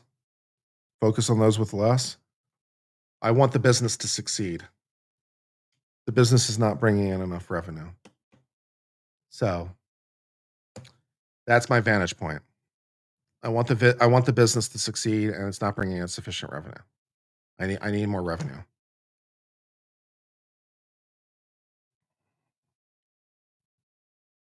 I'm constant on your feet. That's nice. How can we best support you? Just by being a positive contributor, just by chatting and being a positive contributor, telling your friends, retweeting my comments on Twitter helps a lot. That helps to bring attention to the channel, retweeting, telling your Facebook friends about it, promoting links on Facebook, engagement and YouTube comments, engagement on X, engagement on Facebook,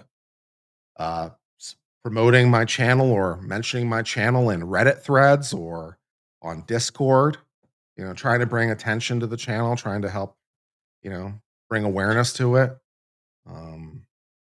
Those are some thoughts. Could I do a what if stream regarding bias? Could I do a what if stream regarding bias from Bev, misconduct from DA Brennan? Like, what if the Fed swoop in and potential consequences drama about Kurt style? Yeah, maybe.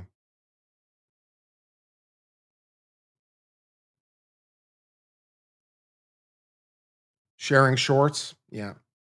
Those are good. Yeah. Social media engagement probably is the easiest thing for you to do. Being a good chat participant, commenting on YouTube videos, liking the video, retweeting out the the X link. Those are good things to do.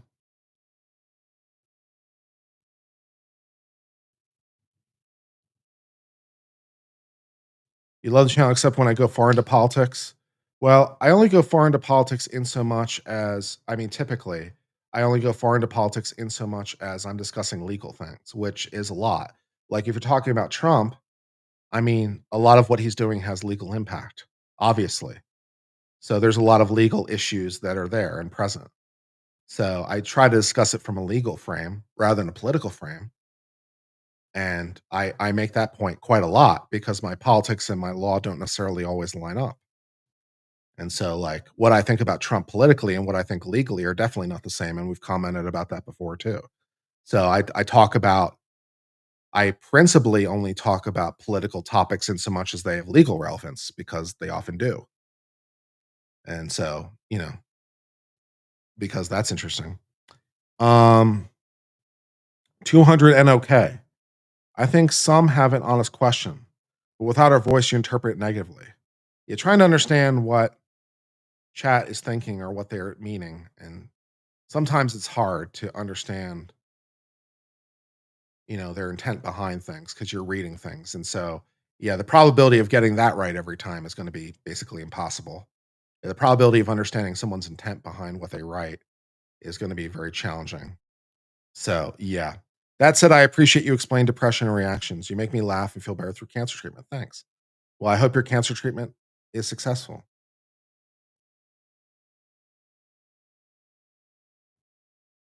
You think I have nice eyes? Thank you. Look healthy? Thank you. Why am I doing this? Well, 2 reasons. 1, I love the subject matter. 2, to earn a living.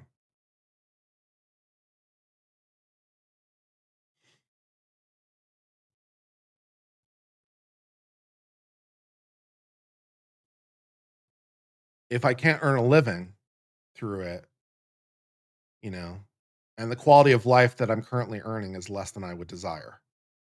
So I'd like a better quality of life, and therefore I need more money. So I'd like the channel to do better. I know it's possible. There are channels that do better and bring in more revenue. It can be done. There are channels in this domain there are channels covering this trial which are bringing in more revenue. So it can be done. It's being done as we speak by some people, and the question is, well, how can I get better? How can I get better share of that? How can I increase my market share? What do I think about all these YouTube videos from lawyers and others suggesting Bev is communicating to Brandon non-verbally? Yeah, there's definitely some evidence to support that. Yeah.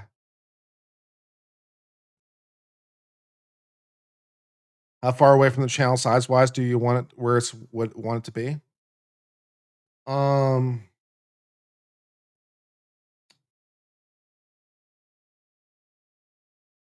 that's a reasonable question.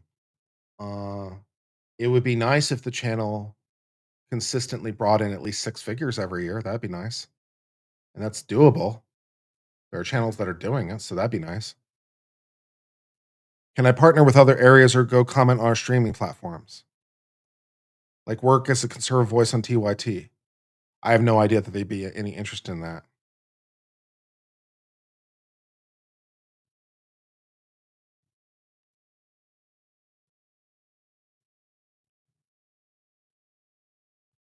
Do Wagington style videos, essays on past trials? I'm not sure what that is.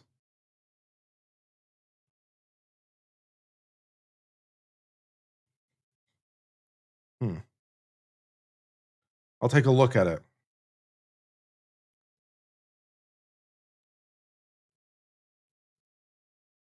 You have to do it for the art, not the money, and maybe success will follow? Well, anyone who is a professional artist has to be thinking about the money because it's literally their profession. So if you're a professional artist, how can I bring in more revenue is a very reasonable question to ask. I don't think there's anything wrong with asking that question as an artist more than any other profession. I mean, whatever your profession is, you want to be paid well for your profession. You may or may not be happy with your current compensation level. I can't speak to that. Perhaps you'd like to be paid more. Perhaps you're trying to figure out ways to get paid more for what you're doing. I'm trying to figure out ways to get paid more for what I'm doing. I don't think there's anything wrong with that. Q squared. Can we do more fun Karen Reed videos with you as meme R streams last year full of clips? They had like 50,000 views.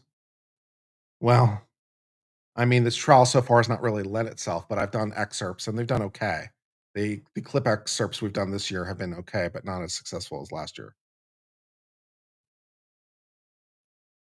How many views do you need on a video to make money? It's kind of all over the place in terms of that.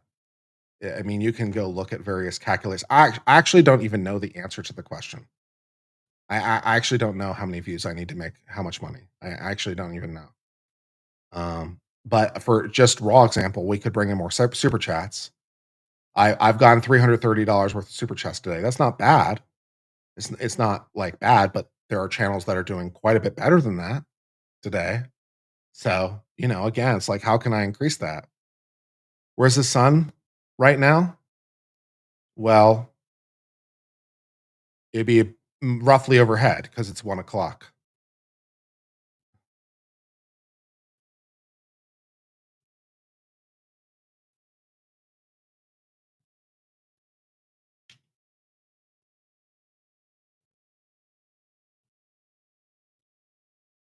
Mr.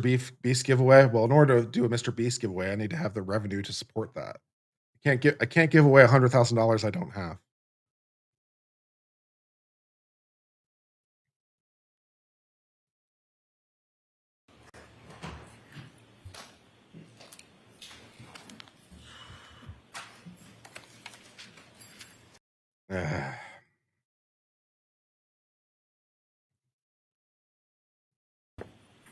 Do I have sponsors? Not at the moment, no. I wouldn't be opposed to it, but Mr. Leslie, whenever you're ready. I don't have a lot of sponsors reaching out to me, so. Just take a moment, Your Honor, to reorient. I'll be right. Get some watch sponsors. If I knew how to get them, I might do it. Get some AliExpress people to sponsor my channel, Welcher. maybe. Good afternoon. Nice to see you again. Same. We had left off talking about some examples of Newton's second law and the application of it in the parlance of force equals mass times acceleration. It does. And I now want to continue on with that discussion. It is correct that you can conduct a force analysis on any part of the body, correct? I mean, it's more difficult on internal with live people. Like if you wanted like my appendix, I really necessarily couldn't. Let's talk about the musculoskeletal system, the outside bones. You can conduct a force analysis So your on any bones are bone. on the inside. Sir, if I could finish my my God. question, please. Okay. You can Really?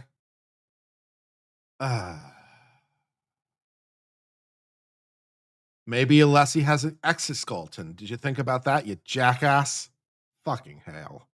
conduct a force analysis on any bone in the body, correct? More or less, yes. So the force analysis I use as a synonym with Newton's second law is not exclusive to the head, correct? You can do it on other bones in the body, correct? Correct. On direct examination, your direct examination here, you did not present a force calculation representing what you allege to be contact between the vehicle and Mr. O'Keefe's right arm, did you? Correct. And nowhere in your report do you present a force calculation for Mr. O'Keefe's right arm, do you? Correct. We didn't have enough information to do it. We're going to get to that. Okay. Now, given that you stated that, quote, determining the effects of physical forces on the human anatomy, end quote, is the job of a biomechanical engineer, you must have conducted several force calculations related to accidents involving humans in your career, correct? Hundreds. Hundreds. Now, you didn't present a force calculation in your materials, as you've stated on direct, with regard to the arm, and I'll include in the right arm going from the shoulder all the way to the tip of the hand, okay? So that's my definition of a right arm. You didn't present any force calculation on that part of the body of Mr. O'Keefe, did you? Correct. Assume, and we're going to apply Newton's second law. Assume Mr. O'Keefe's hand weighed 7 pounds. So that's the M in the F equals MA. That's not a good assumption. Well, what number would you like to apply for an M for the hand of Mr. O'Keefe? I'll take any number you got. Just the hand? Just the hand. Oh, the whole arm of Mr. O'Keefe weighs approximately 12 pounds. Okay, fair enough. So the whole arm, is either from the shoulder down to the tip of the fingers, is about 12 pounds, right? Correct. Okay. So assume that the Lexus SUV was traveling at 20 miles an hour. All right? Under your theory going backwards, 20 miles an hour. And the third variable I'd like to give you is to assume an impact window of 10 milliseconds. Ooh. Okay. Can you calculate the G's of force from that data? You need more information. Well, let me ask you this. What more information would you need? So we talked about the glancing impact. I'm talking about a force calculation of an impact, not as to whether it's glancing or not. So you want a direct head-on impact in the arm, not a glancing hit to where the Lexus comes in, hits the arm, and they continue off together? I'd like to start with that, but just so we can hopefully expedite it for the jury. Okay. I'm going to want to get to what you have depicted in your diagram of having holding the arm out. And that's not a glancing impact. Is that, sir, with the right arm in parallel with the back of the Lexus? Yes, it is. So really I'm sorry, let me finish, please. What you're concerned about is where the center of mass is. With the center of mass out towards the corner of the car, that becomes a glancing contact. So you don't have a center of mass contact, you have a glancing contact. Okay, fair enough. Well, so let's start the first force calculation. I need my calculator. Oh my Let God. him use his calculator. Sure. We're going to do math now. Okay. Tell me when you're ready, sir. There's Go ahead. So let's take a scenario where it's this. I don't know what objection this is, but we're doing math in a legal proceeding. Objection unholy. I don't. Okay, this is interesting. Let's break out the calculators. Okay, great. Is this a chalk? Probably technically does qualify as a chalk. I don't know. Pressing on. a center of impact, Center of mass. center of mass impact, right? Okay. Impact to the right arm. Okay. Let's start with that one. Okay. And you want me to use like a 10 millisecond? Yeah, be conservative. Yeah, let's use a 10 millisecond for Okay. the impact window.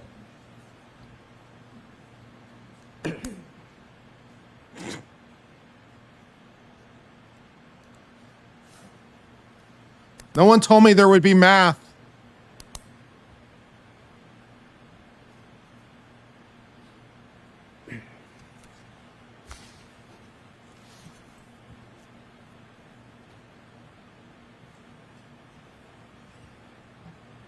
Do you think it's a mystery black hole?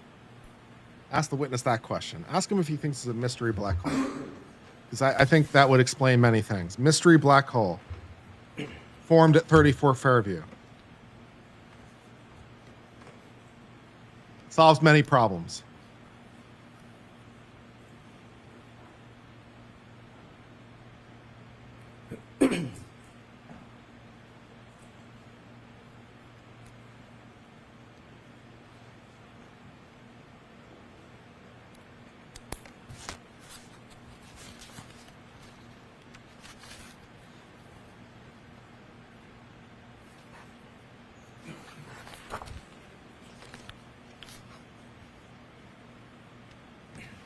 Can we get a whiteboard in here and just do it in front of the jury? That'd be good.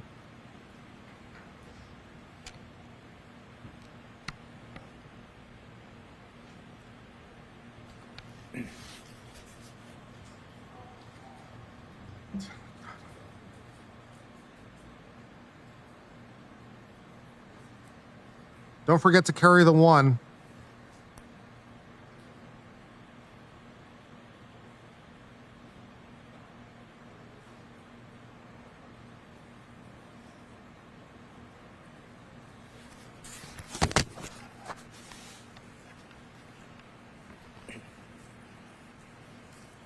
Also, Leslie, not to put too fine a point on it, but when you asked him to assume the hand weighs, what was it, 7 pounds?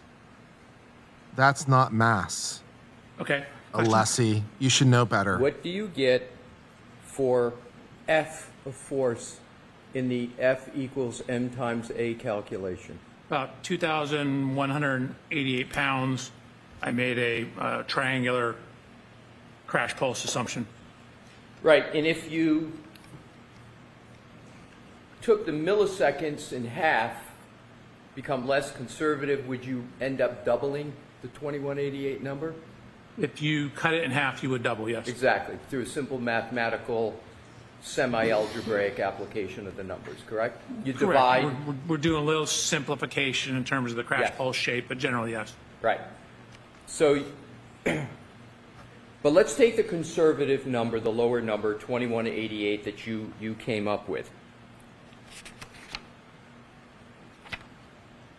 Do you know from the literature, as you did with the head, you went to the literature and said this is how much pounds of force the F you would get to have to cause a break at the occipital bone. Do you know from the literature how much force it would take to break an arm bone? I have an idea, yes. What is your idea? So for a distributed load, such as this, not a concentrated load, you're going to need somewhere between, I've seen, and this is for cadaver tests, a low of like 2,500, maybe a little lower, to a high of 7,000. Sir, you have switched, haven't you? We're talking about center mass impact. Did you in your calculation just switch to a side swipe impact to No. do your calculation? No. I'm asking about a center of mass impact. How much force would you need? Let's start with the hand. Maybe it's I mean, it really shouldn't matter whether it's center of mass or because it doesn't matter, right? Because the only thing that would change now is the amount of force that would be imparted. But if the number is 2188, if that's is the number of force, it doesn't matter whether it came from a side impact or direct, because that's just the number, right? It doesn't really matter how it came. It's just that it happened. So yeah, I don't think there was any switching, so I don't know, but okay. Okay, we're doing this thing. simpler one. Do you know how much force it takes to break, any of the hand bones, you know what I'm referring to, the phalangeals, Yes. the metacarpals, and the carpals? Correct. How much pounds of force do you need to break any one of those bones? Actually, I didn't find any distributed loading on the amount of force. I don't know.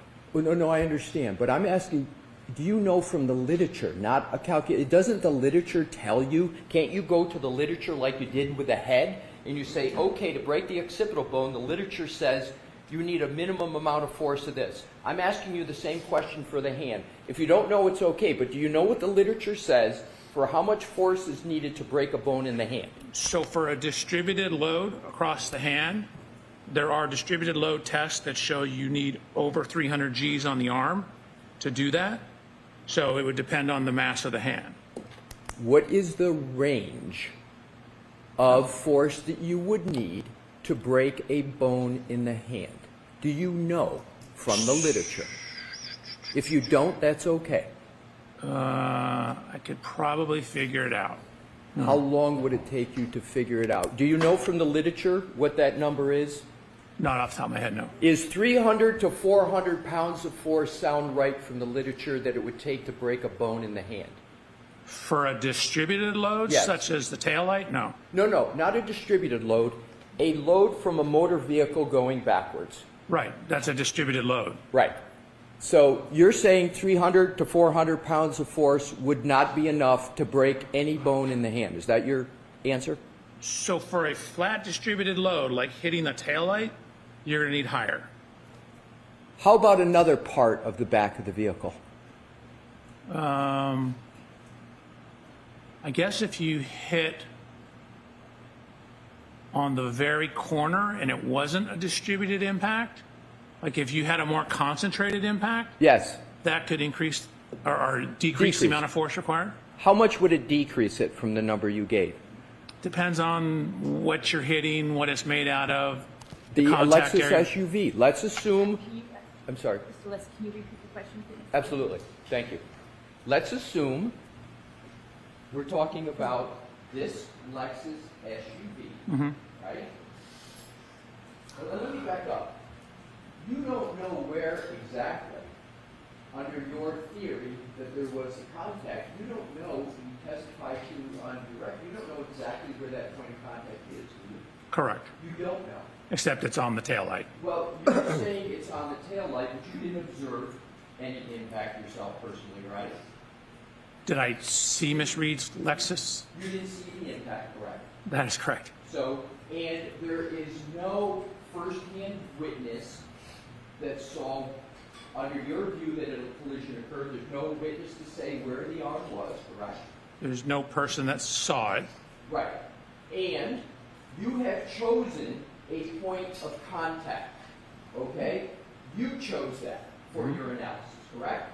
Correct. And you picked that location, but it's also possible that under your theory that a collision occurred, that arm could have been impacted any part of the back of the vehicle. That's possible, isn't it? That's not probable, no.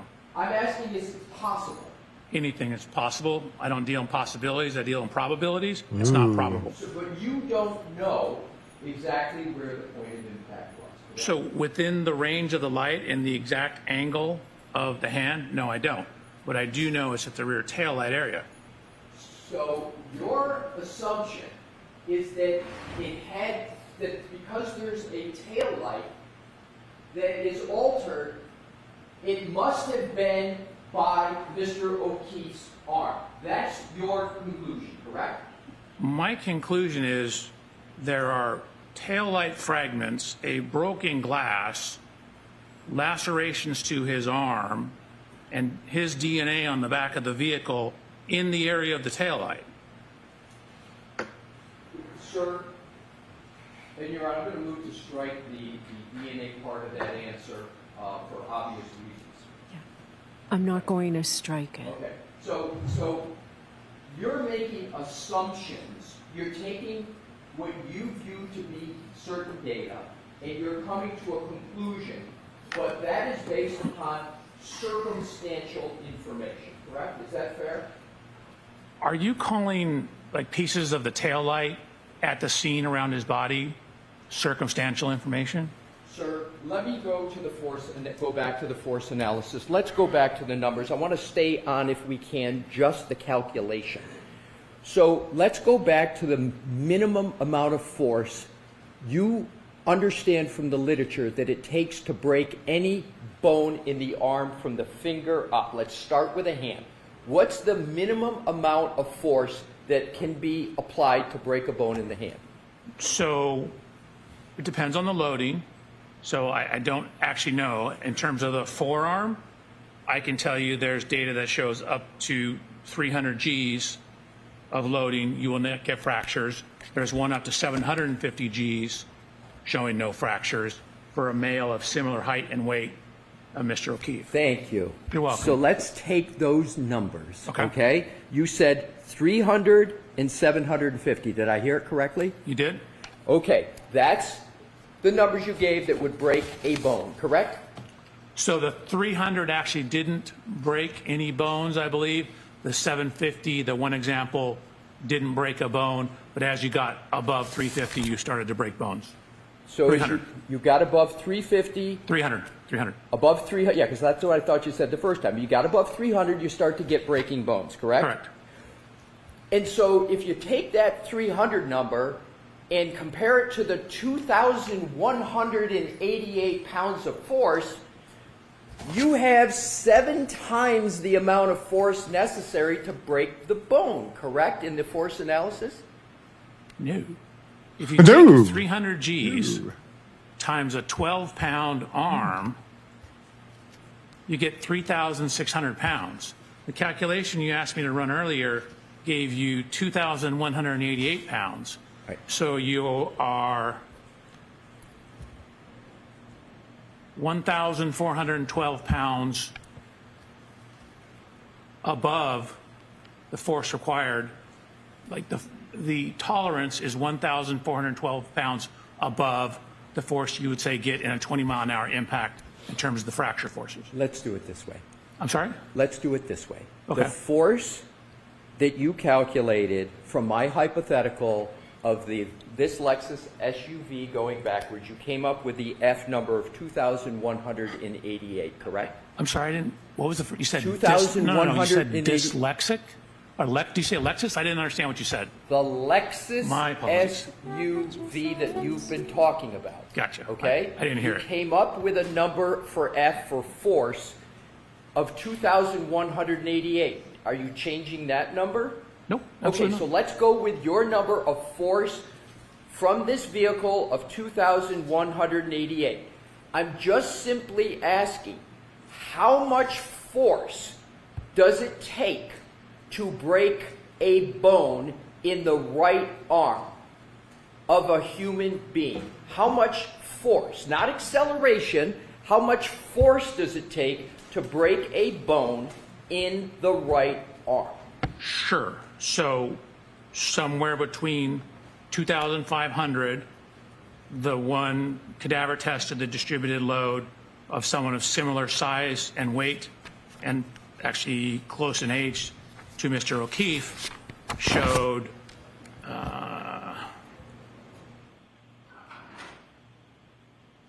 about 7,000 pounds of force to break it. Let's go to the hand.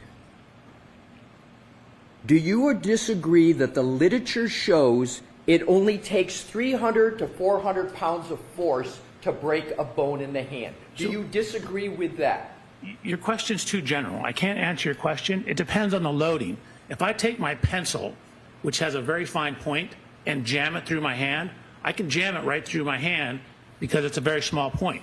But if I distribute the load and a broader load, such as hitting a taillight, it takes much more force because the load's distributed across it. It's like if I sit on the corner of my bed. I might sink in this far when I sit on the corner of my bed, but what happens when I spread my load out, when I lay on my bed like this? I don't sink in as far. Has my weight changed? And weight is basically force. No, but I've distributed it over a larger area, so for a given force, you get less sinking into the mattress. So if you hit a broad surface like a taillight or a wall like this, it takes much more force than if I were to take a singular small round object and jam it into the hand. That hurts. This does not. Okay, if you can hear my question, if it's unclear, you tell me. For not a pen, not your bed, but for a Lexus SUV of 6,000 pounds,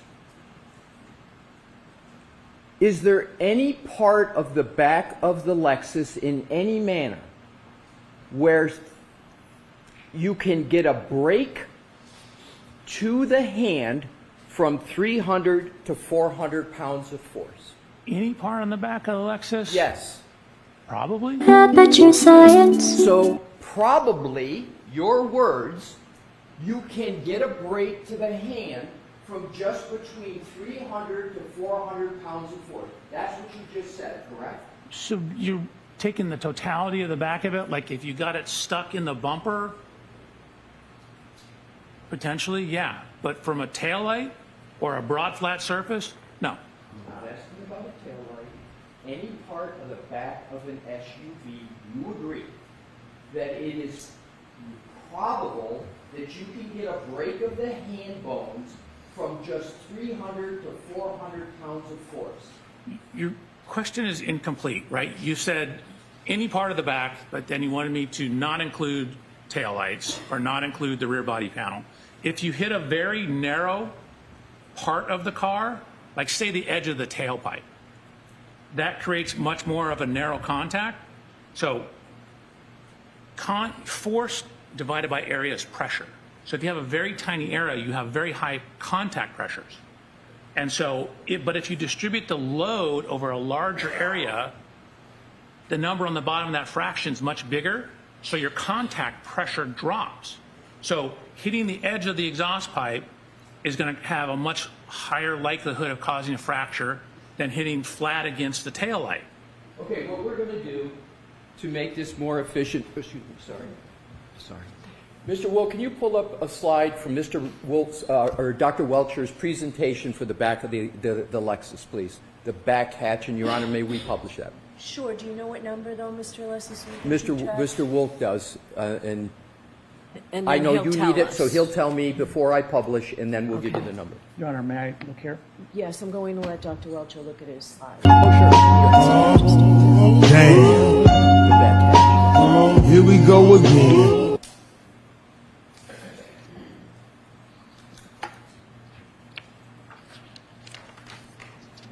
You have one of just the rear gate.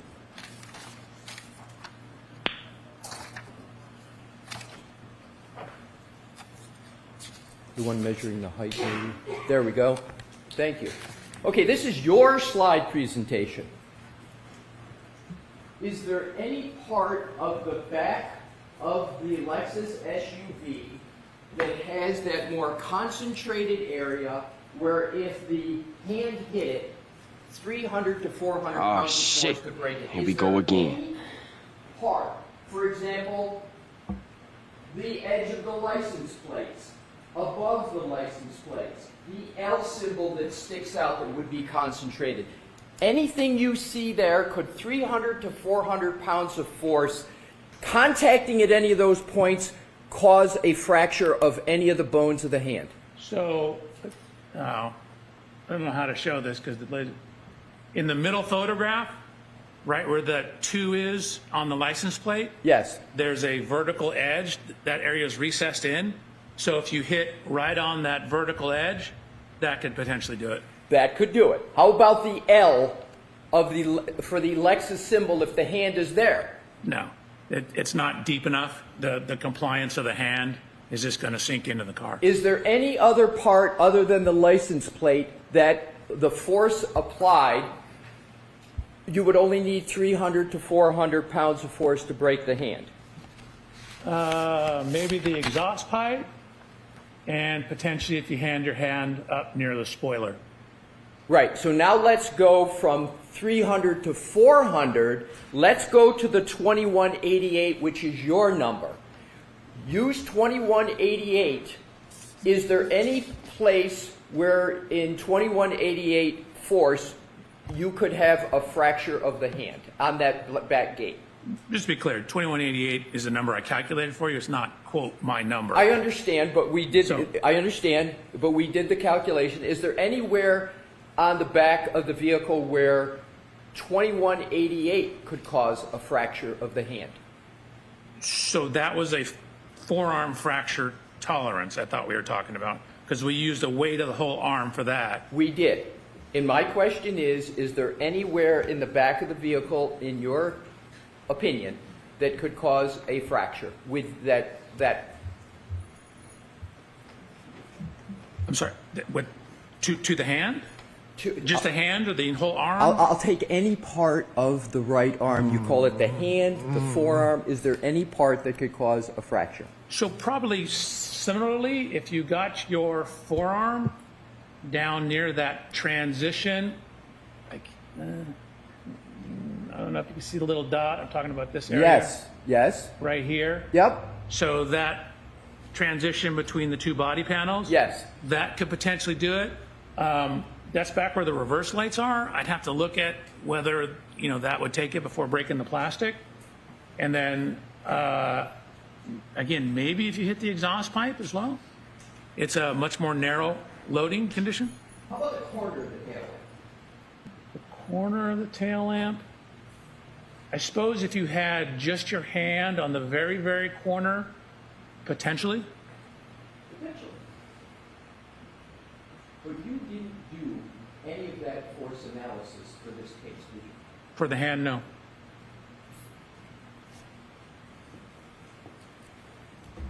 But you did it for the head, correct?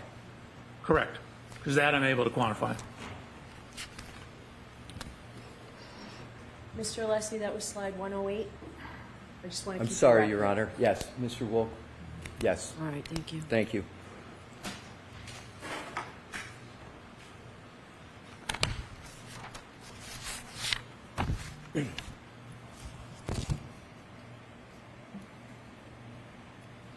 You are aware, Dr. Welcher, that Mr. O'Keefe suffered no fractures of any kind in his hand, correct? So there were no fractures noted in the autopsy report, but they didn't actually X-ray from the records I've Oh, seen. you cannot be either serious. His hand or his arm. So Oh, there you've was, gotta be fucking at least kidding according me. to the autopsy report, no overt fractures, but the X-rays I saw, none of them were the arm, and the autopsy report said Secret fractures. No sternum. That's good. There were secret fractures. Oh, okay. I understand. I get it. No, it wasn't that there weren't any broken bones. There were broken bones. They just weren't noted on the autopsy. There were secret fractures not noted on the autopsy. Oh, okay. That explains a lot of things. Oh, okay. Secret fractures. Exciting. Great.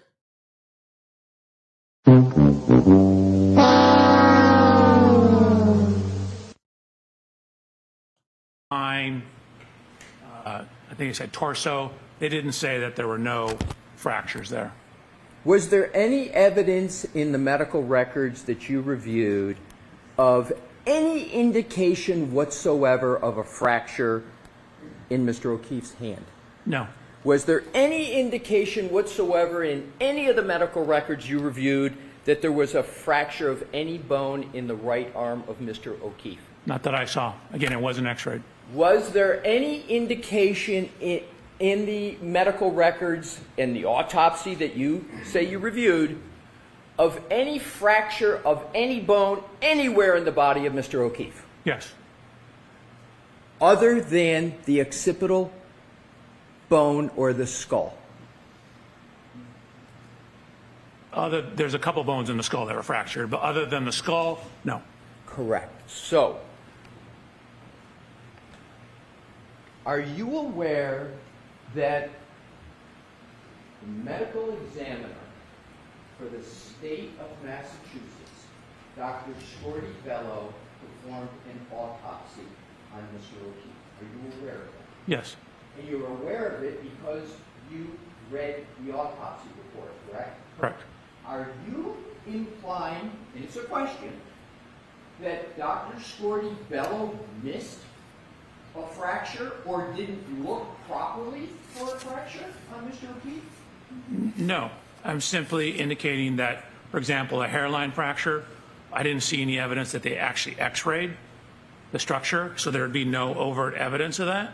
Who the fuck is this? There were wounds on the right arm of Mr. O'Keefe, correct?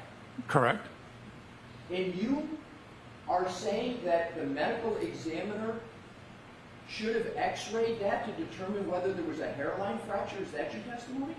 No, you're asking me about evidence and proof of absence of fracture. So I would look for an x-ray to see if that was the case. I haven't seen any evidence of an x-ray of the arms. So it's your position that on every autopsy, there should be an x-ray of every bone in the body, and that the clinical judgment of the medical examiner should not be accepted, and there should be an x-ray of every bone before a conclusion can be drawn that there's no fracture to a bone in the body of a deceased. Is that your testimony? Absolutely not. Like, I'm an engineer. You're asking me about proof. And so proof is somebody looked at it, somebody took an x-ray, somebody palpated it and found a comminuted fracture. So we're talking about proof. Sir, I didn't use proof in my question. Ask me about the opinion of a medical examiner. I'm not a Hold medical. on. Only one person at a time. Mr. Leslie, let him finish, and then you can ask the question. Your Honor, I hadn't finished my question. Okay, then finish your question, Dr. Welcher. Wait for the question. Then let Dr. Welcher respond. It's a nightmare for Madam I Court understand, and I think I've been doing that, but I'll redouble my efforts. Dr. Welcher, I didn't use proof in my question. I'm going to repeat the question. Is there any indication in any medical record, autopsy report of the deceased of any fracture of any bone in the body? That was not your original question, but to answer your question, no. Except for the skull. Except for the skull. Correct.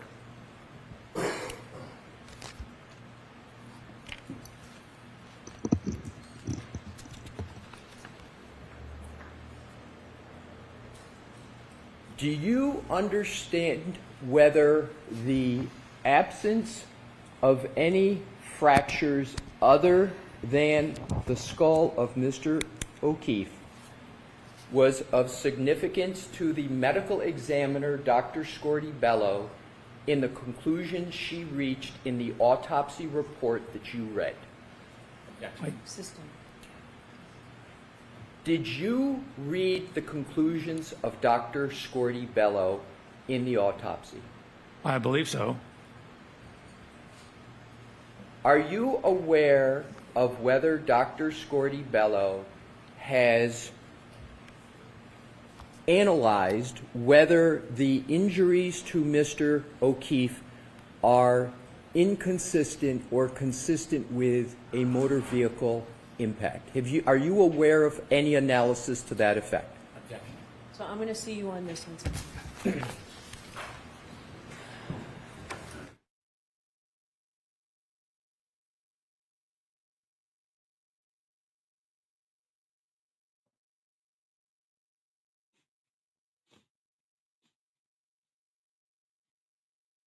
If there's any sound effects that you want for the soundboard, let me know. Aperture Science. Yeah.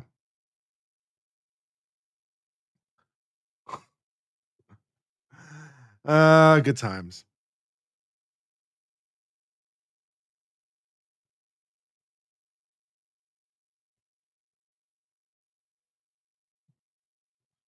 I've got secret fractures.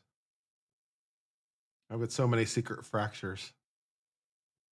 Secret, super secret fractures. Secret Fractures is a good band name. It's like, yeah, maybe. I don't know. What kind of band is Secret Fractures? Is it emo though? Is Secret Fractures an emo band? Sounds like an emo band. Hmm.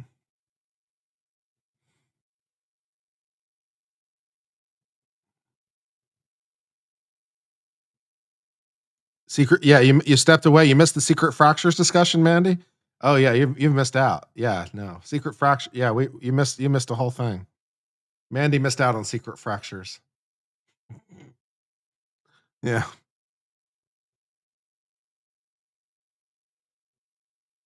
fart sound. Yeah, that about covers it.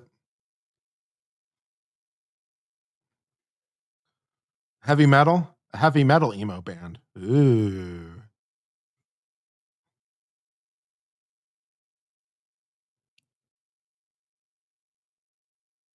yeah.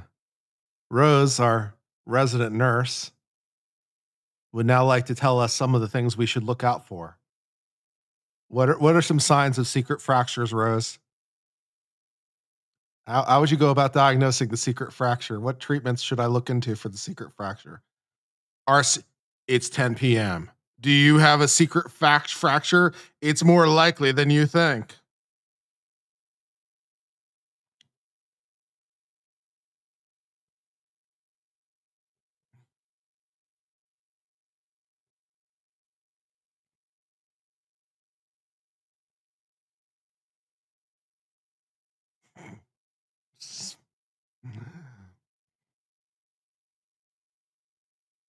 An X-ray? Will even an X-ray reveal the secret fracture? How secret is the secret fracture? Maybe secret fractures hide from even an X-ray. Maybe an X-ray is not good enough.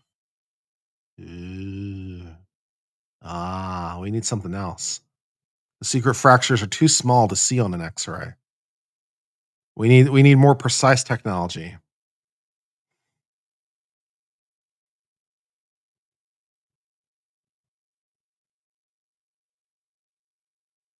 The only secret fracture that's currently happening is arguably the secret fracture that is occurring inside my mind.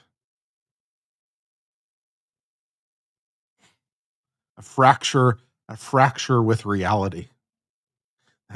That is the secret fracture. As my insanity becomes more apparent, it will become less secret.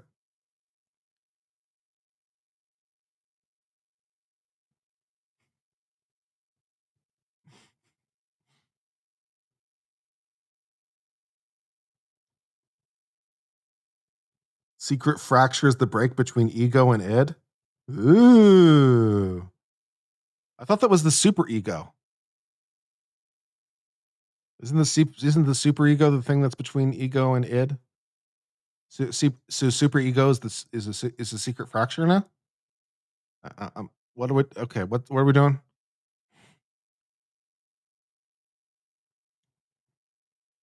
Spain, swelling, deformities of the areas are some signs of fractures. Fair. It's a cryptic fracture. I like that better. Yeah, I like that better. It's a cryptic fracture. Yes. Yes. It's not a secret fracture. It's a cryptic fracture. It hides even from doctors. That's how cryptic it is.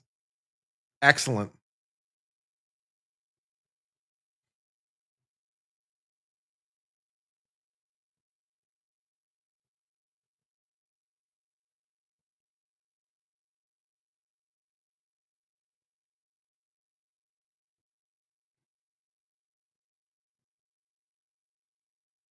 Spinny fan is spinning, man.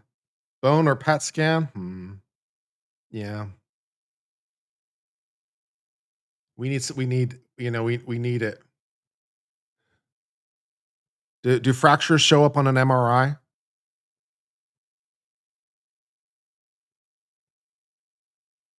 Or a CAT scan? Maybe something with nuclear imagery? We need some sort of nuclear imagery for the secret fracture.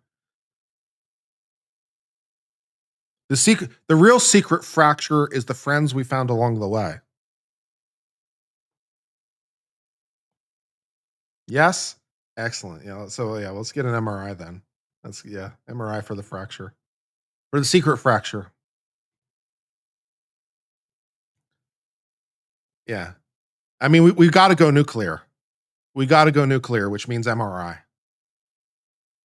Right? I mean, it's a secret fracture. We've got to go nuclear, so we got to do an MRI. Let's do an MRI, baby.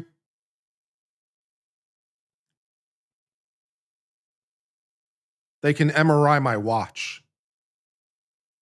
That'd be good.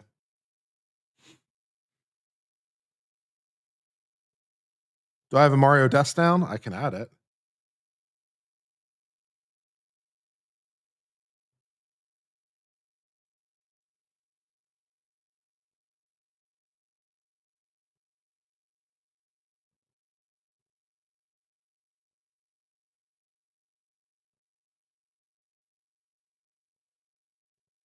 Do I still practice law? Not really. I mostly do this full time. If the right case came along, I might, but I'd want to do something on the appellate level. Probably federal appellate at that. So if an opportunity came along to do federal appeals or Supreme Court appeals, like last year I did a Supreme Court appeal, or I wrote one, and that was fun. I'd do that again. That was great. That was a lot of fun. Secret Fracture Society?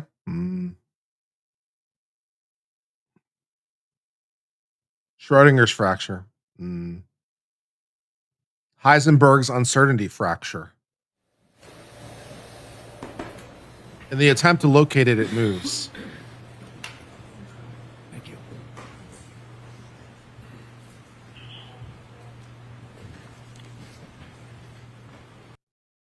The cop pulls over the quantum particle and says to the quantum particle, "You were going 55 miles an hour." And the quantum particle says, "Great, now I don't know where I am."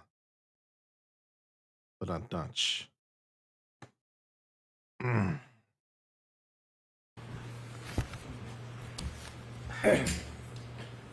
May I, Your Honor? Yes. Thank you. Dr. Welcher, I would like to talk now about your paint exercise.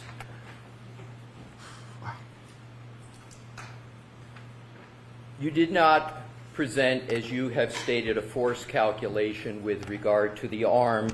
You did a paint exercise, and what I want to do is to reference, and if we need to bring it up, sir, to refresh you, slides 103 to 120 of your PowerPoint presentation in this trial.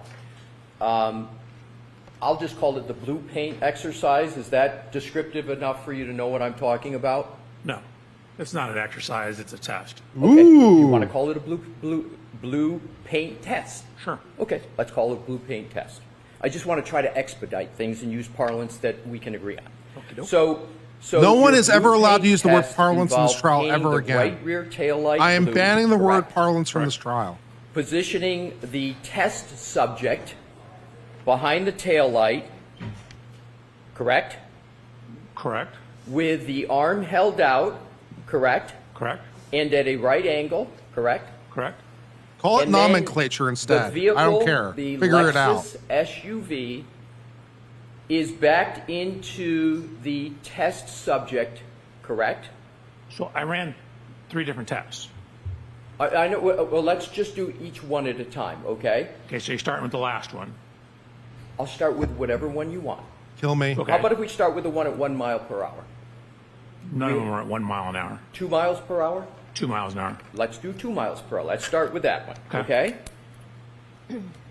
Now, did you conduct that test in an attempt to show that the injury patterns on Mr. O'Keefe's right arm are consistent with being struck by the Lexus tail light on that arm? How about we call So it jargon? Generally, I wanted to show That's good. that We'll call it the jargon. location, area, and span over which that headlight covers matches the location and area of the Lots of laceration fun on his arm. possibilities. That's what I want to get to. So you discussed data that you say shows that that you say shows the Lexus SUV was traveling above 20 miles per hour during the period that you allege the SUV made contact with Mr. O'Keefe. Is that correct? No. Where'd you get that from? Hold on. Okay. The answer is no. So did you do a test involving 20 miles per hour? I did some other backing tests. Yes. I was looking at how the rear pedestrian system and what warnings you got from the rear pre-collision system, the PCS system. Let me ask you this. Mm-hmm. Would you agree that you did a blue paint test with the vehicle going at 2 miles per hour? Did you Of course. do that? Okay. You didn't do a blue paint test with the vehicle going at 20 miles per hour, correct? That is correct. I Okay. was not going to hit myself with a Lexus at 20 miles an hour. You could have done other tests where the vehicle was going at 20 miles per hour if you used a crash test dummy, correct? You If could have you- done that. If you use the right crash test dummy, Right. and then to set up the test, because generally you only get 1 or 2 shots at it, because you damage the car, you have to know everything about the parameters. And so, again, pedestrian impacts are so very sensitive to initial angles. If I were to do a test and it was off a tiny, tiny bit, and we got some different results, I would be in here having to defend it. Well, your own testing didn't show it. Oh, my God. Point is we don't have enough information to be able to conduct that testing. So what's the point? As I understand it, So you yourself just called it a test. And then you just said you don't have enough information to do the testing. Do you not see the problem? Do you not see the problem inherent in that? He wanted to call it an exercise. You said, let's call it a test. It was your idea to call it a test. This is your bullshit. And now you're saying you didn't have enough information to do a test. But you did a test. Based on wishes, I guess.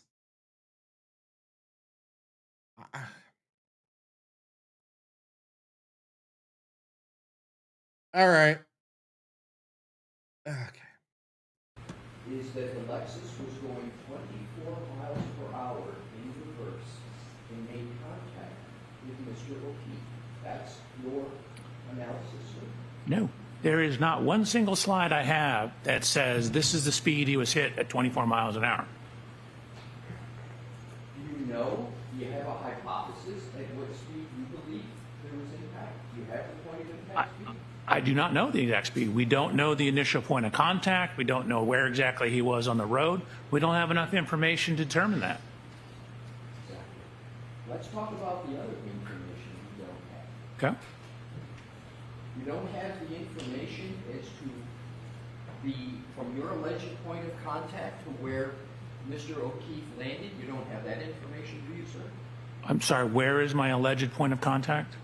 You allege that there was a point of contact between the Lexus, the back of the Lexus, and Correct. Mr. O'Keefe, correct? Right, but I don't know where that is on the road. Yeah. You don't know that. I want to go through the information that you don't have. Okay, doke. So you don't have that. You don't have the point of impact. You don't have where in the road there was impact under your allegation. Those are the same thing. Right. You don't have where under your view, the body of Mr. O'Keefe landed precisely. You don't have that information, do you? What do you mean by precisely? We know it's 7 feet off the road. We know it's near the flagpole. We don't know where it started. The problem isn't where it landed. The problem is where it started. Right, and you don't have that information. I don't have where it started.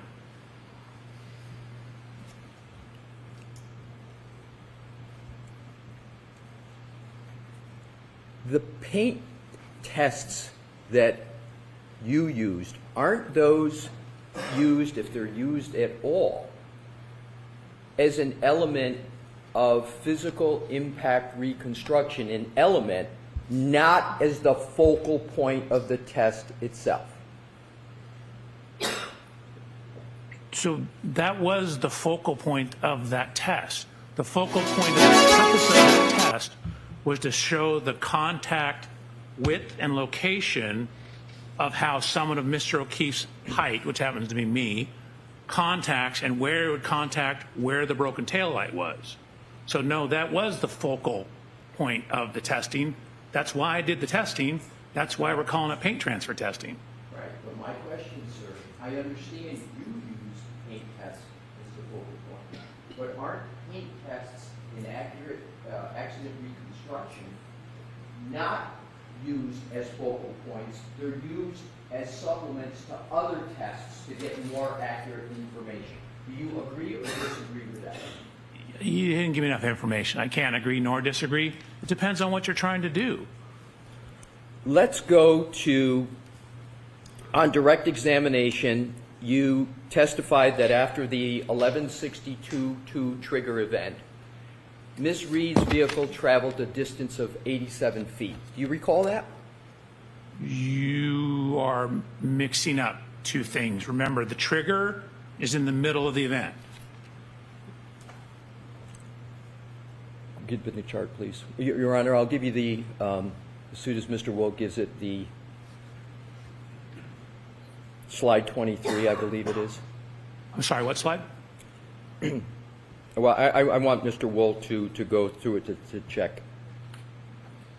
Let me ask it this way, see if we can get to it quicker. Do you remember talking on direct about a calculation of 87 feet where you added, there was like a 30-something number and a 50 number and you came to 87? Do you remember that in your slide presentation, sir? Slide 37, yes. Right. So if we could bring up that slide, please, Your Honor, with your permission. Okay. That's 36, but okay.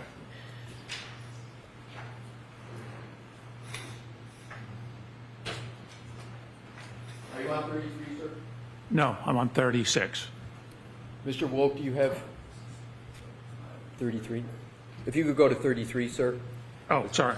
Yeah, because that's where your 87 number is, not on the other. It's on a bunch of slides. Yep. Go ahead. All righty. So if you could zoom in, Mr. Woke, so Dr. Welcher can see the numbers in the column.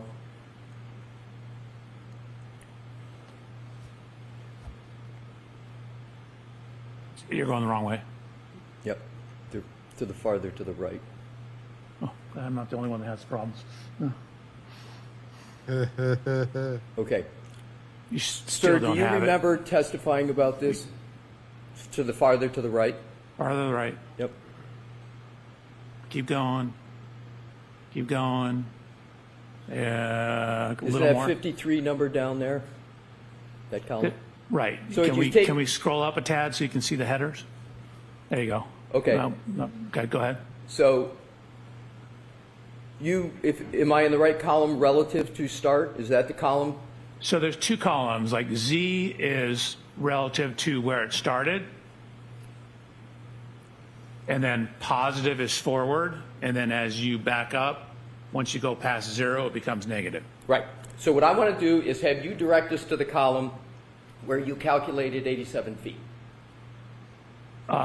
It's in two spots. It's at the end of column Y. Right.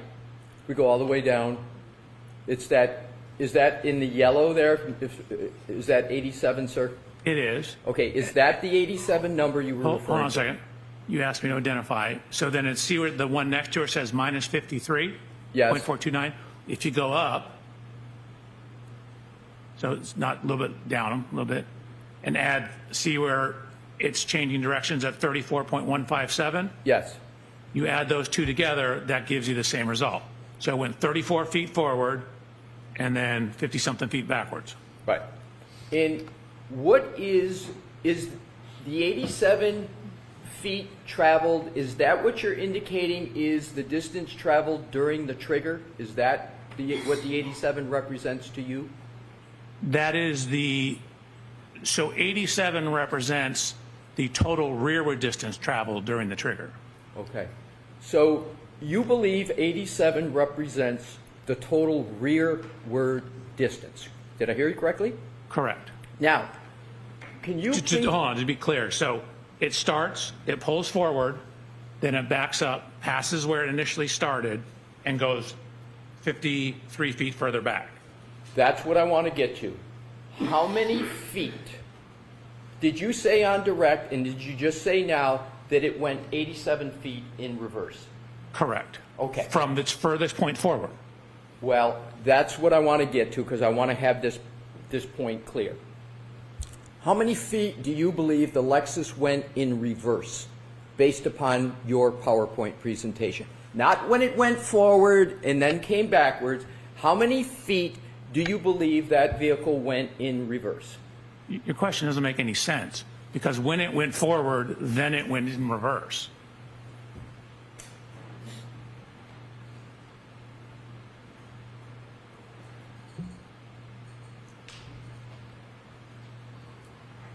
How many feet do you believe the Lexus went during the trigger? So it went a total of 80, it went 34 feet forward, then it came back another 53 feet past where it went. Exactly. So, you've testified that the 1162-2 trigger event represents a backwards maneuver, correct? So again, if I was clear, it initially pulls forward and then backs up. I would like you to define, so it's clear to the jury, do you consider the event of 1162-2 just backward movement, or do you consider the trigger to be forward movement and adding to it backward movement? Which one? So can we pull the slide up? Sure.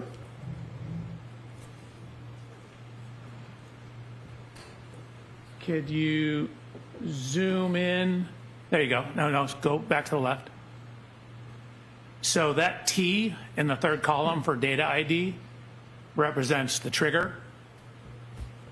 If you scroll over a little bit to the right, where the highlighted yellow blocks are, you can see 1 is a forward drive gear, 0 is neutral, 2 is reverse. So that's where it's switched from forward to reverse. I mentioned the brake.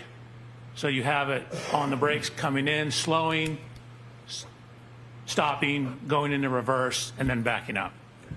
So you conclude that the vehicle for this trigger went 34 feet forward, is that correct? Correct. How do you know the vehicle didn't go 150 feet forward? How do you know it just went 30 feet, 4 feet forward? How do you know that? So the only data we have is this 10-second window. And so we have the velocity when it's going forward. We know how much time it took to do that. So that tells us how far it would travel. Velocity times time is distance. So are you saying that it is a certainty that it went forward 34 feet and there's no other number of feet it could have gone forward? You're absolutely certain of the 34 number? No. Again, if you look, see where it says vehicle speed? I see it. So at the start of this event, which is the trigger -5, so the trigger is actually where it's triggered, and it takes 5 seconds before, 5 seconds after. But when the trigger happens, it's actually stopped. But the 5 seconds before, it's going 13.6 miles an hour forward. So at the start of the data, it's still going 13.6 miles an hour forward, but it's slowing down. You can see you have the brake, where it says brake SW, which is short for switch. The brake switch is a 1, which means it's on. So when this event data started, it's going 13 miles an hour. I'll ask the question a different way. Are you certain that the distance traveled forward during this trigger event was 34 feet? Are you certain? Yeah, I'm pretty certain during this trigger event. Pretty certain or certain?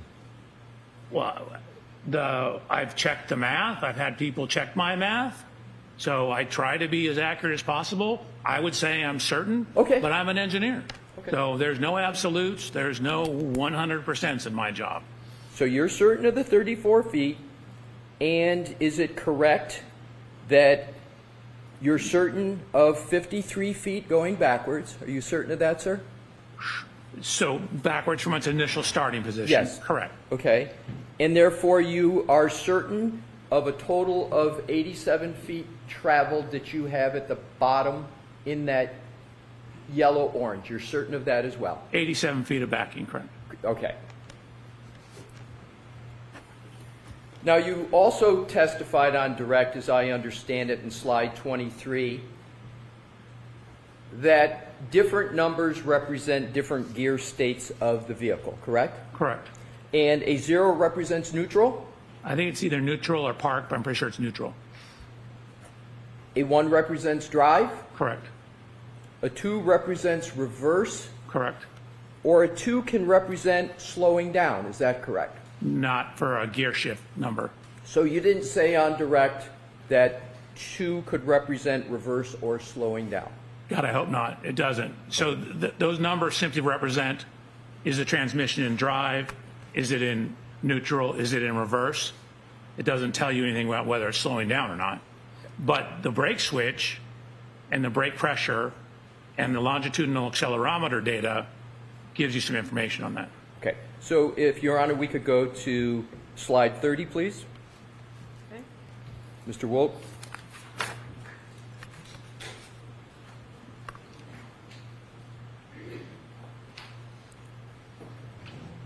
And I want to do it generally. There's not a need to read any specific number. I just want it clarified. Mr. Leslie, so is this 30 or 31?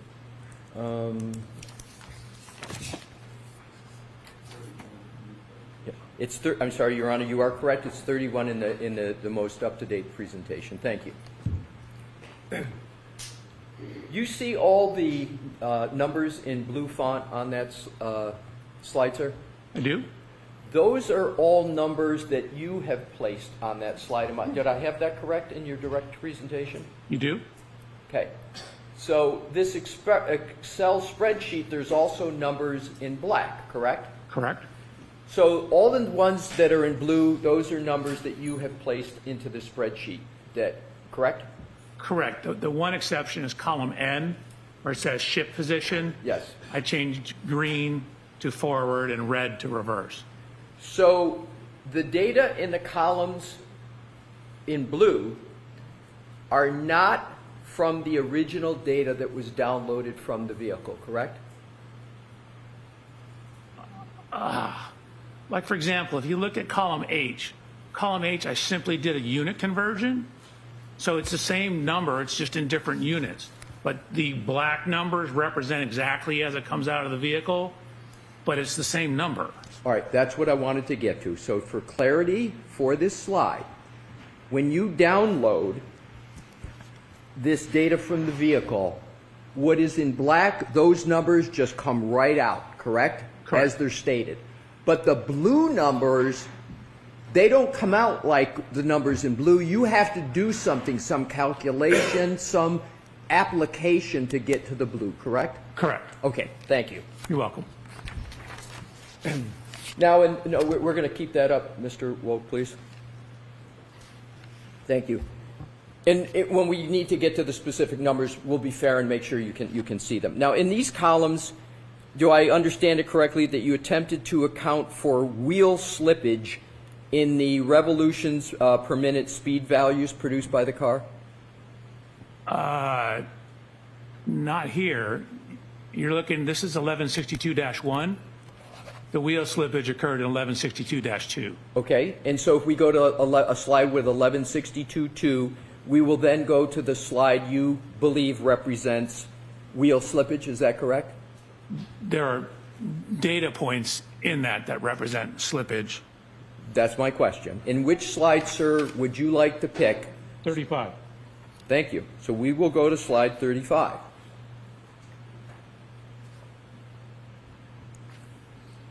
So, I've highlighted the slippage. exactly. So you agree that there is data that shows that there is wheel slippage with the Lexus SUV during trigger event. Let's enlarge it for this one here. The trigger event, the number 1162-2, correct? Correct. And as I understand it, you testified that this trigger event was caused by a depression of the accelerator pedal at more than 30%. Is that correct? It's a transition into reverse and then a quick acceleration exceeding 30% So let's in reverse. Okay. Got it. So the accelerator pedal being depressed to this degree, more than 30%, can be the result of wheel slippage, correct? It doesn't necessarily work that way. I mean, you can have wheel slippage at any acceleration, technically, depending on the roadway. It's just what is in the data that shows that it's slipping.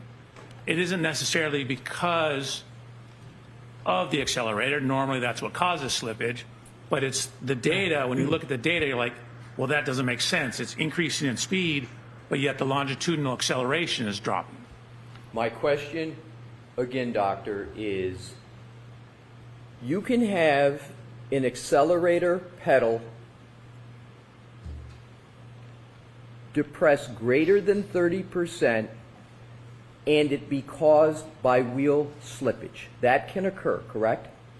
The wheel slippage does not cause the accelerator pedal. I'm not saying a cause and effect. I'm just saying a correlation. You understand what I mean by a correlation? Let me, if I may, try and straighten this out. So, applying heavy acceleration can cause the wheels to spin. Is that what you're asking me? Yes. Yes. Okay, that's all I wanted to get at. Alrighty. So in your review of the materials that are related to January 29, 2022, did you become aware of whether there were, and you said you extensively reviewed documents, did you become aware whether there were people at 34 Fairview? Yes.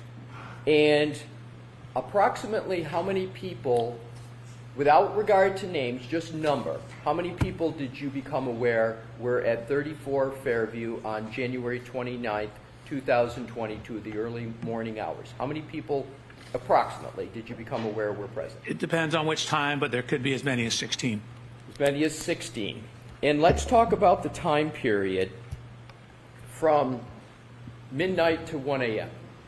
Do you have an understanding of how many people could have been present at 34 Fairview at that time period?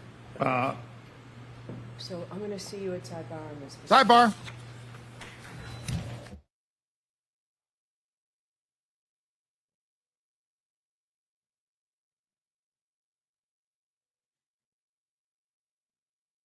What do you think, chat?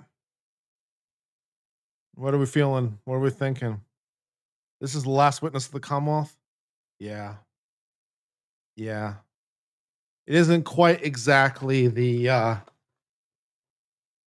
some of the fears that I had about this witness. I had a lot of fears relating to this witness, and many of those fears have been somewhat assuaged.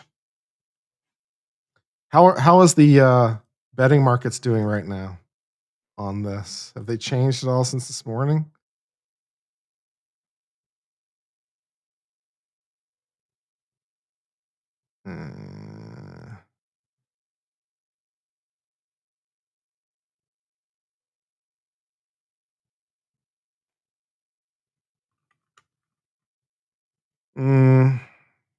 Well, actually, they've increased since this morning.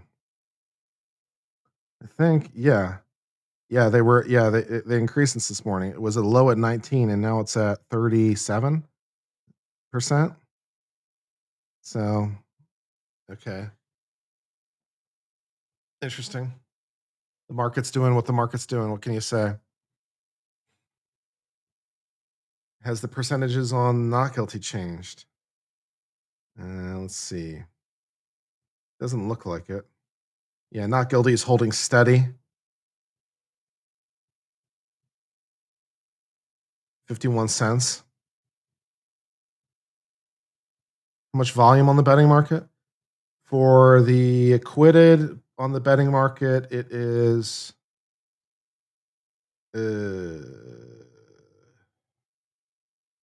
probably says somewhere. For acquitted, it is $64,000. For whether or not she's guilty, $127,000 volume. So there's $127,000 riding on that bet right now.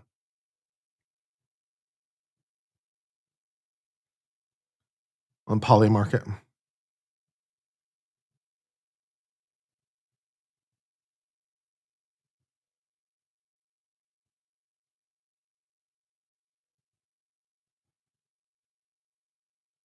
This witness is unbelievable narcissist.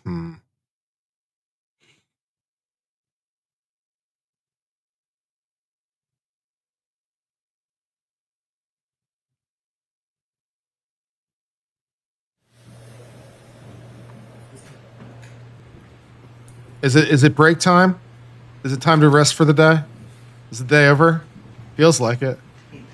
I don't think we're close to getting done on cross yet. I don't think we're done yet. May I, Your Honor? Yes. Thank you. Dr. Welcher, am I correct in my understanding that you believe under your theory, the Lexus for event 1162-2 backed up 53 feet? Am I correct? No, it backed up a total of 87 feet. Okay, let's take your 87. It backed up a total of 87, okay? Correct. And your further theory is that it did so and reached 24 miles per hour, correct? Correct.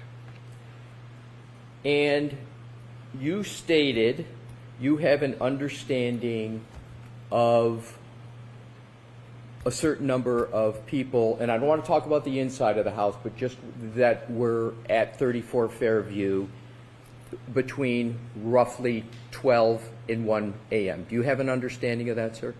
Approximately. I believe I do. And what is that number? Do you want people that were there for that entire window of time, or just? Yes, 12 to 1. Oh. So Mr. Alessi, just move to the last question. Right, sure. So, sir, did you assume that there were cars parked out front of 34 Fairview at that 12 to 1 o'clock window? Did you assume any cars parked out front? The entire time? No, I'm just talking 12 to, any time between 12 and 1. Did you make any assumptions whether there were cars parked out front on the roadway at 34 Fairview? Did you make any assumptions with regard to that? At a point in time, there was a vehicle behind it. I'm sorry? There was a vehicle behind it. Just one? That is my understanding. In terms of on the street, is your question? Street, exactly. Yes. And what, do you remember the type of vehicle? Yes. What kind of vehicle was it? An F-150 pickup. Did you have any understanding as to whether there was a Jeep vehicle on the road at that 12 to 1 time period? I had seen testimony somewhere to that effect, but the majority of the testimony was there were no other vehicles. But you did see testimony that there was also a Jeep type vehicle on the front, out the front of 34 Fairview between 12 and 1. Is that what you're recalling? Yes. So I'm going to let that answer stand, what he's just testified to. Just go ahead and move Okay. on. So, Dr. Welcher, what I want to do is to have you, using your data, you say 87 feet for the backup, correct? Correct. 1162 up to 24 miles per hour. Isn't there a likelihood if there is at least one vehicle out in front of 34 Fairview, that there would be a collision of the Lexus SUV with the vehicle out front?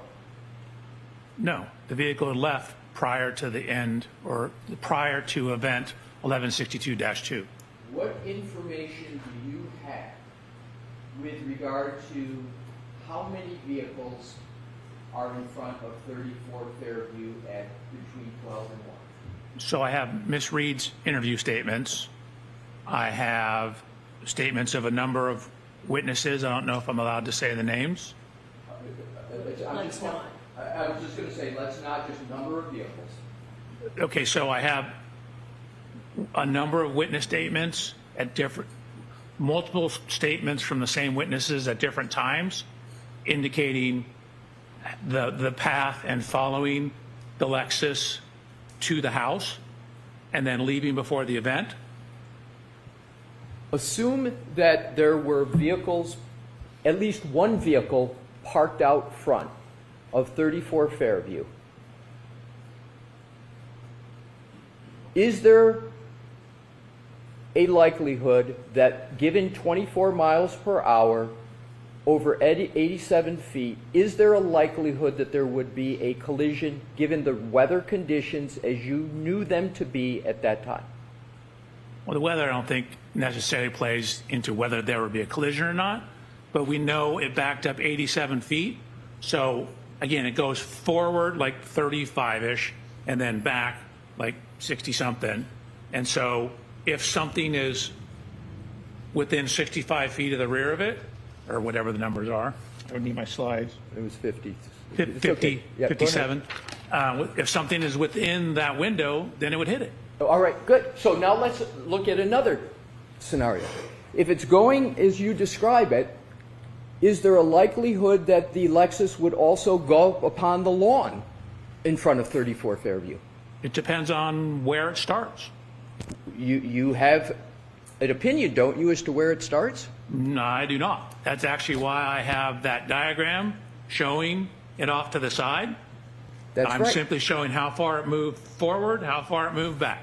Exactly. We don't know where on the roadway it started. Exactly. You don't know where on the roadway it started, and therefore all you have is the distance covered, correct? Correct. So, but you're saying the distance is 87 feet, correct? 87 feet backwards, yes. So backwards, 24 miles an hour. Have you ever driven a vehicle backwards 24 miles an hour, sir? Yes, I think I've driven this Lexus backwards 24 miles an hour. So if anybody who's driven a vehicle back, have you ever driven any vehicle back 24 miles an hour at 1 o'clock, 12 o'clock in the morning?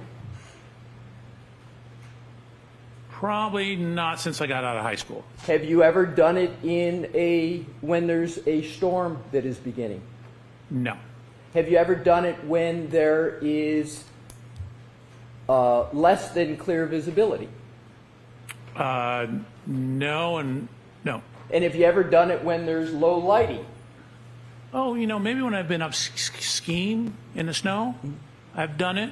24 miles an but hour in again, that's been reverse? Decades. Right. So One skiing? Why? 87 feet, 24 miles an hour. Are you saying that in every instance that vehicle will stay on the road, and for 34 Fairview it wouldn't go up on the lawn? When you mean every instance, mean like every possible location on the road it starts from? Correct. No, there's some spots, if you start here, it's going to go up on the road, on the yard. If you start too far on the other side, you're going to go over into the neighbor's yard.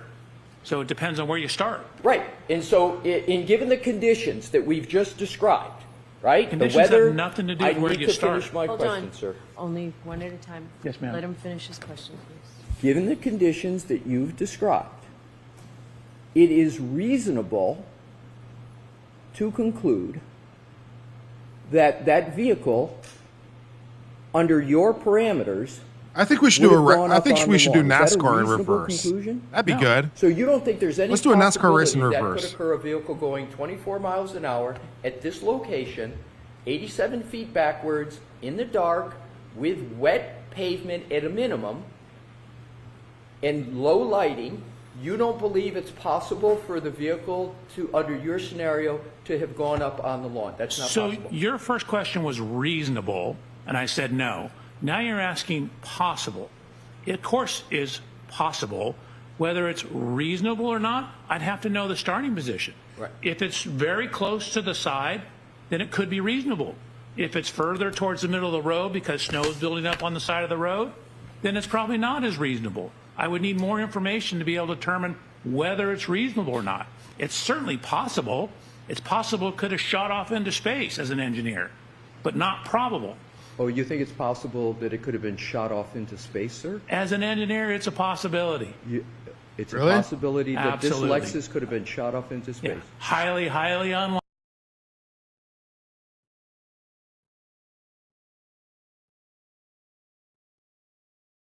No.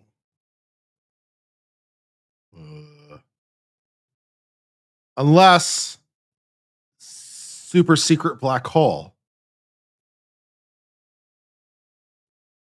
So if he buys super secret black hole theory, then maybe it could shut off into space. Otherwise, no. No. No.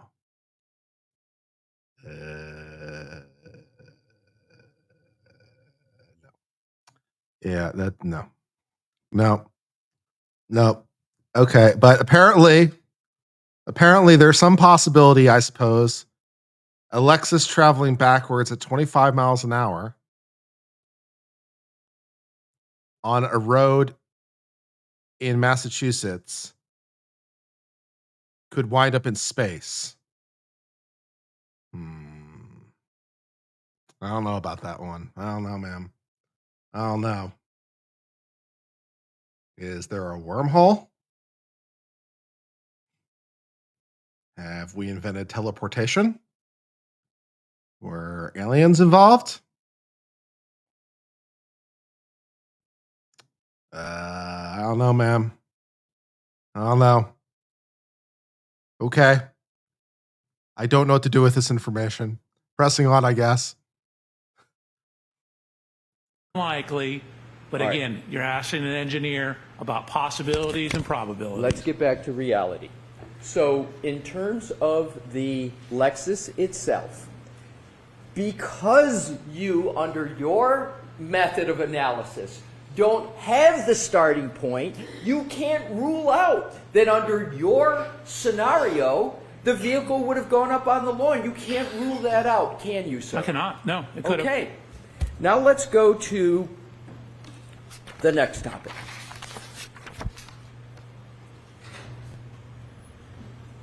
If we could, Your Honor, have Exhibit 168 published in evidence, which is now under the 167.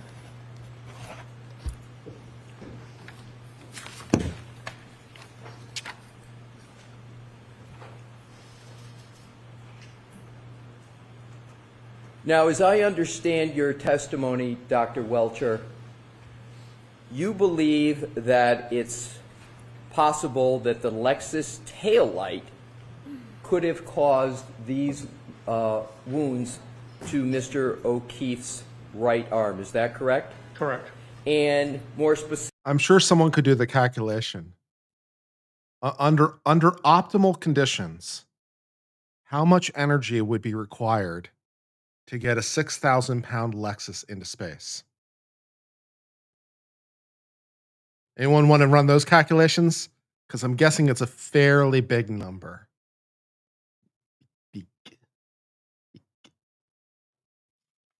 I don't think there's enough energy in the system, sir.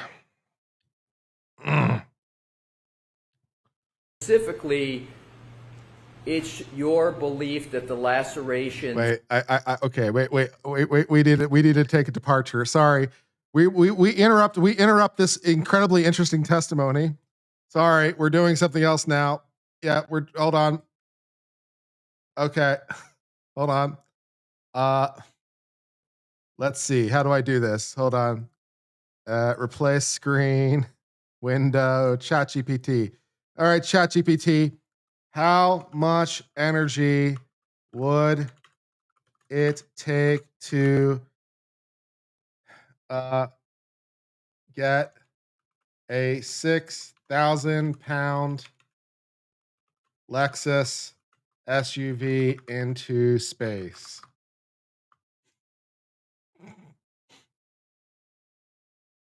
Sorry, we're doing this now. Hold on.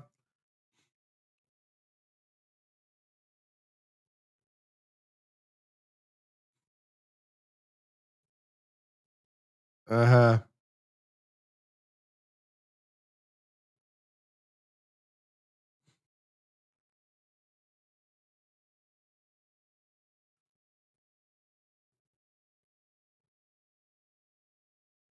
I don't know the starting point. I'm assuming the surface of the Earth in this equation.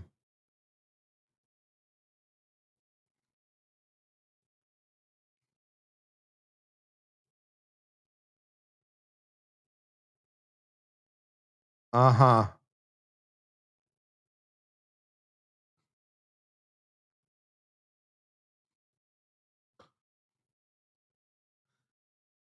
Calculate faster, ChatGPT. With rocket inefficiency. See, ChatGPT is assuming a rocket. That I didn't ask ChatGPT to assume a rocket. That is wrong information. I did not ask it to assume a rocket. I just asked it how much energy.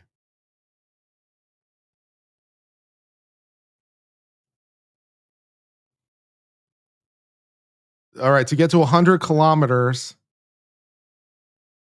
10 to 20 gigajoules. Yeah, okay, that's a lot. Yeah, okay, yeah.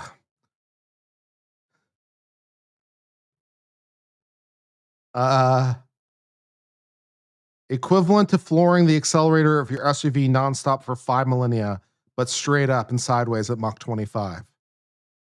Great. All right. Yeah. Okay. That seems implausible. Okay. And how much energy does the Lexus have traveling backwards at 25 mph? Is this enough energy to get into space? If not, how short am I from what I need? Am I close?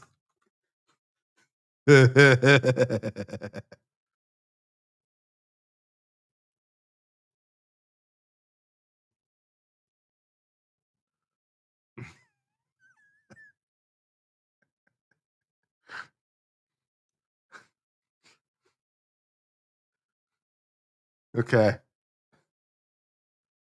I have one more question when it gives me the answer to this question.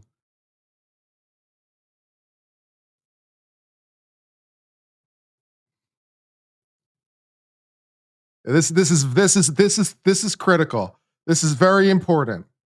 The trial will still be there when we get back. Okay.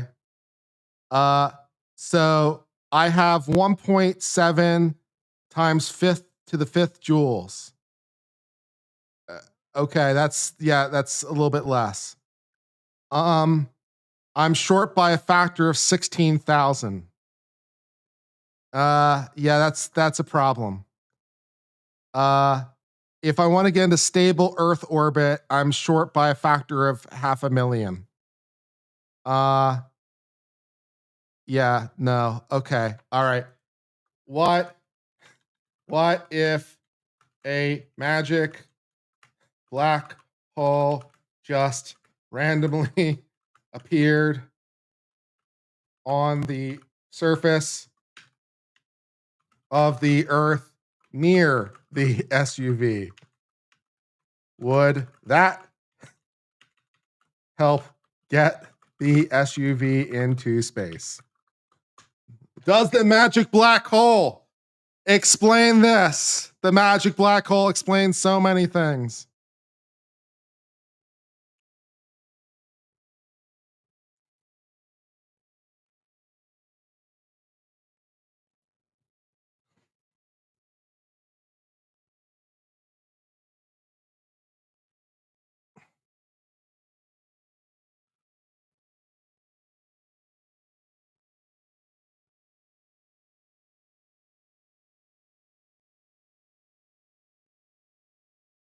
The ChatGPT is saying there might be some problems with the magic black hole. A magic black hole could indeed yank your 6,000-pound Lexus clean off the driveway and past Earth's escape velocity, but it would also shred the planet like long confetti long before you got that sweet orbital parking space. In other words, sure, the same way detonating a nuke under your car helps you merge onto the freeway.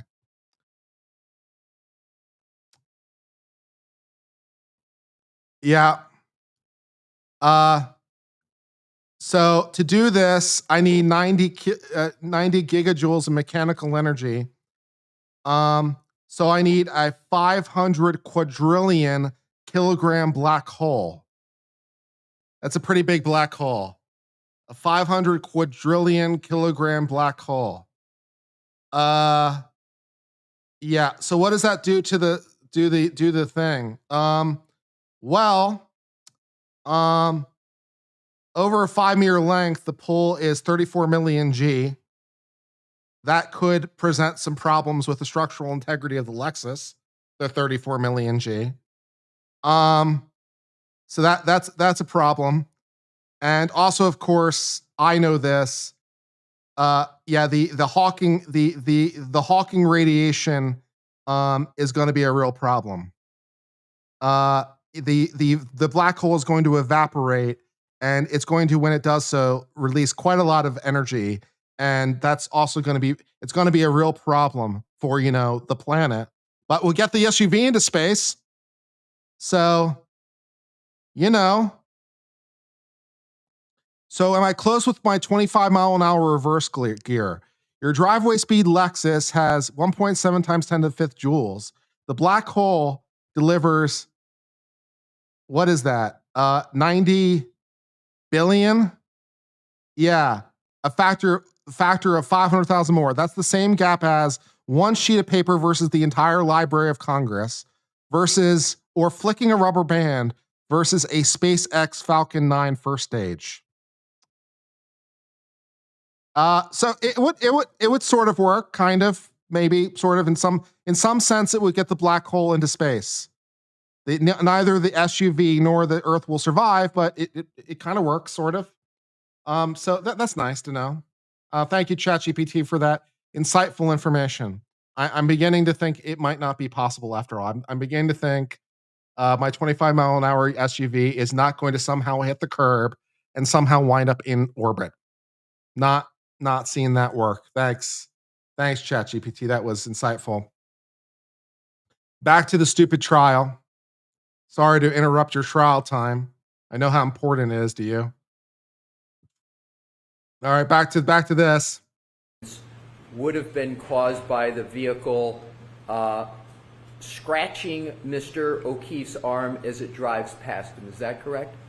I don't know, I'd characterize it that way. What happens is, this 6,000-pound vehicle is coming and he's standing on a, icy, snowy roadway area, and it's going to contact him and move his whole body and induce rotation. Right. So it's going to contact him and, under your theory, induce rotation. So wouldn't such a movement of the car relative to his right arm result in horizontal injuries to Mr. O'Keefe's arm, as can be seen on his bicep above the elbow? So could we pull up one of my slides to address this issue? Have the fine people of Toyota considered the possibility of their Lexuses accidentally winding up in space? Have they spent a lot of time on that issue? Is it part of the, I mean, Toyota does have a lot of safety features built into their car. Have they considered the possibility of the Lexus just randomly winding up in space sometimes? Yeah. Sir, I'd like to answer your question with a slide that I have that addresses this exact point. I'd like to stay with this slide, Dr. Welcher, and see if you can answer my questions off of this slide. So I'll repeat it. Sure. Do you agree that the injuries up at the upper part where you're familiar with the bicep brachialis? I am. And aren't those two up at the top right over the bicep brachialis? They're actually about midway between the biceps and the triceps. Right. So you know which two I'm talking about, the two up there? When those astronauts were stuck in space because Boeing, had issues, did anyone think to call Toyota? Not only could the people have returned to Earth, they could have done so in the style that only a Lexus SUV could bring. That was an opportunity missed, man. There, can you just use your laser pointer just so we're talking about the same two? Do you have one? I'll give it a try, but the upper one. How is the heat dissipation of a Lexus? Is it good? I know it's for that it's re-entry. Not your fault, but on sometimes the image, it doesn't. the upper left. Yes. I mean, technically, the ones. How many right radiators to does the that are Lexus also on have? the biceps and triceps. Can we add Right, more? but The I'm talking biceps goes all the way to the elbow, so do the triceps. Right. So I'm talking about the two that are the farthest up. Correct. All right. Would you agree that those are in a horizontal orientation? Generally, yes, which is what you'd expect with your arm like this and the tail light coming across like this, which is what I showed in my slides. My questions are trying to keep this moving. I just asked if those are in a horizontal orientation. Yeah, Yes more or or no? less. They're angled down slightly, but more or less horizontal. Okay. Isn't it true that if Mr. O'Keefe's arm were to be flexed like it was with the test subject in your blue paint test, the lacerations on Mr. O'Keefe's forearm would be oriented in a vertical direction? Absolutely not. If you pull up my slide 117, it'll show exactly that it is like perfectly horizontal. When you're standing like this, and this is the tail light, the laceration, when it comes across here and pushes my body, it's going to make a horizontal laceration because the 6,000-pound vehicle is going to push me out of the way. As this pushes me out of the way, it's going to drag and create a horizontal laceration across my arm. This is exactly what you'd expect. So let's talk about the forearm, sir. We may have miscommunicated. I'm talking about the lacerations on Mr. O'Keefe's forearm now. So we're switching from the arm to the forearm. Correct. Gotcha. Wouldn't those be oriented in a vertical direction? No. Again, you have the vehicle. If this is me and this is the car, it's pushing and pushing across like this. And with your arm bent like this, it's going to cause laceration as it pushes my arm away. It pushes like that. Okay, I And got it. My slide shows this quite clearly. So you disagree, you do not agree that the injuries to Mr. O'Keefe's forearm under your theory would be oriented in a vertical. You disagree with that. It's just want to get that on the record. I disagree with that. Okay. Now, also, do you understand that under your theory of injury here, that there would be injuries caused in two different directions by the same movement of the car? Agree or disagree? I'm going to say I disagree. You need to give me a little more. You're going to have, again, this is a glancing or a clipping type impact. And so it's going to be it's going to sweep across the arm, which is what causes the horizontal lacerations. We're talking about a flat surface, right, sir? Approximately, yes. And therefore, you would have to maintain contact with the arm as the car moves. Am I correct about that? maintain contact with the arm? I'm unclear what you mean.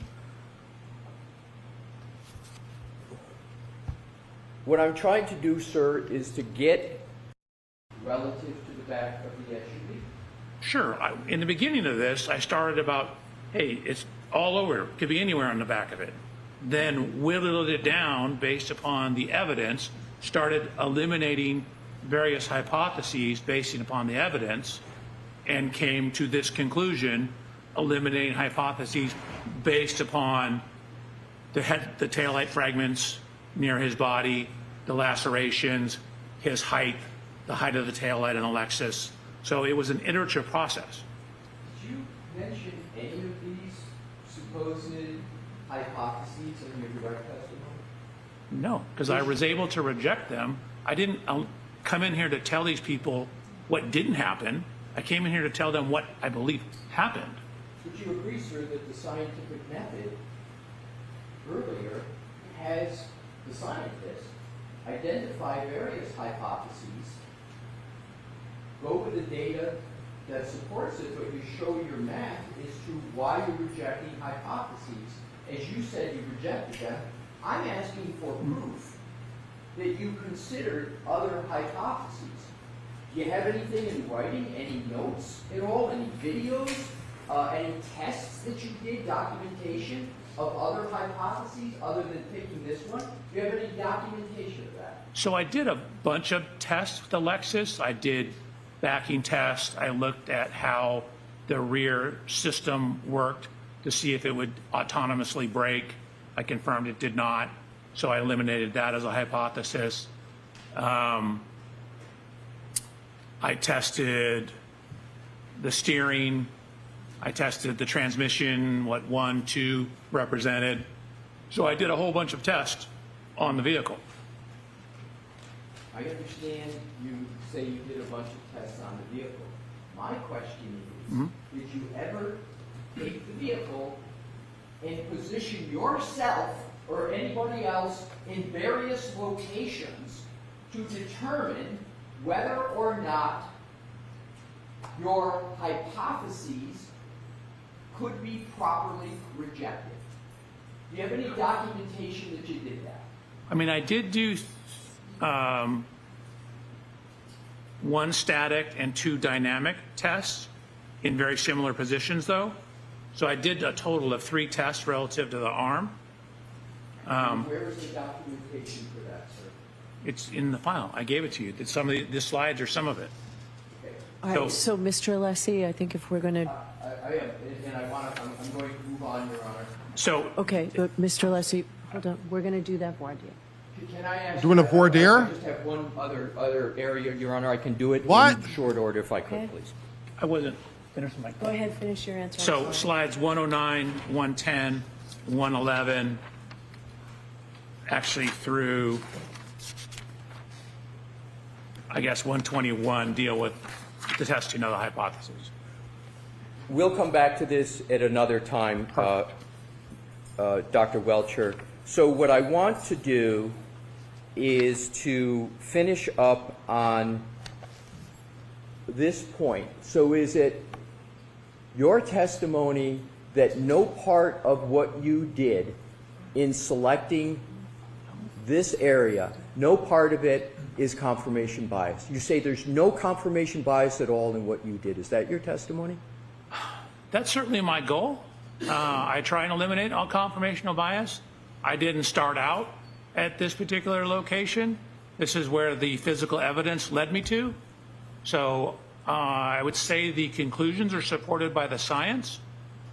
My question is, did you engage in any confirmation, and this will be my last question, did The you answer is no. engage in any confirmation bias in terms of how you approach the issue that you have testified about in written reports? The answer is still no.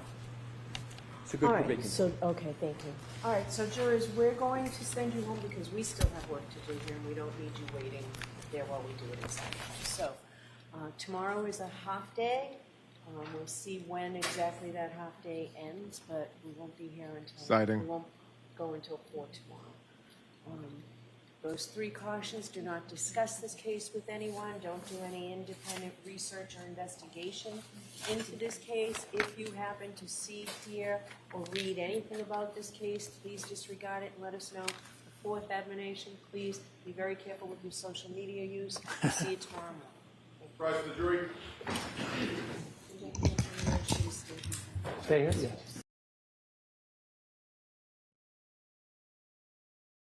I believe I can fly. I believe I can touch the sky. Think about it every night and day. Spread my wings and fly away. I believe I can soar. See me running through that open door. I believe I can fly. I believe I can fly. I believe I can fly. Excellent. I'm going to put that on a mug. Anyone want that on a mug? I'll put it on a mug if people want to buy it.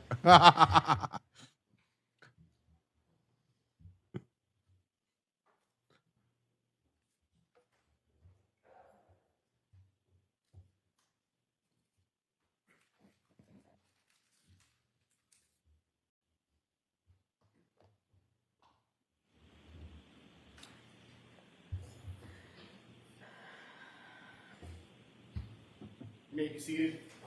All right. Okay, Mr. Alessi, it's your voir dire. If I could have a moment, Your Honor, to switch.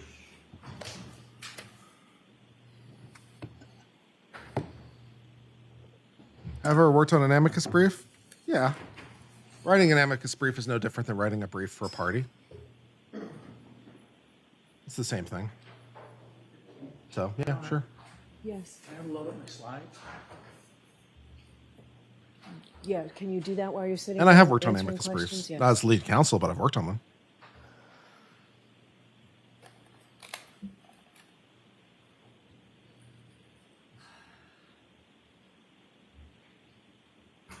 I'm creating a mug with the flying SUV. If anyone wants to buy it.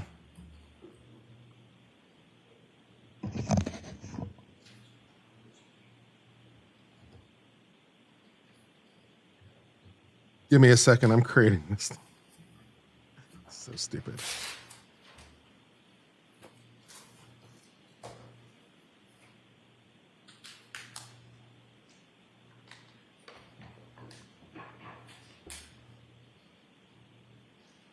Let's see. I'm going to start, Your Honor, with regard to the true or false. Okay. And we're on a very limited schedule here. Okay. Okay, Your Honor. Ceramic mug with color inside. Or do you want just a simple white glossy mug? Mr. Wilk, Just a with simple Your white Honor's glossy permission, mug? if we could Yeah, pull let's up do a simple the white glossy mug. January Let's make this. 30th, Let's reduce our complications. 2025 PowerPoint of Dr. Welcher in slide 36.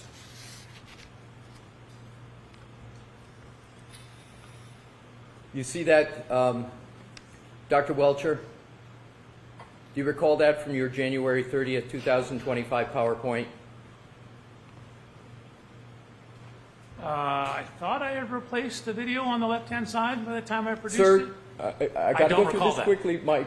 That image is a drone image on the left, correct? Oh, correct. And you had that in your original report, but you removed it in subsequent reports, correct? Correct. Where did you get that drone image from? It was in the file. Wasn't it in the CARS report of Trooper Paul? I believe it was. So Yeah, sounds you right. took that drone image from the CARS report of Trooper Paul, correct? Correct. Let's, if we could, Mr. Woke, go to diagram 1. Do we have that electronically of Trooper Paul's report?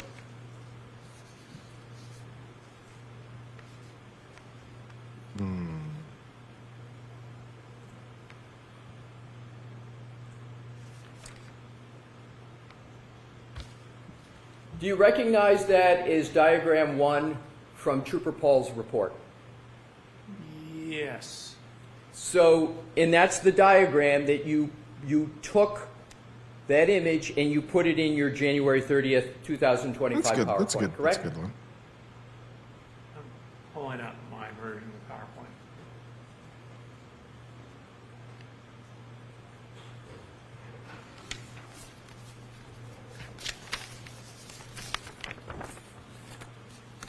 Yes, that's correct. Okay, if we could take that down, I'm going to go to the next example. We could go to Dr. Welcher. I'm sorry, actually, can we go back to that? Yes. With Your Honor, why do we? Well, I have limited. Go ahead. so that particular diagram I did not use. If you notice, the diagram I used has different cars and doesn't have all the writing about the position of things on it. I am going to now, Your Honor, have to take the time to go to Trooper Paul's report. Can we have the hard copy of Trooper Paul's? Could you turn the lights on, please?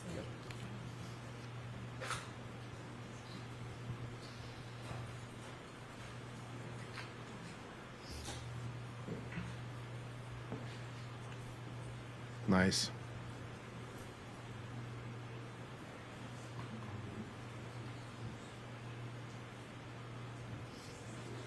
May I approach, Your Honor? Yes. I'm going to Show Mr. Brennan. Yes, Mr. Brennan. This is. May I approach the witness? Excuse me, Dr. Welcher. You see this first page? Do you recognize this as the cover page for the Trooper Paul report that I was referring to? Well, Lisa, can you show me the signature? You want to look at the report, sir? I'm not so sure there is a signature on the report.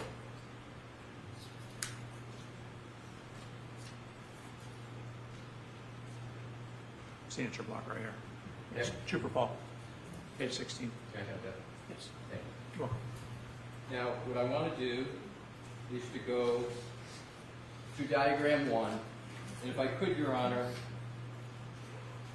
republish what was just up.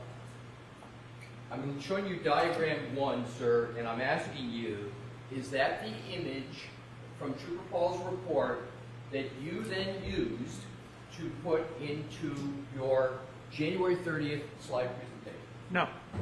See all the writing on here, the glass cup, all the dimensions here? Here's my January 30th one. None of that stuff's here. There's different, none of this stuff is here.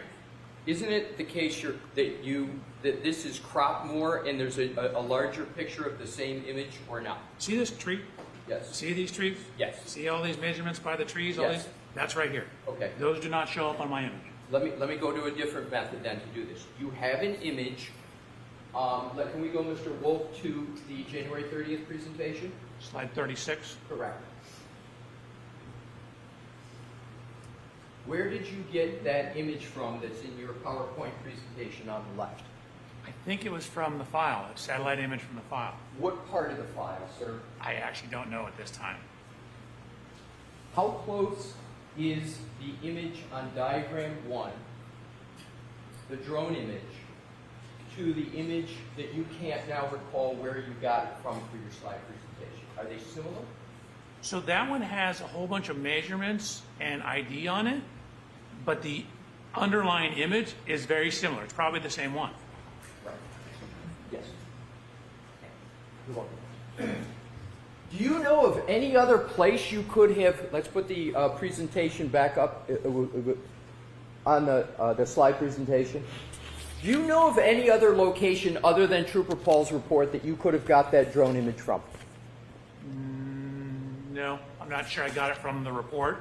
I recall getting it from the file. My question is, do you know of any other source other than Trooper Paul's report that you could have gotten that drone image from? So this image is not in that report. It's not my Yes, it is. You asked me anything but the report. That image is not in that report. Did you get the drone image from any file from the Massachusetts State Police? Yes. Okay.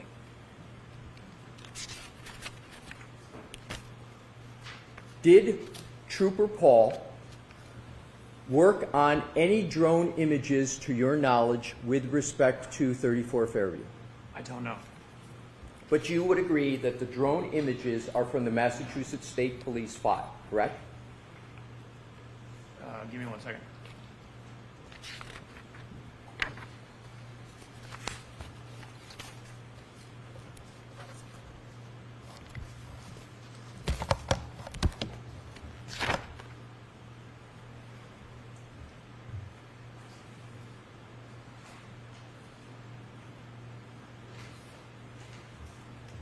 Sir, let me know you've had a fair opportunity to answer that question. Yeah, give me a second.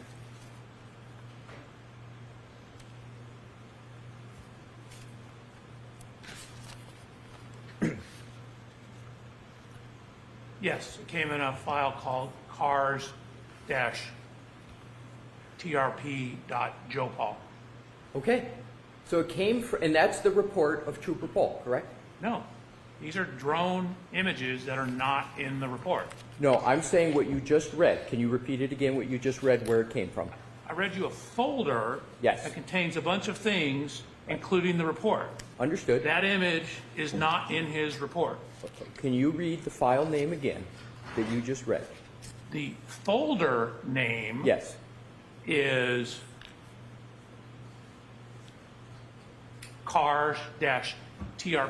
cars-trp.jopal. Okay.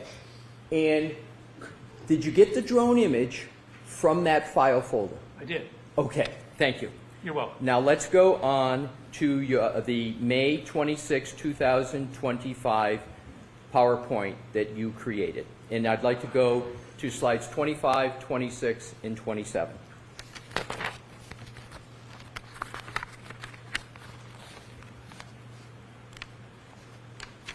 Have you discussed with anybody today at all the source of what is depicted up on this slide? No. Okay, so let's now go to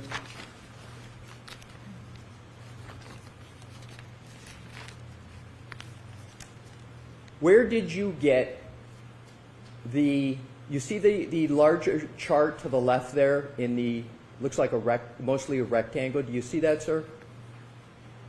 What slide are you on? What slide is that?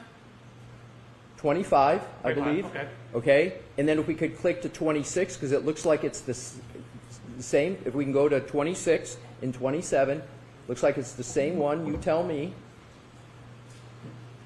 Similar. Similar, okay. Yeah. In 27, Correct. see the same or similar one there. Okay. These are all from Google Maps. Well, my question is,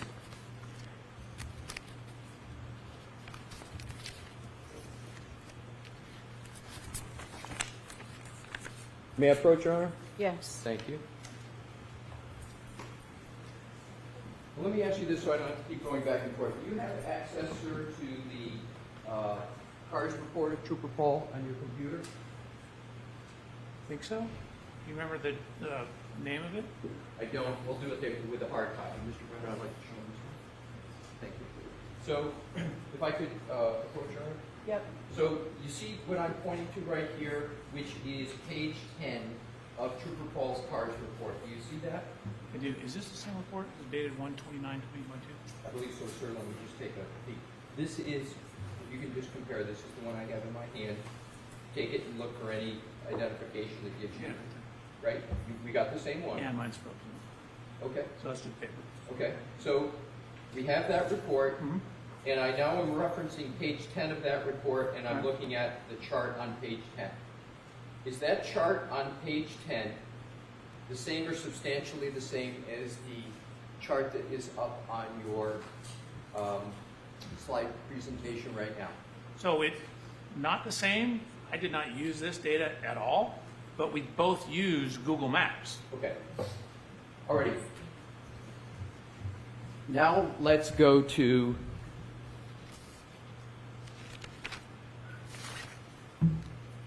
your, continuing on the same slide, if Mr. Wolf, we could go to slides 22 and 23.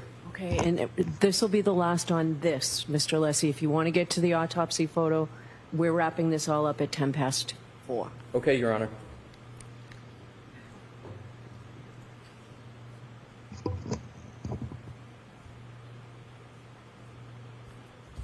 You see these photos? I'm sorry?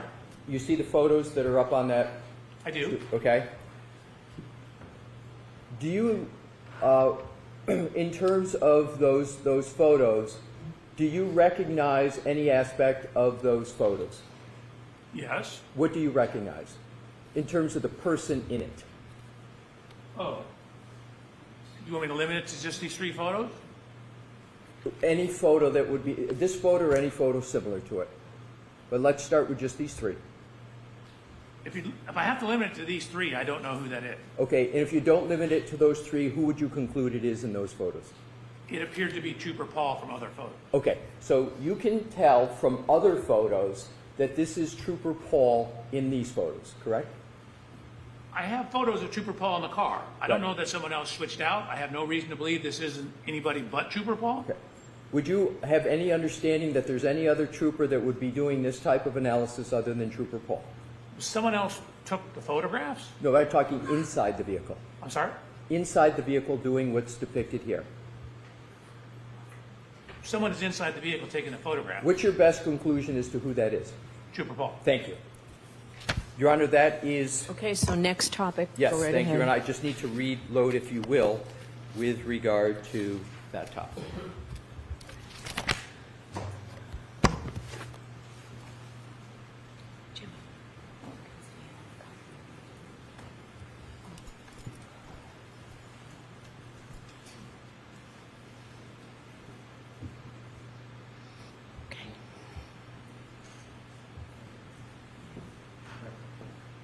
If you could, if Your Honor, you can go to slide, and I think I can do this fairly quickly. Okay. If you can go, Mr. Woke, to slide 131 of Dr. Welcher's PowerPoint presentation. And it's now 132. I don't believe that's the right one. It's the... One before that. Yep. I think you're... Yeah, okay. So this is slide 131 from your slide presentation, correct, sir? Correct. And if you look to the far right, I'm sorry, Mr. Woke, you go to the other one. Yes, that one, and scroll down so we can see what's in green. For that depiction, that is from Dr. Scorty Bellows' autopsy report, page 3, correct? Is that where you got that from? It's from the report. I'll take your word for it on page 3. So, but it is from Dr. Scorty Bellows' autopsy report, correct? Correct. Now, if you could go to, if we could zoom back out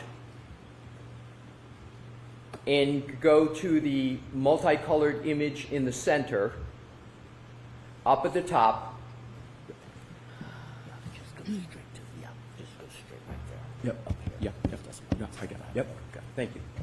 If you can go to the very top line, it says autopsy report performed by Irene Scorty Bello, MD, PhD. If you could scroll back over, date of autopsy, January 31, 2022, and then you see final diagnoses. That is all directly from the autopsy report, is it not, sir? Yes. And that is in your slide presentation, correct, sir? This is page 131 of your slide presentation, correct? Correct. That's all I have, Your Honor. Okay. You are all set, Doctor? Thank you, Ron. All right. Oh, did you have any questions, Mr. Brennan? If it'd be helpful to the court, I have a couple quickly. Okay. Can I keep it under 2 minutes?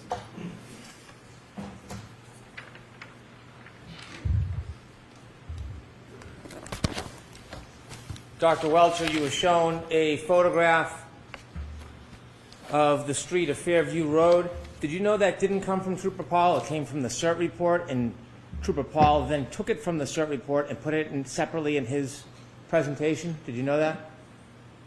I had no idea. I just was given it as a folder. And the photo you were using, it didn't have the markings that Trooper Paul put on his report, did it? It did not. When Trooper Paul, when you used that photo, was it because you were borrowing, relying on, or using any of Trooper Paul's reports for your conclusions or any of your decisions or analysis in this case? I did not use his report at all. It was simply limited to the use of the photo to show a different demonstrative issue. Correct. And then when you saw diagram 1, again, that was different than what was used in Trooper Paul's report because it had absent in it all the writing. Isn't that fair to say? That's fair to say. Did you rely on Trooper Paul's analysis or conclusions in this case for your conclusions and your analysis? Not at all. Is that why you went and downloaded the information and looked at the car and did everything individually, separately, and uniquely from Trooper Paul? I wanted it to be independent in my analysis. Regarding Dr. Scotabello, did you ever consider her conclusions regarding manner or cause of death as a basis for your analysis and conclusions? Yes. And when you considered her analysis, did you consider the conclusion of undetermined cause of death? Was that part of your analysis? Oh, no. I was using like the skull fractures, the description of the injuries. So you were considering the information in her autopsy report? Correct. How about her conclusions? Did you rely on her conclusions to do your studies or any analysis in this case as far as cause of death or manner of death? Only I thought I said blunt force trauma and hypothermia. Okay. Regarding her conclusions about whether this was caused by a car accident or not, did you consider that as the basis of your opinion? No. I wouldn't take a person like that's opinion for that. Did you ever have a conversation with Dr. Scotabello about her expertise limitations? No. I would want a biomechanical analysis. Was your opinion regarding the collision in this case, did it have anything to do whatsoever with Dr. Scotabello's conclusions regarding cause of death, whether it was accident, undetermined, or homicide? No. Okay. Thank you. Yeah, Your Honor. All right, one question. Can we just wrap it up? I'd like to hear you argue, but we don't have time, so I'm just going to... I have Decision. two questions, Your Honor. You put in your slide presentation information from the autopsy report of Dr. Scotabello for a reason, correct, sir? And that reason is because you considered the autopsy report as part of your analysis, correct? So I considered portions, which are the portions I included here for the autopsy report. And part of those considerations were the final diagnoses. We can put that back up, Mr. Woke. But you recall the slide that you had has the final diagnoses of Dr. Scotabello, and you put that in your slide presentation because you considered that as part of your analysis, else it wouldn't be in there, correct? So the final diagnosis is in there. There's a line, then it says cause of death, and then manner of death. Right. The things I highlighted are the things I thought were important. So the highlighting on slide 130. So the final diagnosis, again, does not include cause of death. It does not include manner of death. There's that horizontal line demarcating those. The important things that I was looking at are the under or highlighted, which is why I highlighted them. Exactly. So the ones that you highlighted, you considered are from the autopsy report. That's why you're highlighting them, right, sir? You Correct. considered them. Correct. Thank you. No You're questions, welcome. Your Honor. I All appreciate right. that opportunity. So I'm not going to let you argue now. I'll hear you very briefly tomorrow before we stop. But Mr. Lessie, how much longer are you going to be tomorrow? If I could have a motion, Your Honor, I'll Yes. give you my best estimate. How much longer are you going to be? I've got things to do, places to be. I'm about halfway through, Your Honor. We're halfway through the cross? That's amazing. We're only halfway through cross? Excellent. We're looking for it tomorrow. If we can get through things quicker, I would like to do that, but given today, that's my best estimate. So This is actually the reconstruction. we're half a day tomorrow. Oh, that's right.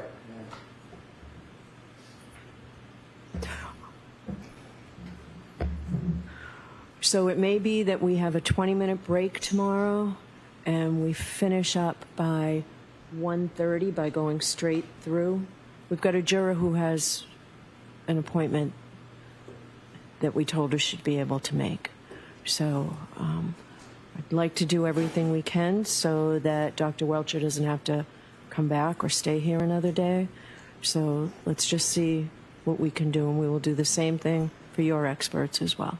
No, I understand, Your Honor, and I respect everything that Your Honor is saying. I must say, Your Honor, to state the obvious, this is a key aspect of the case, and we've got to be able to proceed through with the questions. He covered a lot on his direct, and he And I'm not asking you to curb it. I'm just hoping that we can do it. So I will ask you tomorrow at a certain time to see whether we're able to do it with the 20-minute break and finish. Fair enough, Your Honor. Okay. That would be my answer at that particular point. Okay. All right. Thank you. We're doing all day, baby. All day. All day, all night. All day, all night, baby. Excellent. Very good. Yeah, all day. Yeah, we're going to finish tomorrow. I don't know, man. I don't know. More cross. We're halfway through our cross. Yeah. I mean, I'm not surprised because this is like this is critical testimony. So yeah, this is definitely where you want to spend time. So Dr. Welcher, yeah, you may have to be here another day. Sorry about that. We may need you. May need you another day. Dr. Welcher quickly penning his resignation letter. If I don't work for Epster anymore, do I still have to be here? Also, as previously announced, we do have a new merch item. Lexus in space. Sometimes your Lexus SUV will just launch into space. Is a known hazard. Get this mug to warn others about this troubling and little known hazard. Featuring a picture of a Lexus flying up into space with the other side of the mug featuring the Uncivil Law logo. $10.95 to you. What a deal. $11 plus shipping. What a deal, man. It can be yours. This wonderful moment to remember. And then you can warn people about random Lexuses. Sometimes can just wind up in space. Exciting. Exciting. So you can check that pinned link. And yeah, that's good stuff. It comes in 3 sizes. So yeah, the small size is 11 ounces for $10.95. If you want 15 ounces, it's $12.95. If you want 12 ounces, only $14.95. So you get only one color, but you get 3 size choices. So depending on what size coffee mug you like, you can have a 11 ounce, 15 ounce, or 20 ounce mug, depending on what makes you happy. So all those options are available to you. I'm here to help. I'm here to help. This is great.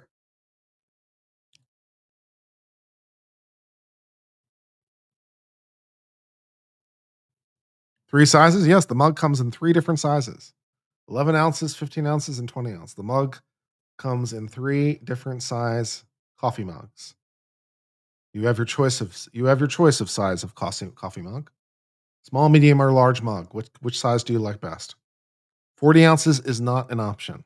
So you could get 2 20s though, and that's like 40. So you could do that. So yeah, make sure to check that out.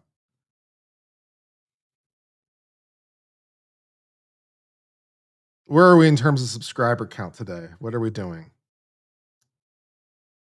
Let's see. How are we done since this morning? Probably. Oh, we actually did not too bad. We picked up something like. I think did we pick up 40 subscribers today? We might have 11. Because what were we at this morning? Or we might have picked up 20 subscribers or 40 subscribers. I'm not sure, but either way, we picked up some decent subscribers. 148, 844 today. So as of today, so our odds of hitting 150 by the end of this trial are looking pretty good, and that's encouraging. Yeah, it's encouraging that we might hit 150,000 subscribers by the end of this trial. That's cool. So I'm excited about that. That's all kinds of fun. So yeah, tell your friends, all the rest of it. I need to schedule the stream for tomorrow. So I was thinking about whether or not to do that now. I guess I'll do it now.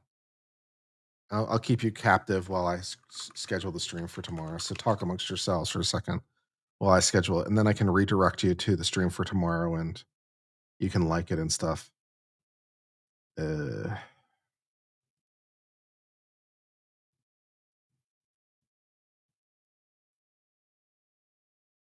No. Okay, let's see. Let's see. Tomorrow is a half day. It is.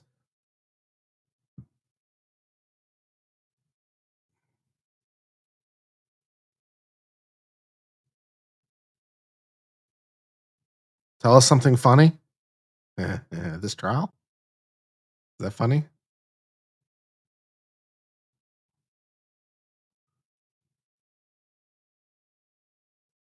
Will they get out of that voir dire? I think the point of the voir dire was to be able to ask him questions relating to perhaps Trooper Paul's report because he relied on it.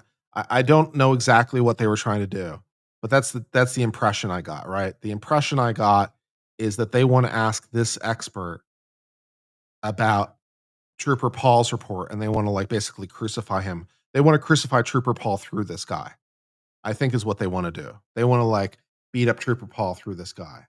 And so I think what they were arguing is that he relied on Trooper Paul's report or data, and therefore they can like cross-examine him about Trooper Paul's report in all of its glorious, glorious detail. That's what I assume they're trying to do. That part of his report was from Trooper Paul. And therefore they can ask him about the inclusion of that, and therefore anything else in Trooper Paul, and therefore beat up on Trooper Paul through him. I think is what they're trying to do, if I understood the context correctly. So that basically it's like they open the door. They open the door to cross-examining Trooper Paul through him. I think that's what's going on. He denied using any of it. Well, depends how you interpret what they was said, but that's I think what they were trying to do. Yeah. That's why Brandon told him to remove Trooper Paul stuff, but it was still in there. So like that's why, yeah. So it's still in there. So they wanna ask many, many, many exciting questions about Trooper Paul. That's what they want to do. I'm pretty sure.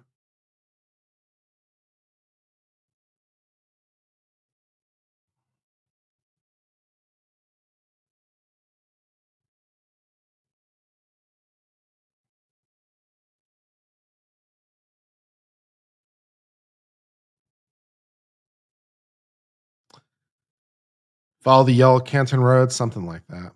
Canva is not loading right now, so I'm having trouble designing a new thumbnail for tomorrow because Canva is not loading. If it doesn't load, I can't design a new thumbnail. There we go. All right, so tomorrow is going to be the 29th. It is day number 23. We need a new exciting background. Every day I like to change the background.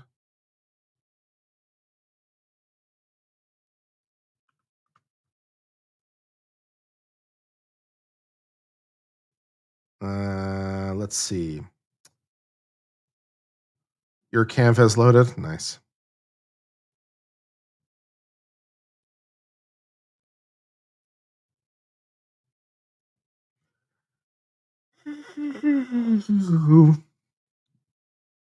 This background looks nice. Let's use that. A little bubbly.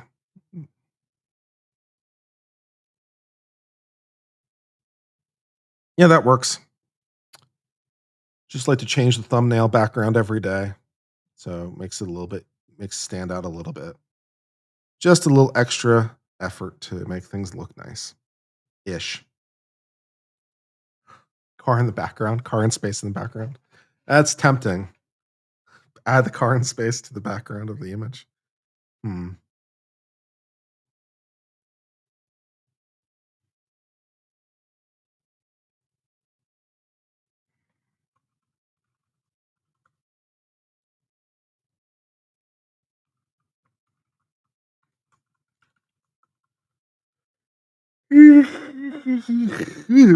I have improv tonight. I'm pretty excited about that. So yeah, I finally got. So I'm in level 4 improv now. I'm in a larger group. Our group was kind of small, so I'm in a larger group, which is kind of cool. We got like 12 people in the class, which is actually arguably too many, but it was better than like the 4 we had because running an improv group with 4 people is like like 6 or 8 is like optimal. And now we've got like 12, but yeah, so it's kind of the problem the other way. But in any event, we've been learning long form. That's what this whole thing has been driving to is learning long form formats. So today we're going to learn Herald, which is a format I've done before in DC. It's like perhaps the most famous long form format, and it's actually going to take 2 classes because it's technically difficult. But it's fun. So I'm looking forward to that. I did Herald like 5 years ago in DC or something. So, but it's been a hot minute since I've done Herald. So I'm looking forward to learning it again.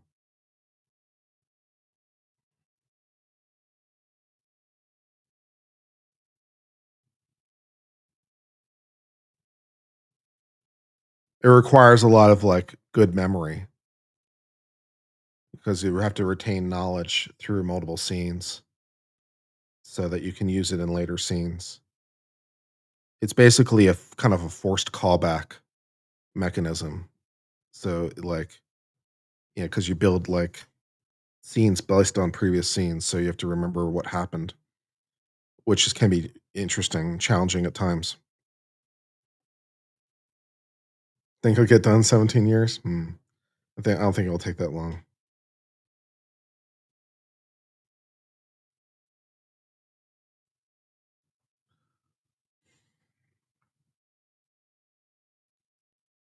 All right, tomorrow's day 22, and it's the 28th.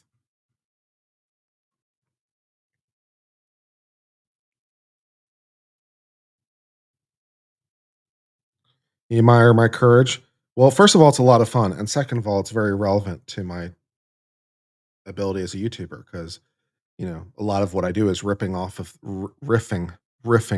things, right? Riffing off of trials, riffing off of chat, right? So improv is a useful skill, hence making it a business expense, which is nice. So I get to write it off on my taxes, which is a bonus. So that's plus. All right, tomorrow's the 29th, and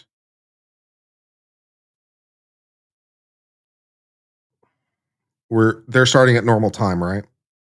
They're just doing a half day, but they're starting at normal time. Okay, let's see. 29th. Okay, okay. Yeah. I'm tweeting this. I want to tweet this image also. I need your help tweeting.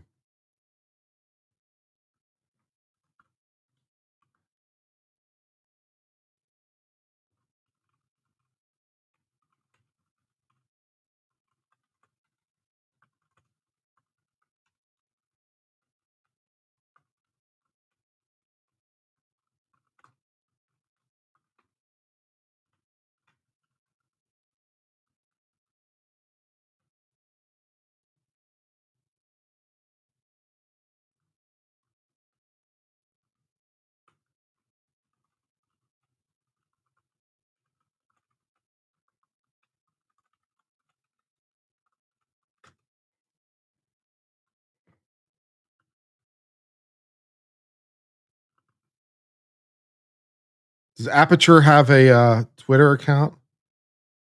If so, what is their Twitter account? Is it Aperture Research Labs? Is that the name of that?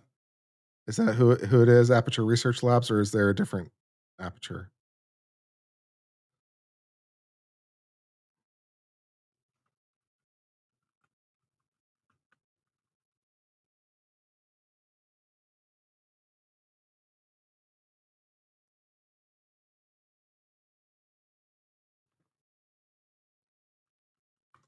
They might have locked down their account, but I still want to know what their account is so I can tag them. What is their account?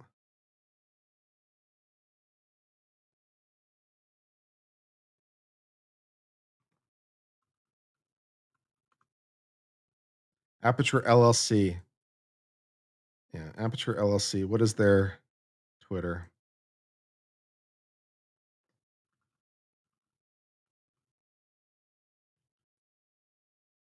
Aperture LLC. Oh, it's just that this is their tag. Oh, okay.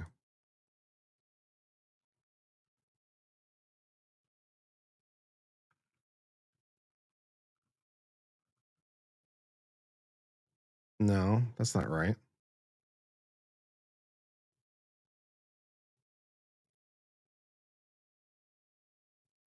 What is their account? Do they not have a Twitter?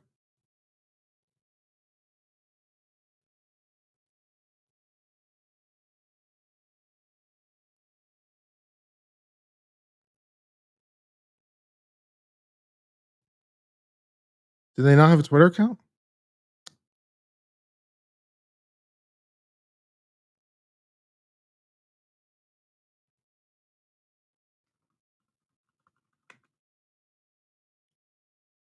I can't find it. I can't find any mention of it all. Global Aperture LLC. Is that the one?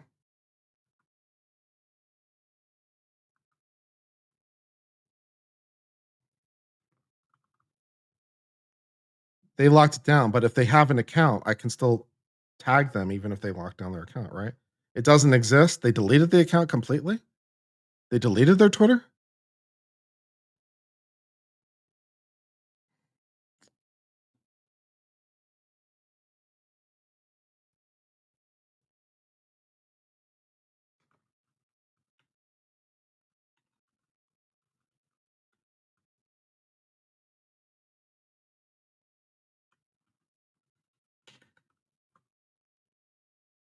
This is a lot of effort to go through for a joke.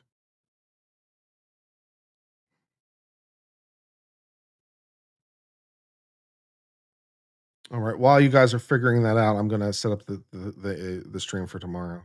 Finish streaming it up.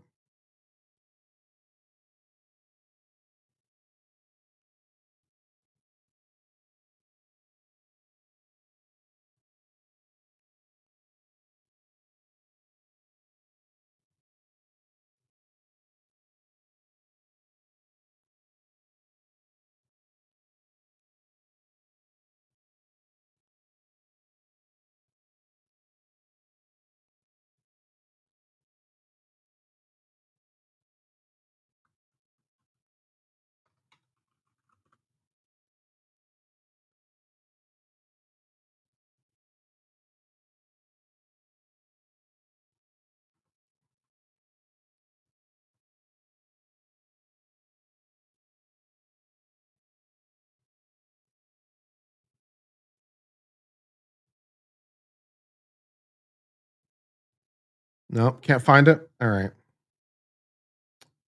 Okay. Forget it.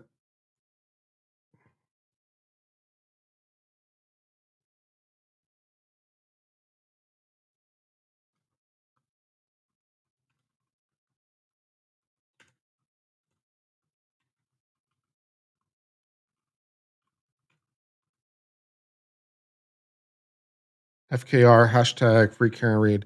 What are some other good hashtags in addition to hashtag FKR and free Karen Reed?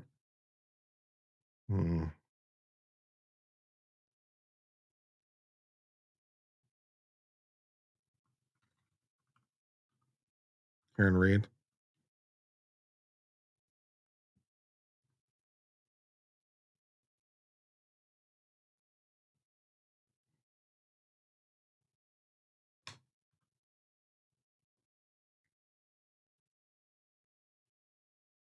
Heavy YouTube. Nice.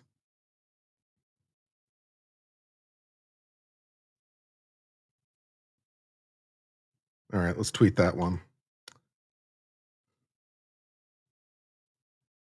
All right, that's a lot of effort to go through for a joke. If you could retweet that, that'd be good.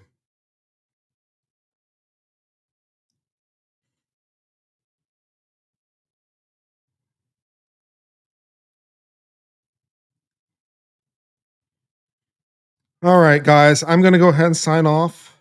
Then I'm going to go to improv and do some fun improv things, and that'll be cool. All right, good. I will see you tomorrow morning, bright and early. That'll be fun. I'm looking forward to it. I've been on Civil Law. Until later, my friends. I hope all's well. Cheers for now, my friends, and goodbye.